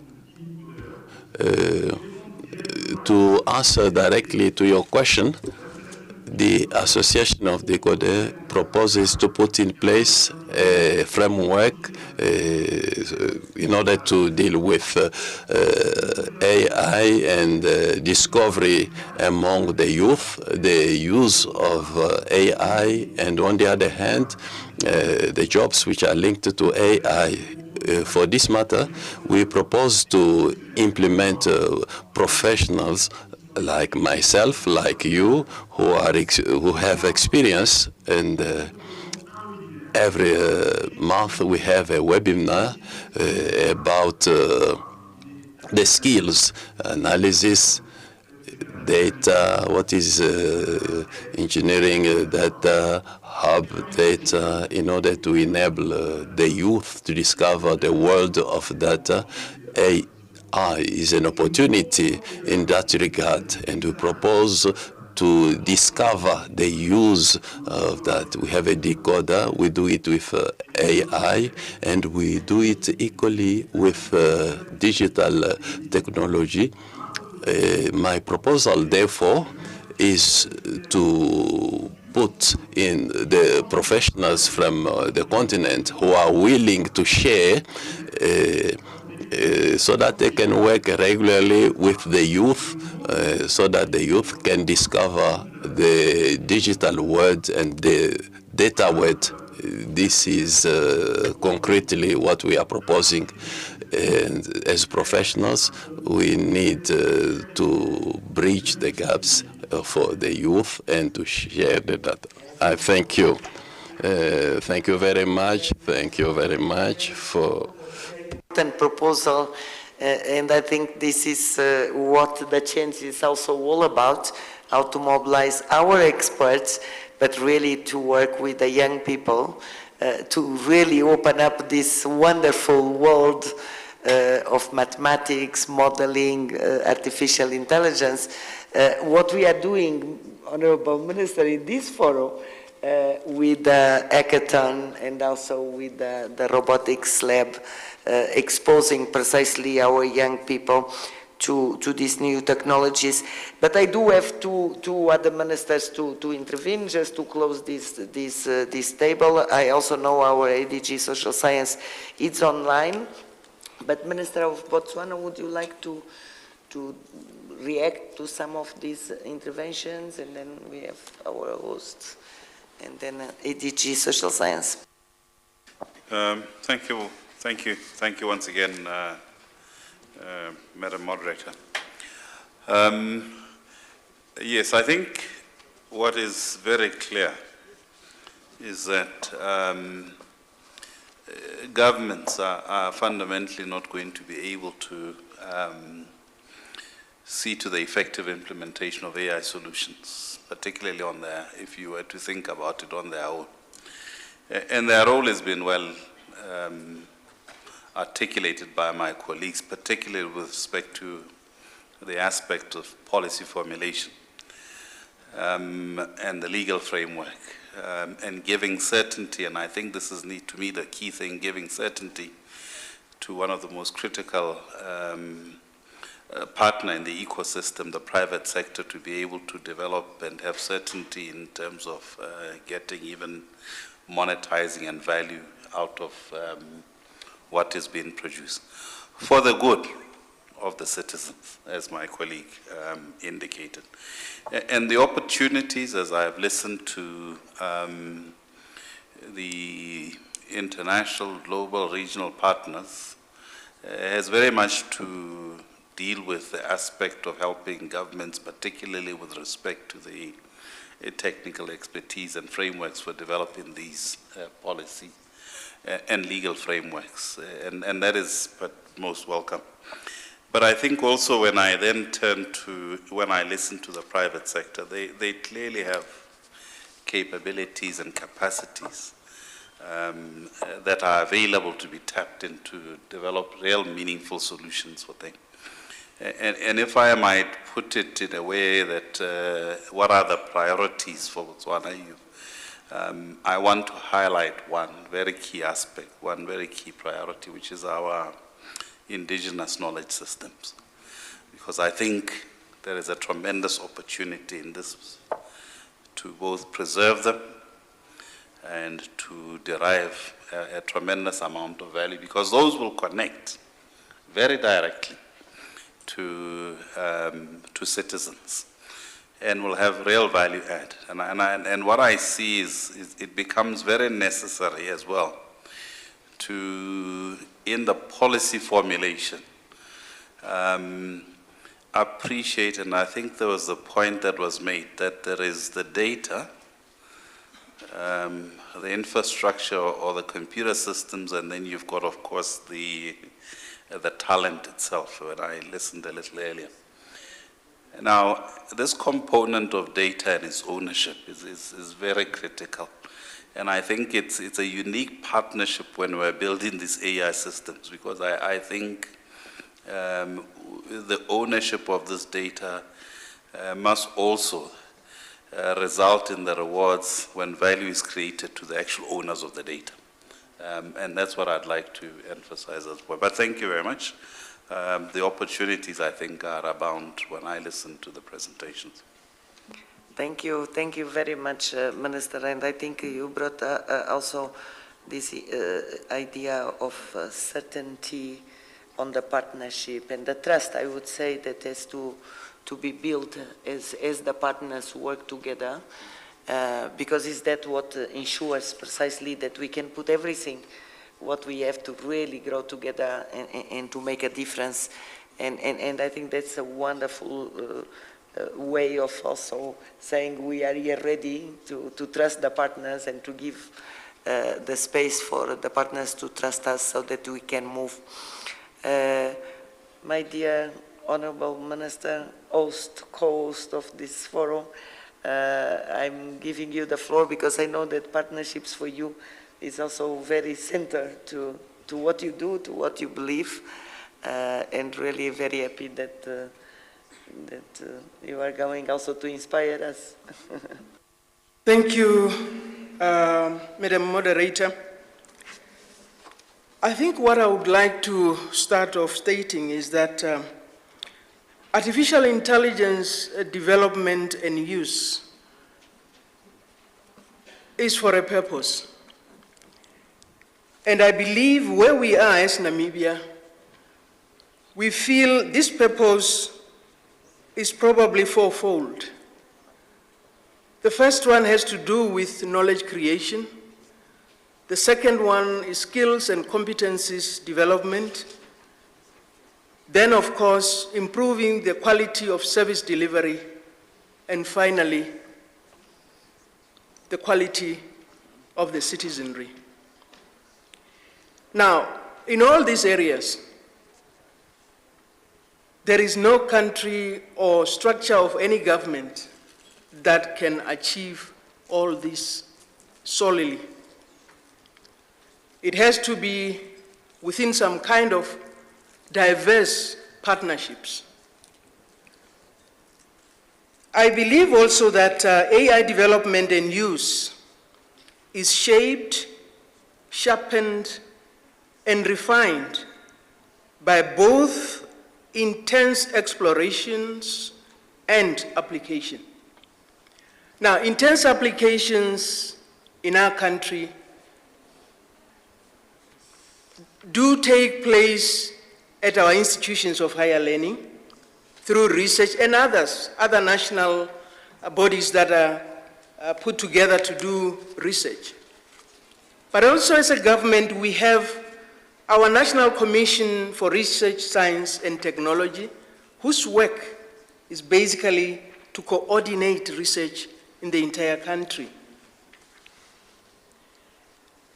Now, when we come to application, I believe there are two main areas where perhaps when it comes to artificial intelligence, we would expect to see application of AI being so visible, being so really responsive to the challenges that we have on the ground, within our broader community, but more so in our businesses, you know? And when it comes to the universities and our research entities, I think that's where really the partnerships have to be firm on targeted research clusters. And within those clusters, having one that squarely looks at the expansion, development of AI. And it's not expansion just for us to become associate professors or anything, but actually to make sure that we answer the socio-economic challenges within the country. Some could be healthcare, food security, climate change, and of course, with the new niche economic area, the aspect of green hydrogen. How do we leverage AI to ensure that at the end of the day, it actually brings us closer to realizing the benefits from these important various areas? Now, I really don't want to go far. We look at SADC, the kind of partnerships that perhaps SADC could help to facilitate and ensure that we, as a sub-region, we continue to really build instruments, institutions, as well as centers that directly respond to the needs of the region, particularly in this area of AI. I think it is important really to talk about SADC working towards mobilizing member states so that we could have, as I said earlier, a regional data center. A regional data center. And this regional data center will not just come from Norway. It has to come from our mini national data centers. And that's where we need to begin as individual member states. It is only when we develop capacity and competencies in the area of artificial intelligence at national level that we can then begin to feed better the regional block or the regional center. The other thing that SADC could also do, I know there is a move towards integration through trade and so on, but I believe even with this exercise, it can actually help to lead to integration, particularly when you look at our academic programs, standard harmonization of standards, you know? And like I said earlier, the aspect of experts without borders. So that a professor who is well-versed in any area of artificial intelligence could actually teach at NAST, teach at UNAM, but then have 4 months of the year where he's in Uganda. Well, no, it's not part of SADC. Yeah, not yet. Maybe at Zimbabwe or Botswana, you know, teaching the same. You know, that way we talk of real exchange and transfer of knowledge. And that's what SADC should help us to really do, if they can coordinate that. With UNESCO, they say UNESCO is the laboratory of knowledge. Our technical assistance in doing many of these things, obviously we depend on UNESCO as well as other partners. But UNESCO now, because they have really come a long way with us in facilitating, in honing the discussions, and in so many other ways. I believe also if we are to expand our global partnerships, we need UNESCO, in a way, to facilitate, to identify those centers around the world that are really good in this space. Not only centers, but also institutions that can partner with our universities and research institutions. I think my colleague from Botswana talked about the need for standards when we talk about AI, and it's so fundamental, very fundamental indeed. So I think we are not talking about standards that are unique to the sub-region or unique to Africa, but standards that have a genesis of being refined until they become thorough and they can be applied anywhere. Global standards, that is. I think I really said what I wanted to say, but our youth. I think our youth, when it comes to the area of artificial intelligence, are really the movers and shakers.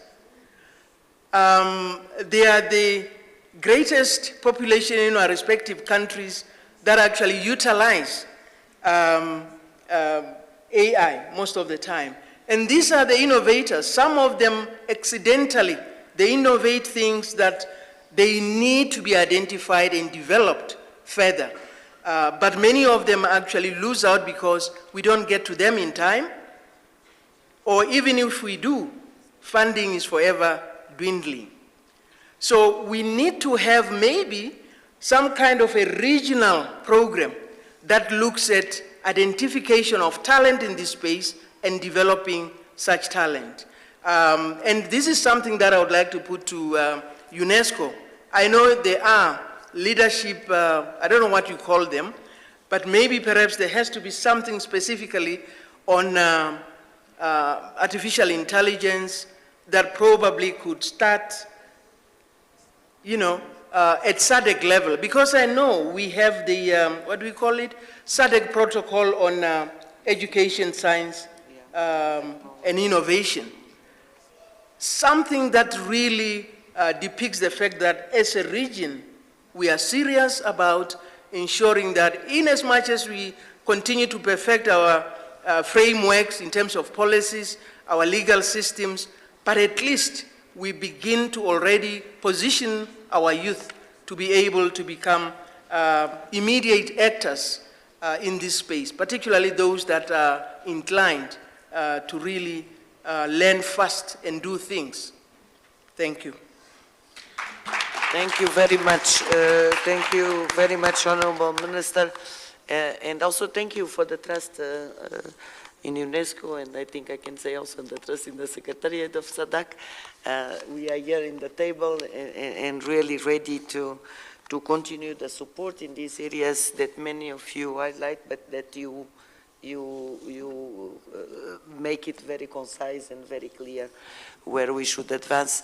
I would like, before really wrapping up and give the time for the ministers to have the bilateral meetings that you have planned, just to give a few minutes for our ADG Social Science, that is also one of the champions in bringing the partnerships together. So, dear ADG, the floor is yours. Thank you so much, Lydia, and thank you, Minister, thank you, partners.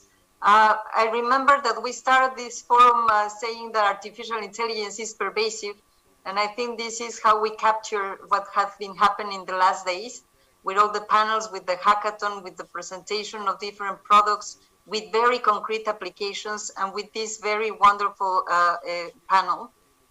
We have taken very good note, Minister Gandhi, because the fact is that you have given us very clear marching orders.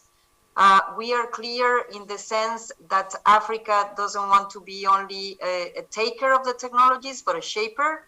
And this is something that in UNESCO we believe, because we have developed all of our tools, all what we presented in this forum are done in a multi-stakeholder partnership, but also with very concrete contributions from different regions in the world that we know have so much to offer. And this is what I have learned from this forum from the distance, but I have been trying to follow very closely. And the reality is that Africa has a lot to offer in terms of the reflections, in terms of the need, in terms of the enablers, in terms of bringing up the capacities, not only of the public sector, which is necessary to understand, to develop the regulatory framework, the policies, but also to create the ecosystems that brings the very good universities that you have in some cases with the good business developments, with the partnerships that we have heard. And therefore, what I would just like to conclude is to say that you count with UNESCO. The fact is that we have been looking at these issues in different perspectives, and our director for strategic planning and partnerships have mentioned many of the applications and the issues that we have commented for. But a final reflection is really important. In terms of the implementation of the recommendation on the ethics of artificial intelligence, which I said was the most comprehensive framework that UNESCO has developed, we really count on having this regional platform to bring together the expertise of the African countries to how you want to move for the implementation. It's again about data, it's about governance, it's about privacy, it's about accountability, it's about the policies for gender, for youth, for all the things that you have mentioned that you care about. And therefore, it will be very important to have the African voices really making it concrete contributions, concrete warnings, concrete elements of how to build this in a more inclusive manner. And we are really encouraged also by the possibility of working with SADC in implementing it. First of all, please join the Friends group of the recommendation. We have launched a survey to develop the 2 tools that we presented in this forum in a preliminary fashion, but we really wanted to have it in Africa, the ethical impact assessment and the readiness assessment. But in the survey, we only have, out of the 35 countries that responded to it, only 2 Africans, and none of those that are here in the table. So I would really encourage you to join that survey and also to join the Friends group. Great to hear, Minister, that you are interested in the experts, AI Experts Without Borders. This is a network that we want to put together with the experts that we have whenever there is a need for an auditing, whenever there is a need for really understanding how these algorithms are being built, whenever we want to ensure data accuracy or representativeness. But of course, we need the experts from Africa, because nobody knows better what Africa needs than the Africa experts and the African governments. And therefore, this is one of the elements that we are going to build, and we are going to build it with you. We have the network of institutions, again, an invitation for the institutions of the region to join in the implementation of the recommendation of the ethics of AI and the network of institutions. We have the Alan Turing, the MIT, Harvard, Munich, South Africa, but we need more of the universities that have been present in this forum and that has so much to contribute. The Network of Women on Artificial Intelligence that was presented, the Observatory of AI, and of course, the Global Forum on the Ethics of Artificial Intelligence. To finish, my dear colleague Tawfiq invited you to the UN UNGA, where he will present the broadband work on governance. I want you to mark the 13th of December as a very important moment, because the European Union is going to launch the Global Forum on the Ethics of Artificial Intelligence, and they are going to include a very important section on development partnership, and they are going to be focusing on Africa. So ministers, it will be wonderful to see you again in December now in Europe. But at the end, what we're really looking forward is to hear from you, to listen from you, to learn from you, and to bring the African perspective to this work. And I think that we have done it in a wonderful manner this week. And I also want to thank our host, Namibia, the land of the brave. Now I learned it. And our regional office, Lydia, and our office in Namibia with Musa, that I'm sure they're going to be doing a very careful follow-up on all these things. So thank you so much, and looking forward to the continuation of this, which is just the beginning of a very intensive agenda for cooperation with you and for you.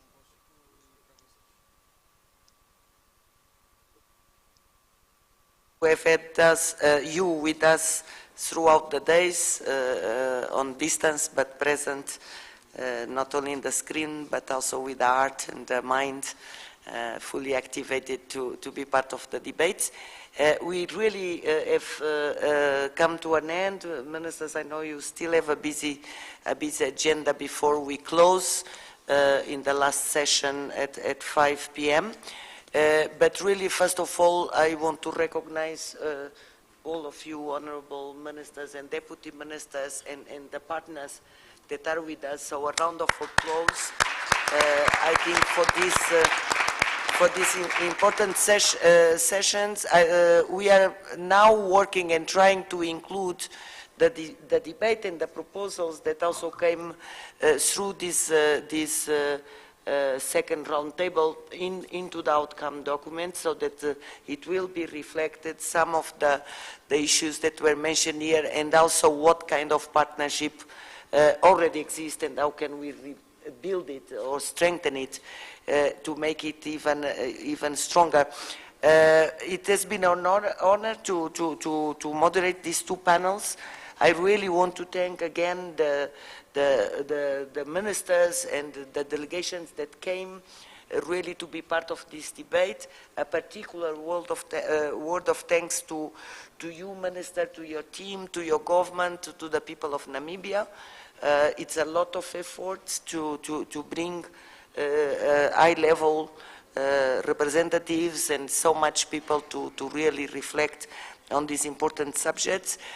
Really a word of thanks also to the ADGs and the directors that have been very much involved, our ADG for External Relations and Africa, Eduardo Matoko, our ADG Social Science, Gabriela Ramos, our ADG also CI, that all of you and your teams in headquarters have been very much involved in supporting us here in the region to organize these.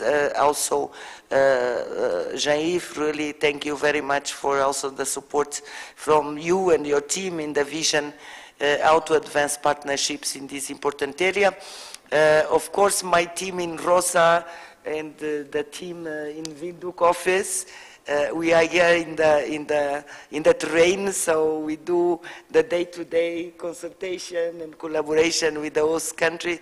And really, I'm telling you, it's a wonderful team, the UNESCO team, both headquarters, Windhoek, Harare, all together, really making sure that we have a good deliberation. And a word of thanks, really profound thanks to the participants, to the speakers, here presently, but face-to-face, but also the speakers online. It has been amazing how much participation we have had online, people following the forum, also feeding into the documents and the debates. We couldn't do this without you participants and you speakers, panelists, that really bring also that commitment and the creativity and the solidarity and the trust and that we need really to build a wonderful agenda towards a sustainable and ethical use of artificial intelligence in Africa. To my dear partners in SADC Secretariat, I'm going to say until tomorrow, as we have a lot of homework to follow up, the continuation of our work together in pushing this agenda is very important. So thank you very much to all. We look forward to see you again at 5:15 maybe, 5 for the closing and the adoption of the outcome document. So we wait for you here, back here, and again, honorable ministers, deputy ministers, really thank you very much for this. Thank you. We have the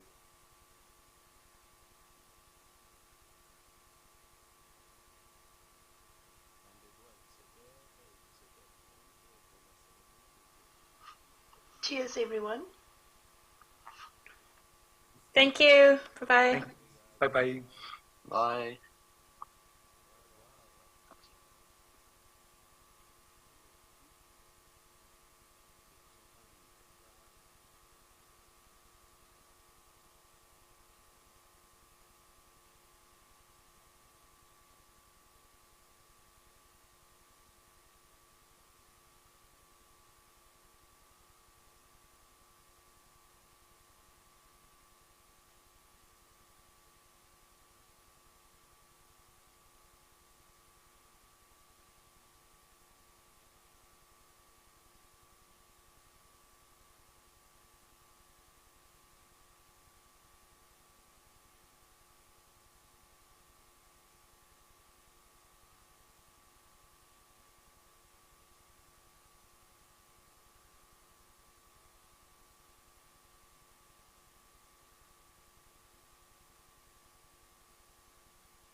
and it goes to the team MICT.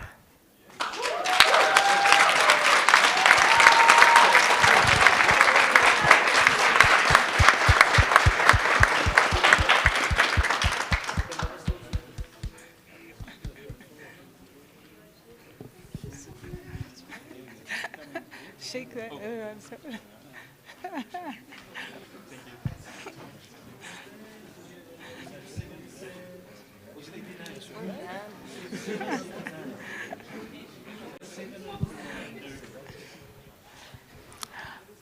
Photo shoot, Ming. Yeah.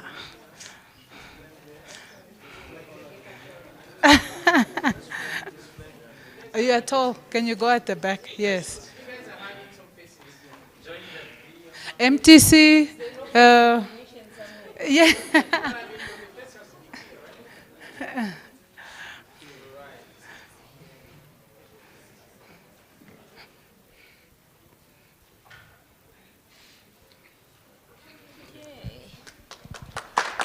I'm done. Okay. Yes. Yes. Thank you very much. Thank you. Yes. Yes. Yes. I'm sorry. Okay. Events with scientists. Mm-hmm. We are dealing with scientists, eh? Once more, congratulations.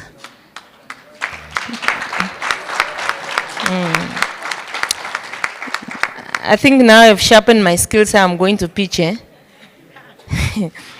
Yeah, before I close, I just want to also extend an appreciation to the judges. I wouldn't want to be in their shoes because we had geniuses up here, and I think you guys made their task very difficult. But thank you very much for your observation, for the task. It was not easy. Like I was saying, I learned a lot, even from the judges, the way they were asking questions. I could tell that, okay, this one is now asking because of, this must be her field of expertise. I saw the guys from the figures, the statistics, I could estimate, I could predict what question he was going to ask. So you see, that's how clever I'm also, eh? No, thank you very much to the judges, and I wish you all the best. You should do this often. I'm sure you've also picked up one thing or two. You did a good job, and I could observe it was really fair. I was also doing my own judging as I was sitting there. I think my team didn't win that. I thought, thank you. The hackathon is officially closed.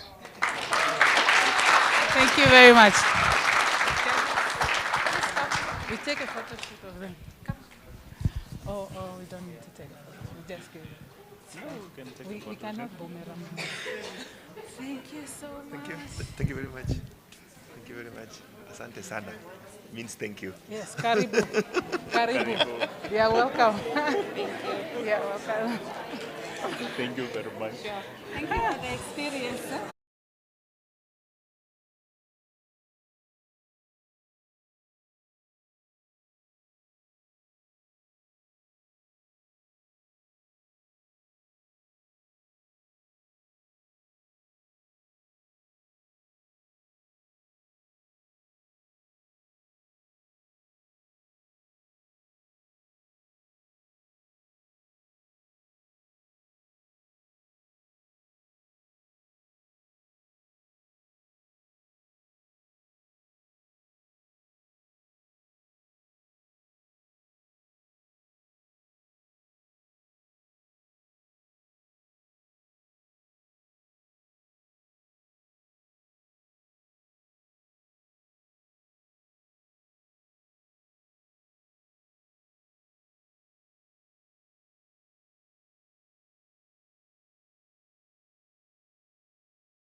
Kodeli, who will preside over this next installment. Thank you.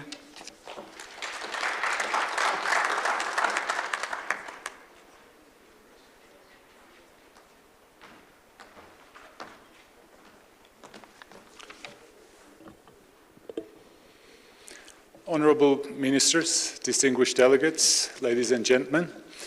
I have already introduced myself this morning, but I will and explain the process that led us to this apex point. But I will still repeat this very shortly because this is really critical, the process. The process that was guided, as I've stated before, by principles of inclusivity and openness. The aim has been to capture all the voices and all the key messages that emerged from this stage and from these discussions, and to make sure that nothing in the document in front of you there's nothing in the document that did not come from our discussions. Very briefly about the process. First, there was a zero draft circulated to all the delegations before the start of the forum. At the end of each day of the forum, the day 1 and day 2, we circulated the different versions as it came together, this statement, again, based on the discussions, the key messages, but also based on the written contributions that we have received from the delegation. So I would like to once again wholeheartedly thank for your attention and for your time to go through the document carefully and to provide us very useful and constructive feedback. It has been a particularly hectic time today because we really wanted to capture everything that was said here on the stage by the honorable ministers and distinguished delegates. And so we were all ears listening to you, and then we were transcribing what was articulated here into the outcome statement. So what you have in front of you really represents the distillation of all these comments and all these key messages that have been emerging. I have to say that perhaps there might be some typos or small mistakes maybe in the text. We hope that there are none, but because we were working on it up to the last minute to make sure that also the messages that were articulated during the partnership session were adequately included here. As a customary procedure, we will then run through and correct any minor mistakes there that might be there.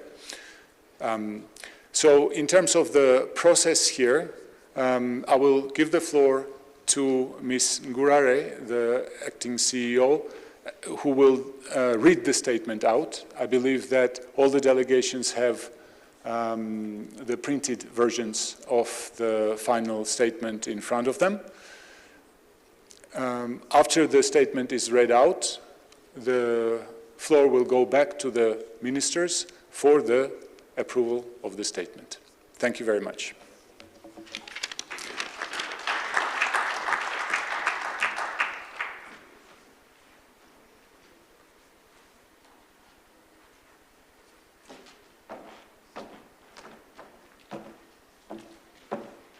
Thank you very much. I hope you can see me. There's been a high change. The previous speakers could be seen. I hope I can be seen as well. And I hope we can use artificial intelligence just to, to sense the height. Then the mic can change. Honorable Minister, I would like to stand on the protocol already established. As it was said, my name is Albertina Ngurare from the NCRST, and I'm here to read to you the outcome of the program that we've been busy with for the past 3 days. I know we are happy we are here now.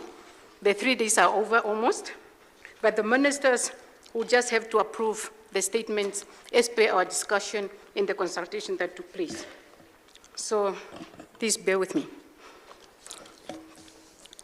The ministers in charge of higher education, ICT, digital technologies, communications, science, and innovation from the Southern African countries, 7 of them, gathered at the UNESCO Southern African Sub-Regional Forum on Artificial Intelligence, co-hosted by the government of Namibia and UNESCO in Windhoek from the 7th to the 9th of September. Recognizing that artificial intelligence is fast transforming the world and the future of humanity, raising complex questions and blurring traditional boundaries of the physical, digital, and biological worlds, influencing human thinking, interaction, and decision-making, and raising socio-economic, ethical, and political risks engendered by the use of IA systems mainly produced outside our region that often rely on low quality and non-representative data with limited knowledge of local languages and indigenous knowledge, guided by the recommendation of the ethics of artificial intelligence adopted by the 41st session of the General Conference of UNESCO and addressed by the member states, both as AI actors and as authorities responsible for its effective implementation and the development of the policy, legal, and regulatory frameworks needed throughout the entire IA systems life cycle to respect human dignity and exploit the full potential presented by the fourth industrial revolution. And I'm sure this word, we had presentation also talking how African countries or SADC was, different countries represented here, was getting ready for the fourth industrial revolution. Conscious of promising regional networks of AI experts in Southern Africa, and the IA technologies are being widely used in the region, and that this requires policymakers, economic actors, the people to understand how AI technologies can impact their life and to collaboratively engage in IA policy dialogues and governance to harness the potential of AI for the common good. Acknowledge that the use of IA in our countries can impact human lives, especially the youth, who constitute approximately 60% of the sub-Saharan population. This has been emphasized, that the SADC or sub-Saharan, the population is mainly made up of the youth, and therefore we will be emphasizing the incorporation of youth in all our projects and everything that we do. AI must contribute to safeguard human dignity and human rights, as well as gender equality, social justice, economic development, and environmental and ecosystem protection, thus contributing to build a prosperous future for our young generation. Observing significant gaps in awareness, knowledge, and human resources, capabilities in the human resource capabilities in the different domains of AI, including the ethical implications within government institutions, independent oversight bodies, human rights institutions, judiciary and law enforcement bodies, as well as the private sector and the general public in Southern Africa.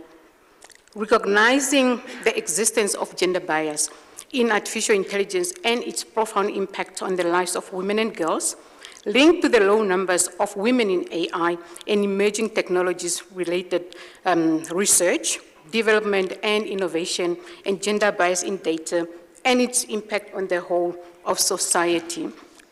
Bearing in mind the Universal Declaration of Human Rights and international human rights frameworks, whereby member states have pledged themselves to achieve in cooperation with the United Nations the promotion of universal respect for the observance of human rights and fundamental freedoms.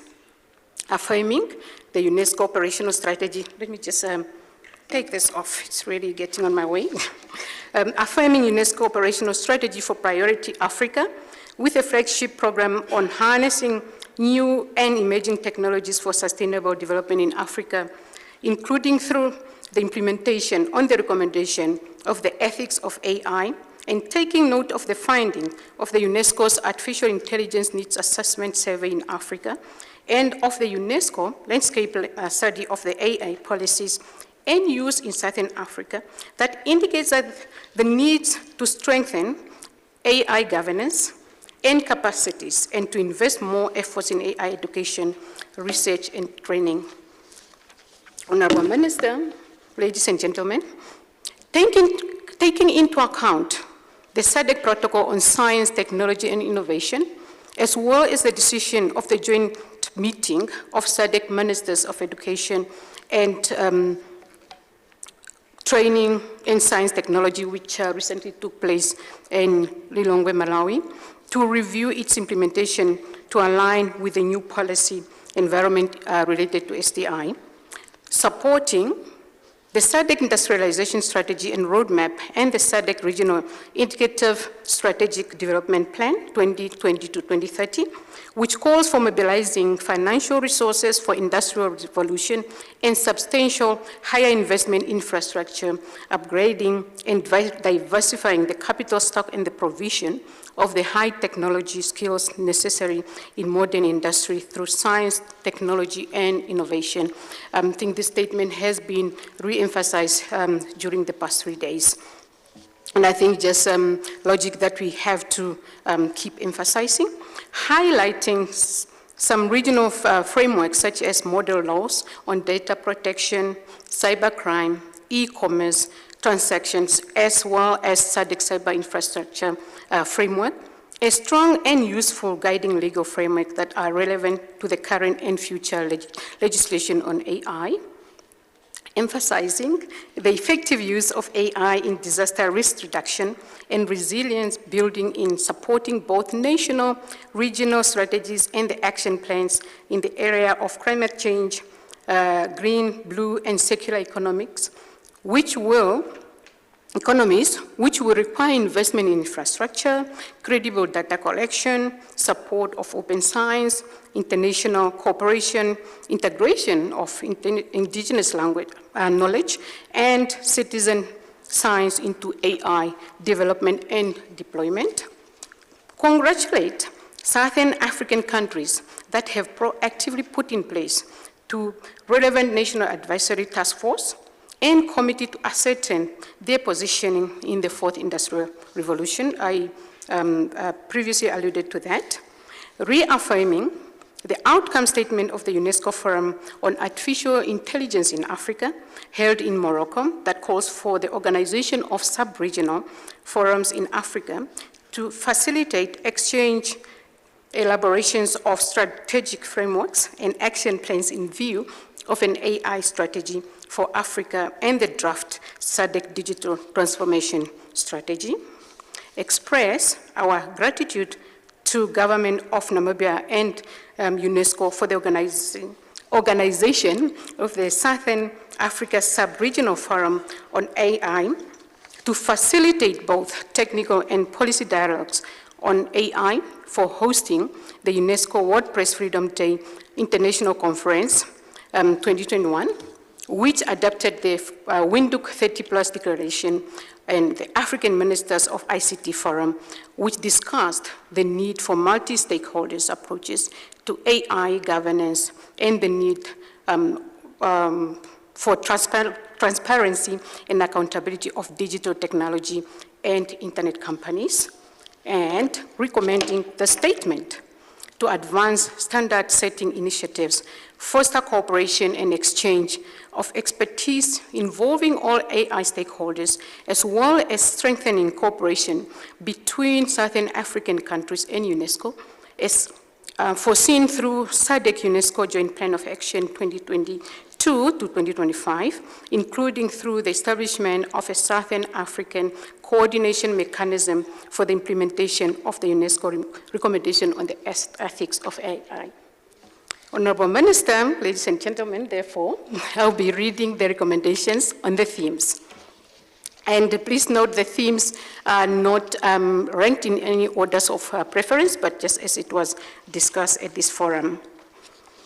I will start with theme number 1, which is look at AI and data governance. And therefore, what is the recommendation under this theme is to develop knowledge in line with African ethical values, aim to understand the socio-technological implication of AI in order to work with different stakeholders to co-create Africa-centric governance frameworks with a holistic approach to the sustainable and ethical development and use of AI. To adapt, also recommending adoption of anticipatory approaches to AI policy making and incorporate implementation plans based on strategic national intent expressed through well-configured strategies and regulatory frameworks. Another recommendation under the first theme, or theme AI and data governance, review, update, and develop regulatory and legal frameworks, including science, technology, and innovation, ICT digital transformation, for IR policies, and sector-specific strategies, for example, the e-governance, e-health, e-finance, and e-learning, all in relation to AI. Another point or recommendation under the theme, consider registration tools to safeguard and use of high-risk AI, including facial recognition technologies and AI use in healthcare and education. We also had a presentation on this specific topics Wednesday as well as yesterday. Benchmark national AI policies against global, continental, and regional AI frameworks and strategies. Another recommendation is enact national data protection laws to create strong personal data protection safeguards and guarantee data-free flow with trust based on interoperable and common standards, including between private sector, academia, and governance. There was a discussion on data security. Another recommendation is to establish frameworks for data governance with special attention to essential data sets in national data centers of member states for state sovereignty in sustainable manner. Promote transparency of AI algorithms to allow for public oversight and avoid embedded biases. Mitigate the digital divide by fostering open and competitive markets, taking into account vulnerabilities and developing countries such as the lack of infrastructure, human capacity, and regulatory frameworks. Promote Pan-African data sets as public assets to create platforms to foster scientific research in line with UNESCO recommendations on open sciences, and to protect such data sets for exploitation by third parties. Another recommendation, support the creation and the use of localized and unbiased data sets for training in AI models for inclusive and non-discriminatory outcomes, and reinforcing awareness about and protection of data ownership, and encourage the development of standards for AI and digital technologies, including facilitating the participation of African experts and standard setting bodies in global standard setting processes. Honorable Ministers, ladies and gentlemen, that was theme 1. Now we're moving to the second theme, which is capacity building and awareness raising. It's one of the themes also that was recommended as an outcome of this forum. Launch programs to promote public awareness and literacy to respond to the African realities related to the ethical development and use of AI, including for youth, women, and vulnerable and marginalized groups. Strengthen the capacities of governments, civil societies, and the private sector to understand and make sense of AI technologies and applications with the aim to develop, use, and deploy AI ethically to benefit the society and the people. We have listened to presentation on how we can make our own data as African data for African by Africans. Establish and enhance the capacity of policy, regulatory, and enforcement institutions, also through targeted skills development and support of AI governance, and through leveraging on and including African experts in UNESCO, AI Experts Without Borders, in initiatives with the support of SADC, and pilot and deploy innovative tools and approaches to AI capacity building, including UNESCO's readiness assessment methodology, ethical impact assessment, and competency framework on AI and digital transformation for civil servants. Honorable Minister, ladies and gentlemen, we are moving on to the third theme, investment and infrastructure, and these are the recommendations under that theme. There's a recommendation for expanding investment towards infrastructure development to address issues such as access to electricity, connectivity, spectrum, data centers, cloud, and high-performing computing and user terminal devices, including by leveraging SADC regional mechanism for such infrastructure. Another recommendation, build upon the national high-performance computing platforms and infrastructure already in place and being established under the SKA, that's being the Square Kilometer Array project for the role that this infrastructure play in running AI-based applications and services in relevant areas as health, agriculture, climate change, tourism, with a focus amongst others. I hope you are still with me. We are continuing with the recommendation. Another recommendation under the third theme is to develop innovative funding mechanisms that build upon models such as the Universal Service Fund in the telecom sector to support innovation ecosystems and startups.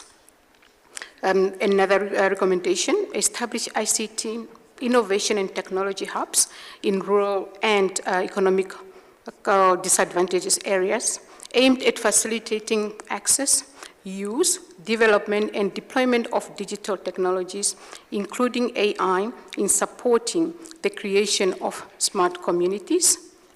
Support the establishment of AI incubation centers, digital and talent hubs, and attract venture capital funding to encourage digital entrepreneurship initiatives and the incubation of the technology-based companies for addressing the social problems of unemployment. Establish well-balanced strategies dedicating adequate domestic public funds to support the ethical development and deployment of AI, and mobilize development cooperation partners to reinforce domestic priorities to enable Africa to leapfrog in science, technology, and innovation. On this recommendation, I think we also remember that presentation where it was emphasized that as African, we should also mobilize our own funds or allocate our own funds to ensure that we are funding AI and technological programs instead of hoping to get funds elsewhere, or instead of relying on donor funds. And strengthening mutual understanding of the AI-related investment needs among technology experts and policymakers who determine the funding of these initiatives. Honorable Ministers, ladies and gentlemen, we are moving to the fourth theme, which is education. And the recommendations are leveraging Africa's fastest growing and the youngest population in the world, turning this demographic dividend into an economic opportunity by providing quality education and lifelong learning opportunities for all, through leveraging the potential of digital technologies with a specific focus on AI technologies, especially for girls and women. Strengthen ongoing regional initiatives regarding digital infrastructure to support science, technology, innovation, and higher education ecosystem, such as the national research and education networks of the member states and the Ubuntu Net for its role in promoting digital transformation initiatives in education that can be reinforced by AI. Another recommendation is to promote the decolonization of the design and application of AI technologies, including by decolonizing education at all levels, developing an African-centric AI curricula, and involving communities to co-design inclusive and ethical AI applications, taking into account heritage and indigenous knowledge system. This was also emphasized for the system to be all-inclusive. Invest in and promote digital media, information literacy, and AI-related skills to strengthen critical thinking and competencies and empower human capital. Another recommendation is to develop transdisciplinary curricula, for instance, STEAM, at all levels of education, including TVET, and remove disciplinary barriers among students in the domain of AI, especially coding, also by means of streamlining the approval processes for curricula in order to keep pace with the rapid development of AI and other emerging technologies. Another recommendation under the same theme, develop teacher competency in AI-related skills, responding to the needs of African countries and in line with UNESCO's ICT competency framework and UNESCO recommendation on ethics of AI, and to establish and support African AI and emerging technology institutes, centers of excellence, centers of specialization, and regional research clusters.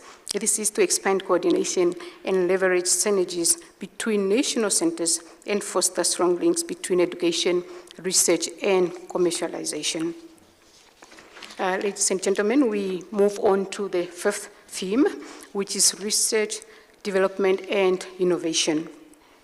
Under this theme, the recommendations are to increase investment in ethical AI-related research, development, and innovation, promote context-relevant and evidence-based research and innovation to inform AI governance and applications, identify, nurture, and retain AI talents, including through financial incentives and support to develop relevant AI solutions, and facilitate academic and student exchange by reducing barriers to regional mobility, including through innovative initiatives, such as the African Innovation by Bus, implemented by the Southern Africa University of Johannesburg. This was also presented to us on Wednesday. Honorable Ministers, ladies and gentlemen, we continue to the sixth theme, which is environment and disaster risk reduction. Under this theme, the recommendations are leverage AI to combat climate change, preserve biodiversity, and address complex socio-environment challenges, such as mining, extraction of natural resources, and conflict between humans and wildlife. This is something which is really talking to us, especially in Southern Africa, the issue of conflict between human and wildlife. Promote environmental conservation and sustainability, including by leveraging indigenous knowledge and encouraging citizen-based science. Conduct a comprehensive assessment and identify opportunities to use AI for risk mitigation and disaster management, and promote and implement the recommendation of the ethics of AI and on the open science, leveraging initiatives and networks such as the Africa Open Science Platform. Honorable Ministers, ladies and gentlemen, we are moving to the seventh theme, which is gender.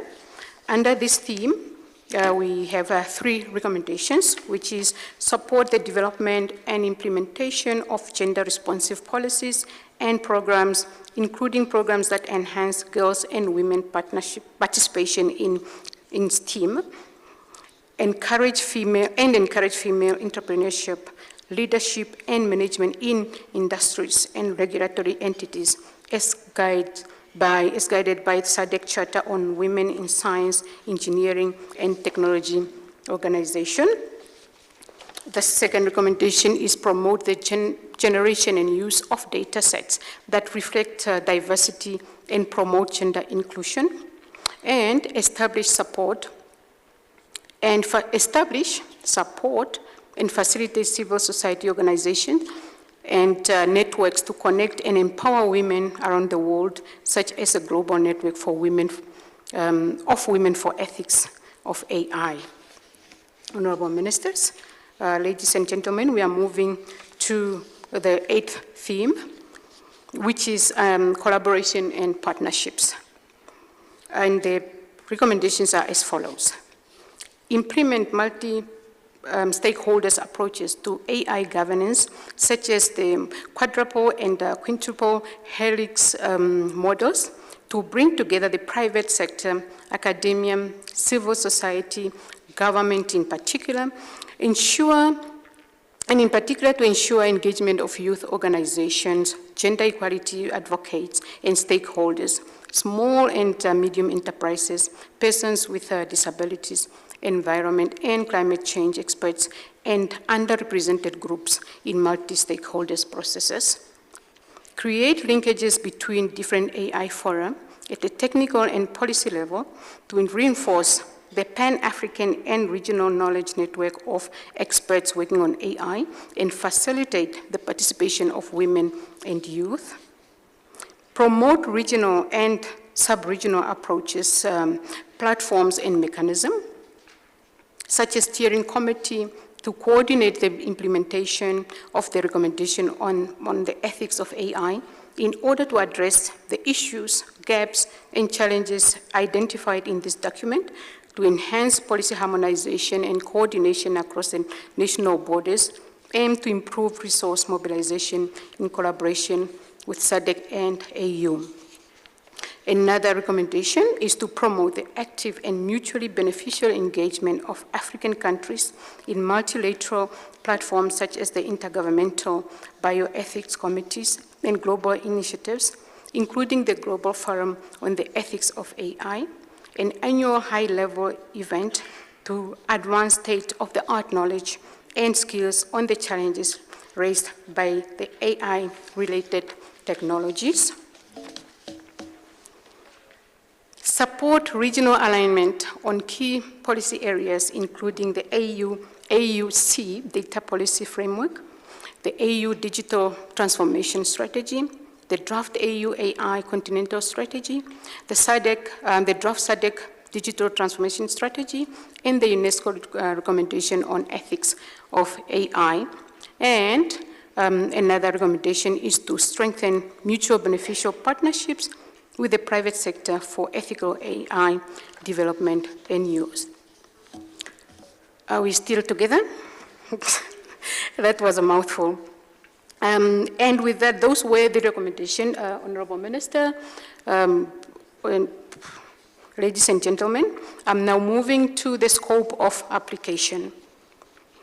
The statement, in line with the recommendation on ethics of AI, refers to the AI as systems which have the capacity to process data and information in a way that resembles intelligent behavior and typically includes aspects of reasoning, learning, perception, prediction, planning, or control.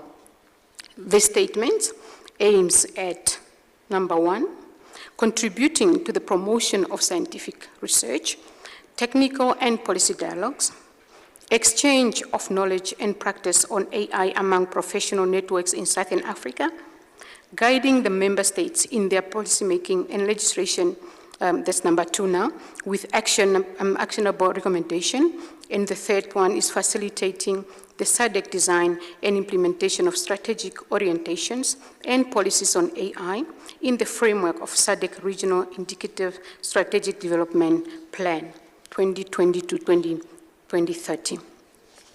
This statement shall be submitted to the 2023 joint meeting of SADC ministers responsible for education, training, science, technology, and innovation for discussion and adoption with a clear action plan and timelines. I think our Honorable Minister emphasized the timelines as well, and a monitoring and evaluation framework that ensures our shared accountability in the execution of actions. Honourable Minister have also said we need to come back at some point and assess how far we have gone with these implementations.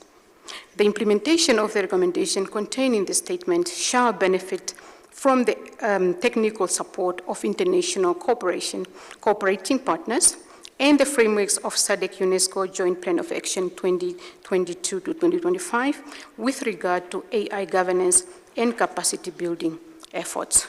I so submit.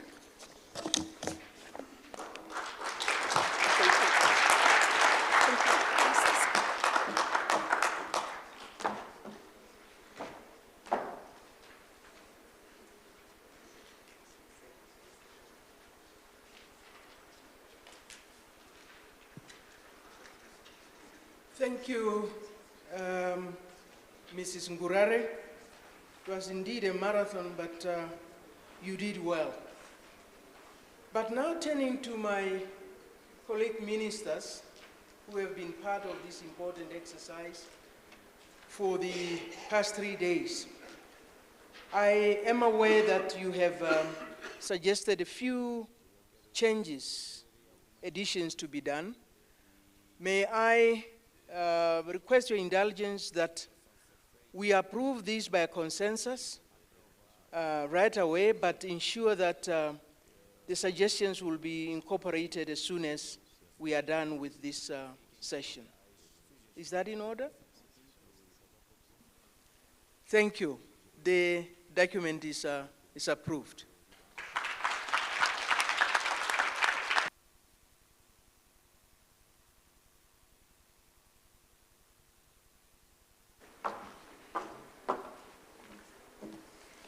Thank you very much, Honourable Ministers. Another round of applause, please. The endorsement of these actionable recommendations brings us effectively to the end of this 3-day forum on the development and ethical use of artificial intelligence in Southern Africa. Consistent with SDG 17, which speaks of fostering enduring partnerships, we rely on the partnerships between our governments in the sub-region, together with the private sector, academia, civil society, and the young people, as critical success factors to harnessing the potential presented by AI and digital technologies, and also to ensure that we can secure our regional strategic security and deliver shared prosperity. As we now move into the closing ceremony, it is my privilege to invite to the podium to deliver the closing remarks for this forum, Mr. Jafar Musa Al-Kadum, the head of the UNESCO National Office in Namibia. You have the floor, sir.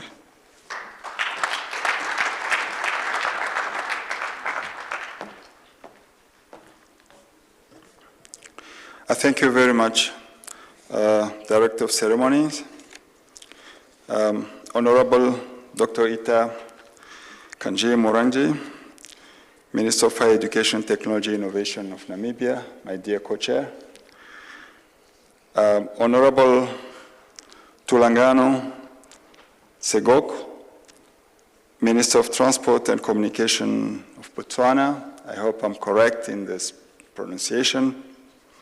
Honorable Professor Dr. Amon Morira, Minister of Higher Education, Tertiary Education, and Science and Technology Development of Zimbabwe. Honorable Monica Amon Chang Anamuno, Deputy Minister of Education, Science and Technology of Malawi. Honorable Phili Mapulani, Deputy Minister of Communication, Digital Technologies on South Africa. Heads of delegations of Mozambique and Zambia, my dear ambassadors and permanent delegates of Namibia and South Africa to UNESCO, dear participants who are physically here in this room and those online, ladies and gentlemen, a very good afternoon to you. I'm honored to join this august gathering in my capacity as the co-chair of the steering committee for the organization of this sub-regional forum and deliver these closing remarks on behalf of UNESCO. Altogether, we've spent 3 days of rich discussions that have contributed to unpacking artificial intelligence in line with critical thematics area for Africa in general and for Southern Africa in particular, ranging from governance, standard setting, capacity building, gender equality, youth empowerment, and reinforcement of partnership in artificial intelligence. Allow me to echo the Afro-optimism that was expressed throughout the sessions of the forum in a number of discussions. Africa, and notably its youth, present the greatest hope for the future of our planet, as mentioned by Professor Morwala, Vice-Chancellor of the University of Johannesburg, and incoming Rector of the United Nations University during the opening session. Africa youth, indeed, have the much-needed enthusiasm and capacities to benefit from AI, but it is our responsibility as policymakers, private sector, regional and international organizations, civil society organizations, and academia to collaborate and provide the much-needed opportunity for them. Now is the time for action. It's now.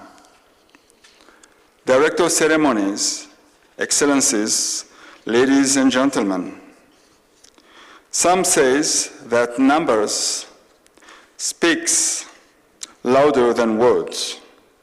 In this case, let me share with you a couple of numbers.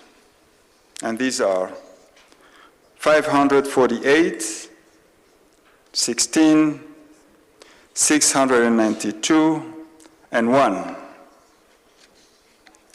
Indeed, the forum mobilized during these 3 days 548 accredited participants from 16 countries, including, of course, 9 countries from Southern Africa, with 692 registered online participants.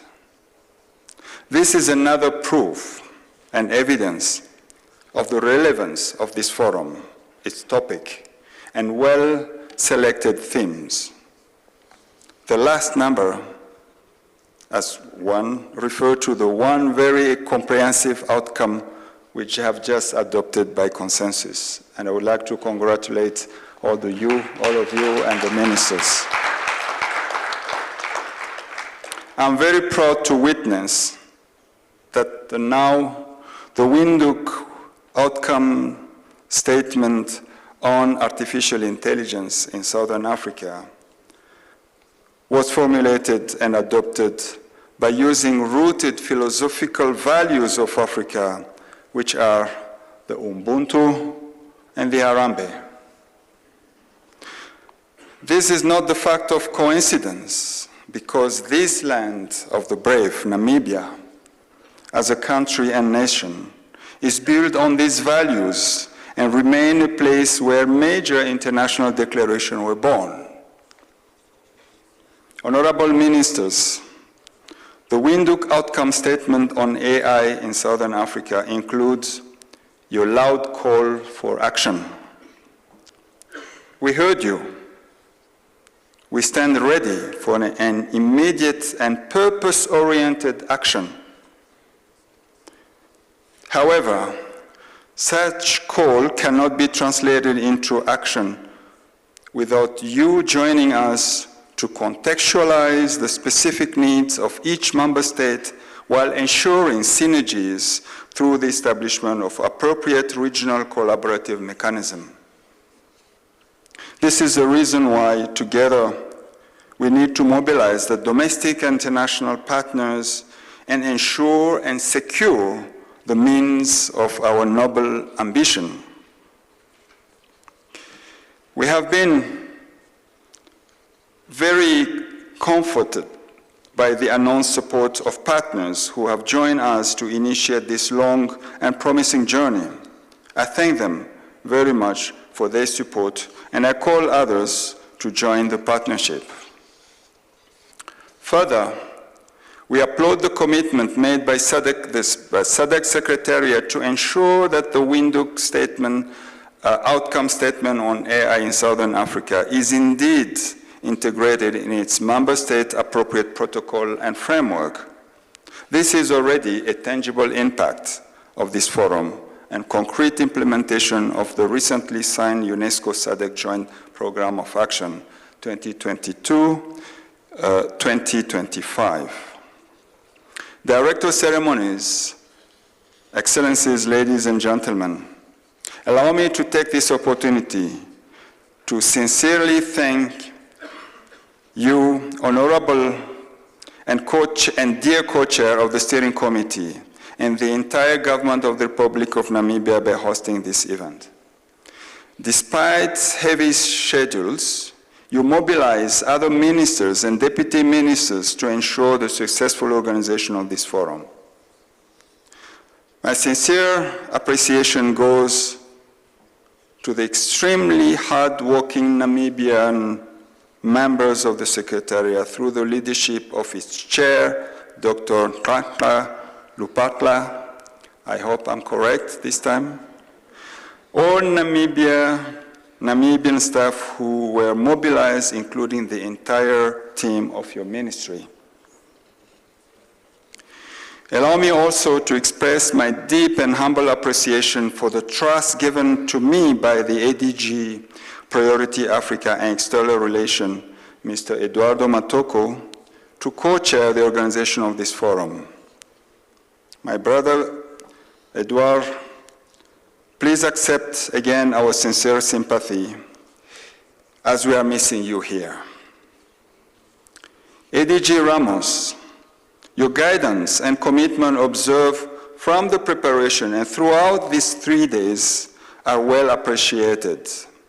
Indeed, COVID-19 seriously deprived us from your physical presence among us. ADG Taufik, I thank you for your invaluable contribution throughout the preparation of this forum and today during the Ministerial Roundtable. Now, allow me to turn to my colleagues, my UNESCO colleagues, starting by our Regional Director of ROSA, Professor Lydia Arthur-Brito, and tell you all, my colleagues, that I'm very proud of you. Lastly, I would like to thank our Masters of Ceremony, all our speakers and participants, as well as the extremely hard-working staff of all our service providers, interpreters, security, drivers, bodyguards. I hope I didn't miss anyone who really support the success of this forum. I'm sorry, I'm a little bit emotional on this one. So, Director of Ceremonies, Honorable Minister and Delegate, the formulation and endorsement of this Windhoek outcome statement on AI in Southern Africa would not have been possible without the engagement of all member states from the Southern Africa region.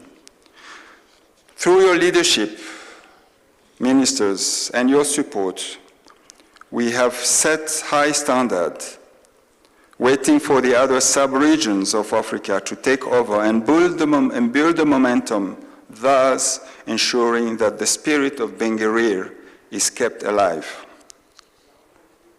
In closing my remarks, allow me to pay tribute to Her Majesty Queen Elizabeth II, Queen of the United Kingdom of Great Britain and Northern Ireland, on her death yesterday. I sincerely thank you all for your attention. Asante sana, tangi unene, dangi shinene, siabonga, tatenda, kiale bonga. I hope that I didn't mispronounce any of those things. I thank you very much.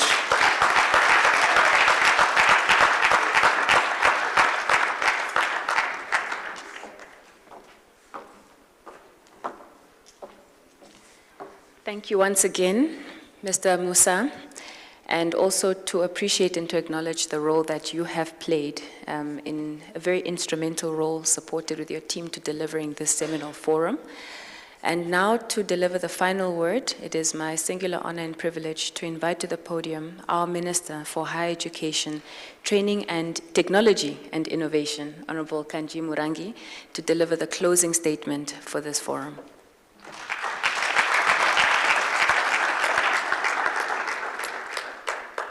Thank you, Director of Ceremonies.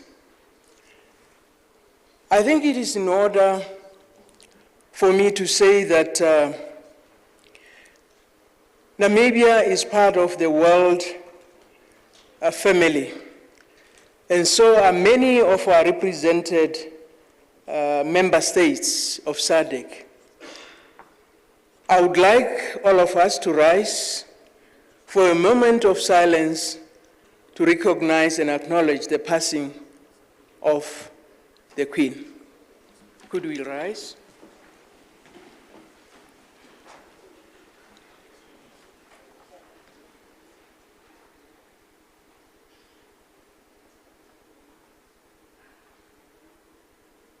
Thank you.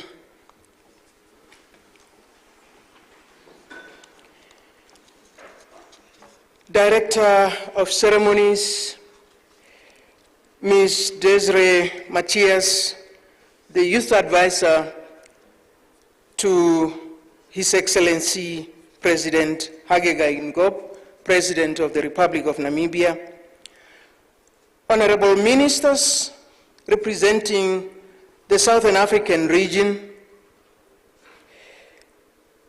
Honorable Thulaganyo Sekgokgo, Botswana Minister of Transport and Communications, Honorable Dr. Amon Murira, Zimbabwe's Minister of Higher Education, Tertiary Education, and Science and Technology Development, Honorable Monica Amon Chang Anamuno, Malawi Deputy Minister of Education, Science and Technology, Honorable Phili Mapulani, South Africa Deputy Minister of Communications and Digital Technologies, representatives of the Director General of UNESCO, ADG for Priority Africa and External Relations, Edward Matoko, ADG for Social and Human Sciences, Gabriela Ramos, and ADG for Communication and Information, Tafik. Director of the UNESCO Regional Office of Southern Africa, Excellency Lydia Brito, Head of UNESCO Office in Namibia, Excellency Musa, my co-chair, SADC representative, Ms. Duduzile Similani, representatives of ministers of Mozambique and Zambia, Namibia's ambassador to France and UNESCO, Excellency Albertus Ohomu, South Africa ambassador to France and UNESCO, Tebogo Siokulo, members of the Diplomatic Corps, our vice chancellors and staff from our universities, our technical experts from across the world, heads of various public enterprises, representatives of different National Commission for UNESCO, captains of industry, our students, youth, and youth representatives, members of the media, distinguished guests, ladies and gentlemen. We have been here for very elaborate deliberations that took us 3 days. And we have just seen the adoption, endorsement, whatever you may call it, of the outcome statement. As we end this conference, I am very pleased and honored to make some final observations on this conference theme. And the title is Towards a Sustainable Development Oriented and Ethical Use of Artificial Intelligence. The conference has brought back the importance of really operationalizing the SADC protocol on science, technology, and innovation. You would recall that this protocol has 16 objectives, amongst of which demystifying science, elimination of restrictions of movements of scientists, strengthening the protection of intellectual property rights, and developing competent human resources in science, technology, and innovation, and working collectively towards the attraction, motivation, and retention of scientists for the region are key. It is time that we challenge ourselves as governments, as ministries, and as institutions of higher education and development partners to capitalize on what we know. We know the socio-economic opportunities and benefits that AI can bring to our communities. This conference discussed many challenges, but also opportunities, and highlighted the many challenges required to harness and leverage AI. We need a regional AI strategy with a clear focus on areas of urgent intervention. These may include a focus on healthcare, agriculture, education at all levels, transport, smart cities, and on bridging the gaps between rural and urban. This includes all the AI haves and have-nots. As a nation, we have benefited from new devices and platforms for communication, but almost all these devices or technologies were conceptualized, designed, manufactured outside. And yet Africa is the producer of the minerals and rare metals that empower these technologies. The recommendation on the ethics of AI is already an important and an impressive transformational foundation under which our R&D institutions and universities can anchor their initiatives, especially in terms of respect for human dignity and rights. Director of Ceremonies, with digital developments so pervasive in people's lives, there is a clear demand for delivering tools and services centered around human needs and human rights, with ethics permeating throughout the value chain. I consider it one of the major contributions of this conference that it has actively engaged with this demand. We need to keep in our minds our demographics and work towards securing our digital sovereignty. The ministerial outcome statement is very clear. We need to follow the human-centered approach and commit to the implementation of the actionable recommendations this conference has agreed on. It has further been emphasized during the conference that our AI and associated infrastructure, such as energy, data center, high-performance computing, require updating. This process, too, needs to be undertaken with the human in mind. Any reforms should have as a key objective to enhance the availability and application for independent creative space, quality education, and diverse forms, empowerment, and pathways for career development of our young researchers. Key in this effort will be the development of AI standards.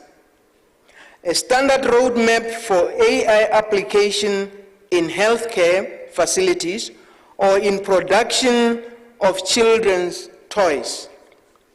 At this stage, I wish to also indicate that we should not forget the role of the media in public education about AI. In any case, much is yet to be done to ensure the resilience of our societies to crisis situations such as the COVID-19 pandemic, which we are living through. In the past year, the importance of accurate health information has acquired a whole new dimension, but clearly false information, disinformation, misinformation has led to catastrophic situations. So we must acknowledge and create space for the role of the media and journalism in AI reporting. Director of Ceremonies, I hope our development partners will provide further support to member states to work with the media in a comprehensive manner. We will also increase efforts for a more effective implementation of our standards based on the recommendation on ethics in AI premised on human rights framework. As I conclude, Chair or Director of Ceremonies, allow me to take this opportunity to thank my colleagues, colleague ministers, deputy ministers, and representatives for joining us in addressing these critical issues. I cannot overemphasize your presence here, or rather the importance of your presence here, honorable ministers, as well as honorable deputy ministers.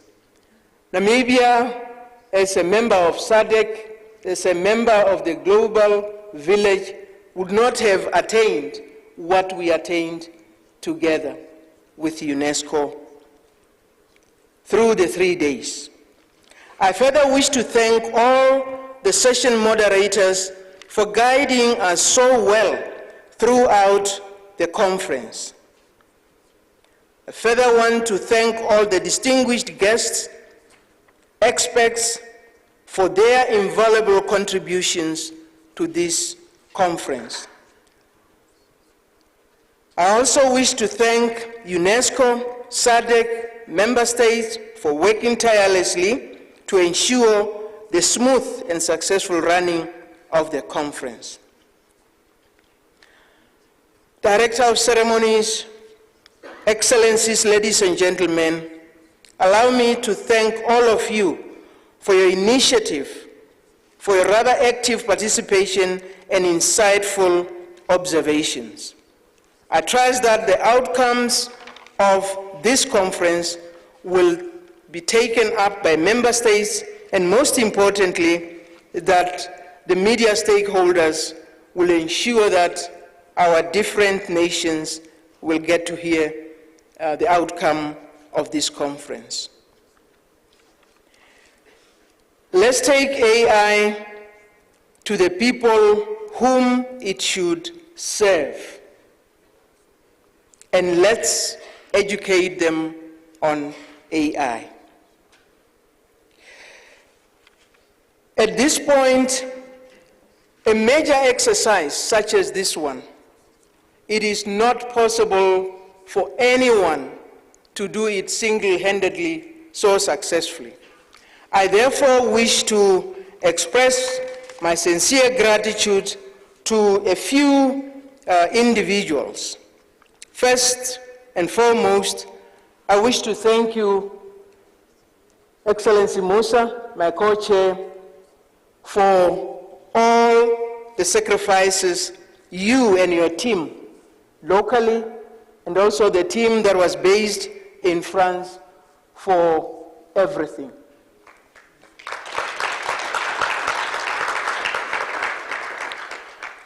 In the same vein, I would like to thank our ambassador to France, Excellency Ohomo, for your hand behind the scenes that side to ensure that even those of us who were here in Namibia, you still provided the necessary input. Thank you so much. A very special thank you to the ED of the Ministry of Higher Education, Technology and Innovation, Dr. Alfred Van Kent, and the entire team from our ministry.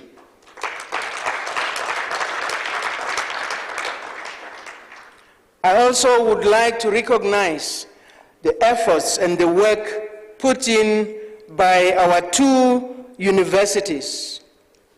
Vice Chancellor Matengu, thank you, and your team. Vice Chancellor Naumab, thank you, and your team.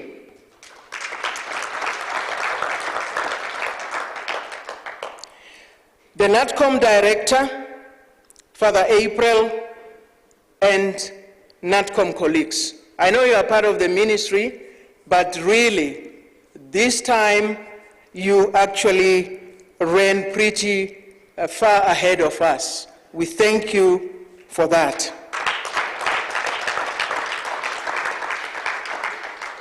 Dr. Lupata from the Namibia Commission for Research, Science and Technology, the main chair of the technical team that was responsible for nearly everything, with his co-chair, Pinith, who was driving the program. We thank you most sincerely for such great sacrifices that you did towards putting together the program and the entire conference. Thank you.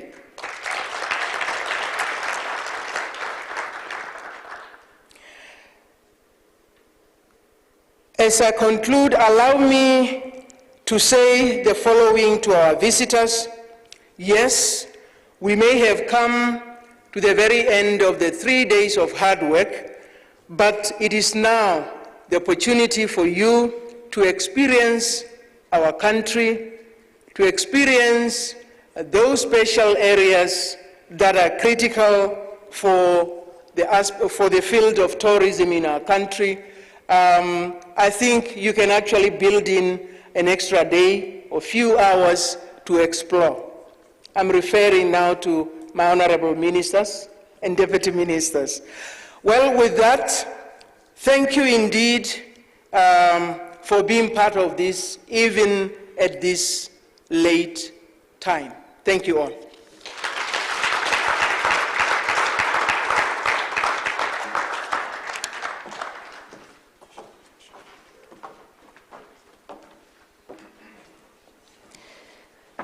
The Honourable Minister has thanked everyone except herself, naturally. Please help me to appreciate Honourable Kanji Murangi. Honourable Minister, we appreciate the clarity and the commitment with which you have presided over this forum. You were here to open it, and you have been here throughout, and you have been here to the very end to close it. And that speaks of your commitment and leadership and your championship of this work that we have embarked upon. And I also, as I sign off as Director of Proceedings, permit me to humbly thank the audience for being such a pleasant audience, those who have been here in person, and those who have followed online for their active contributions and participation. Honourable Ministers, Honourable Deputy Ministers, Your Excellencies, ladies and gentlemen, please rise for the singing of the African Union Anthem and the National Anthem.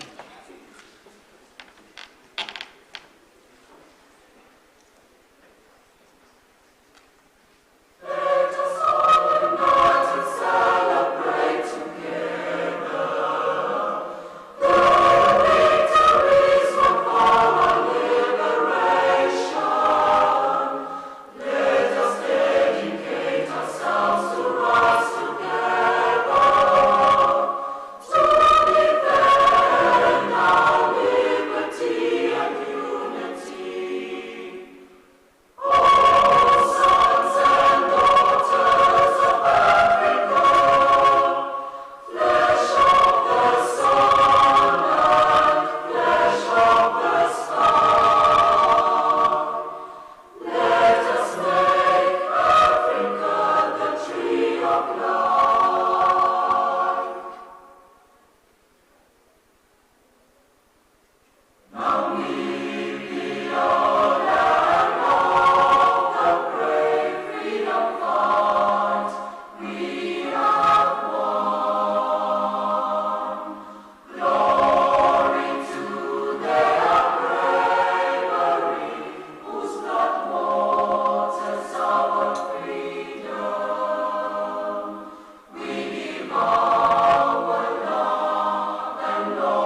Thank you.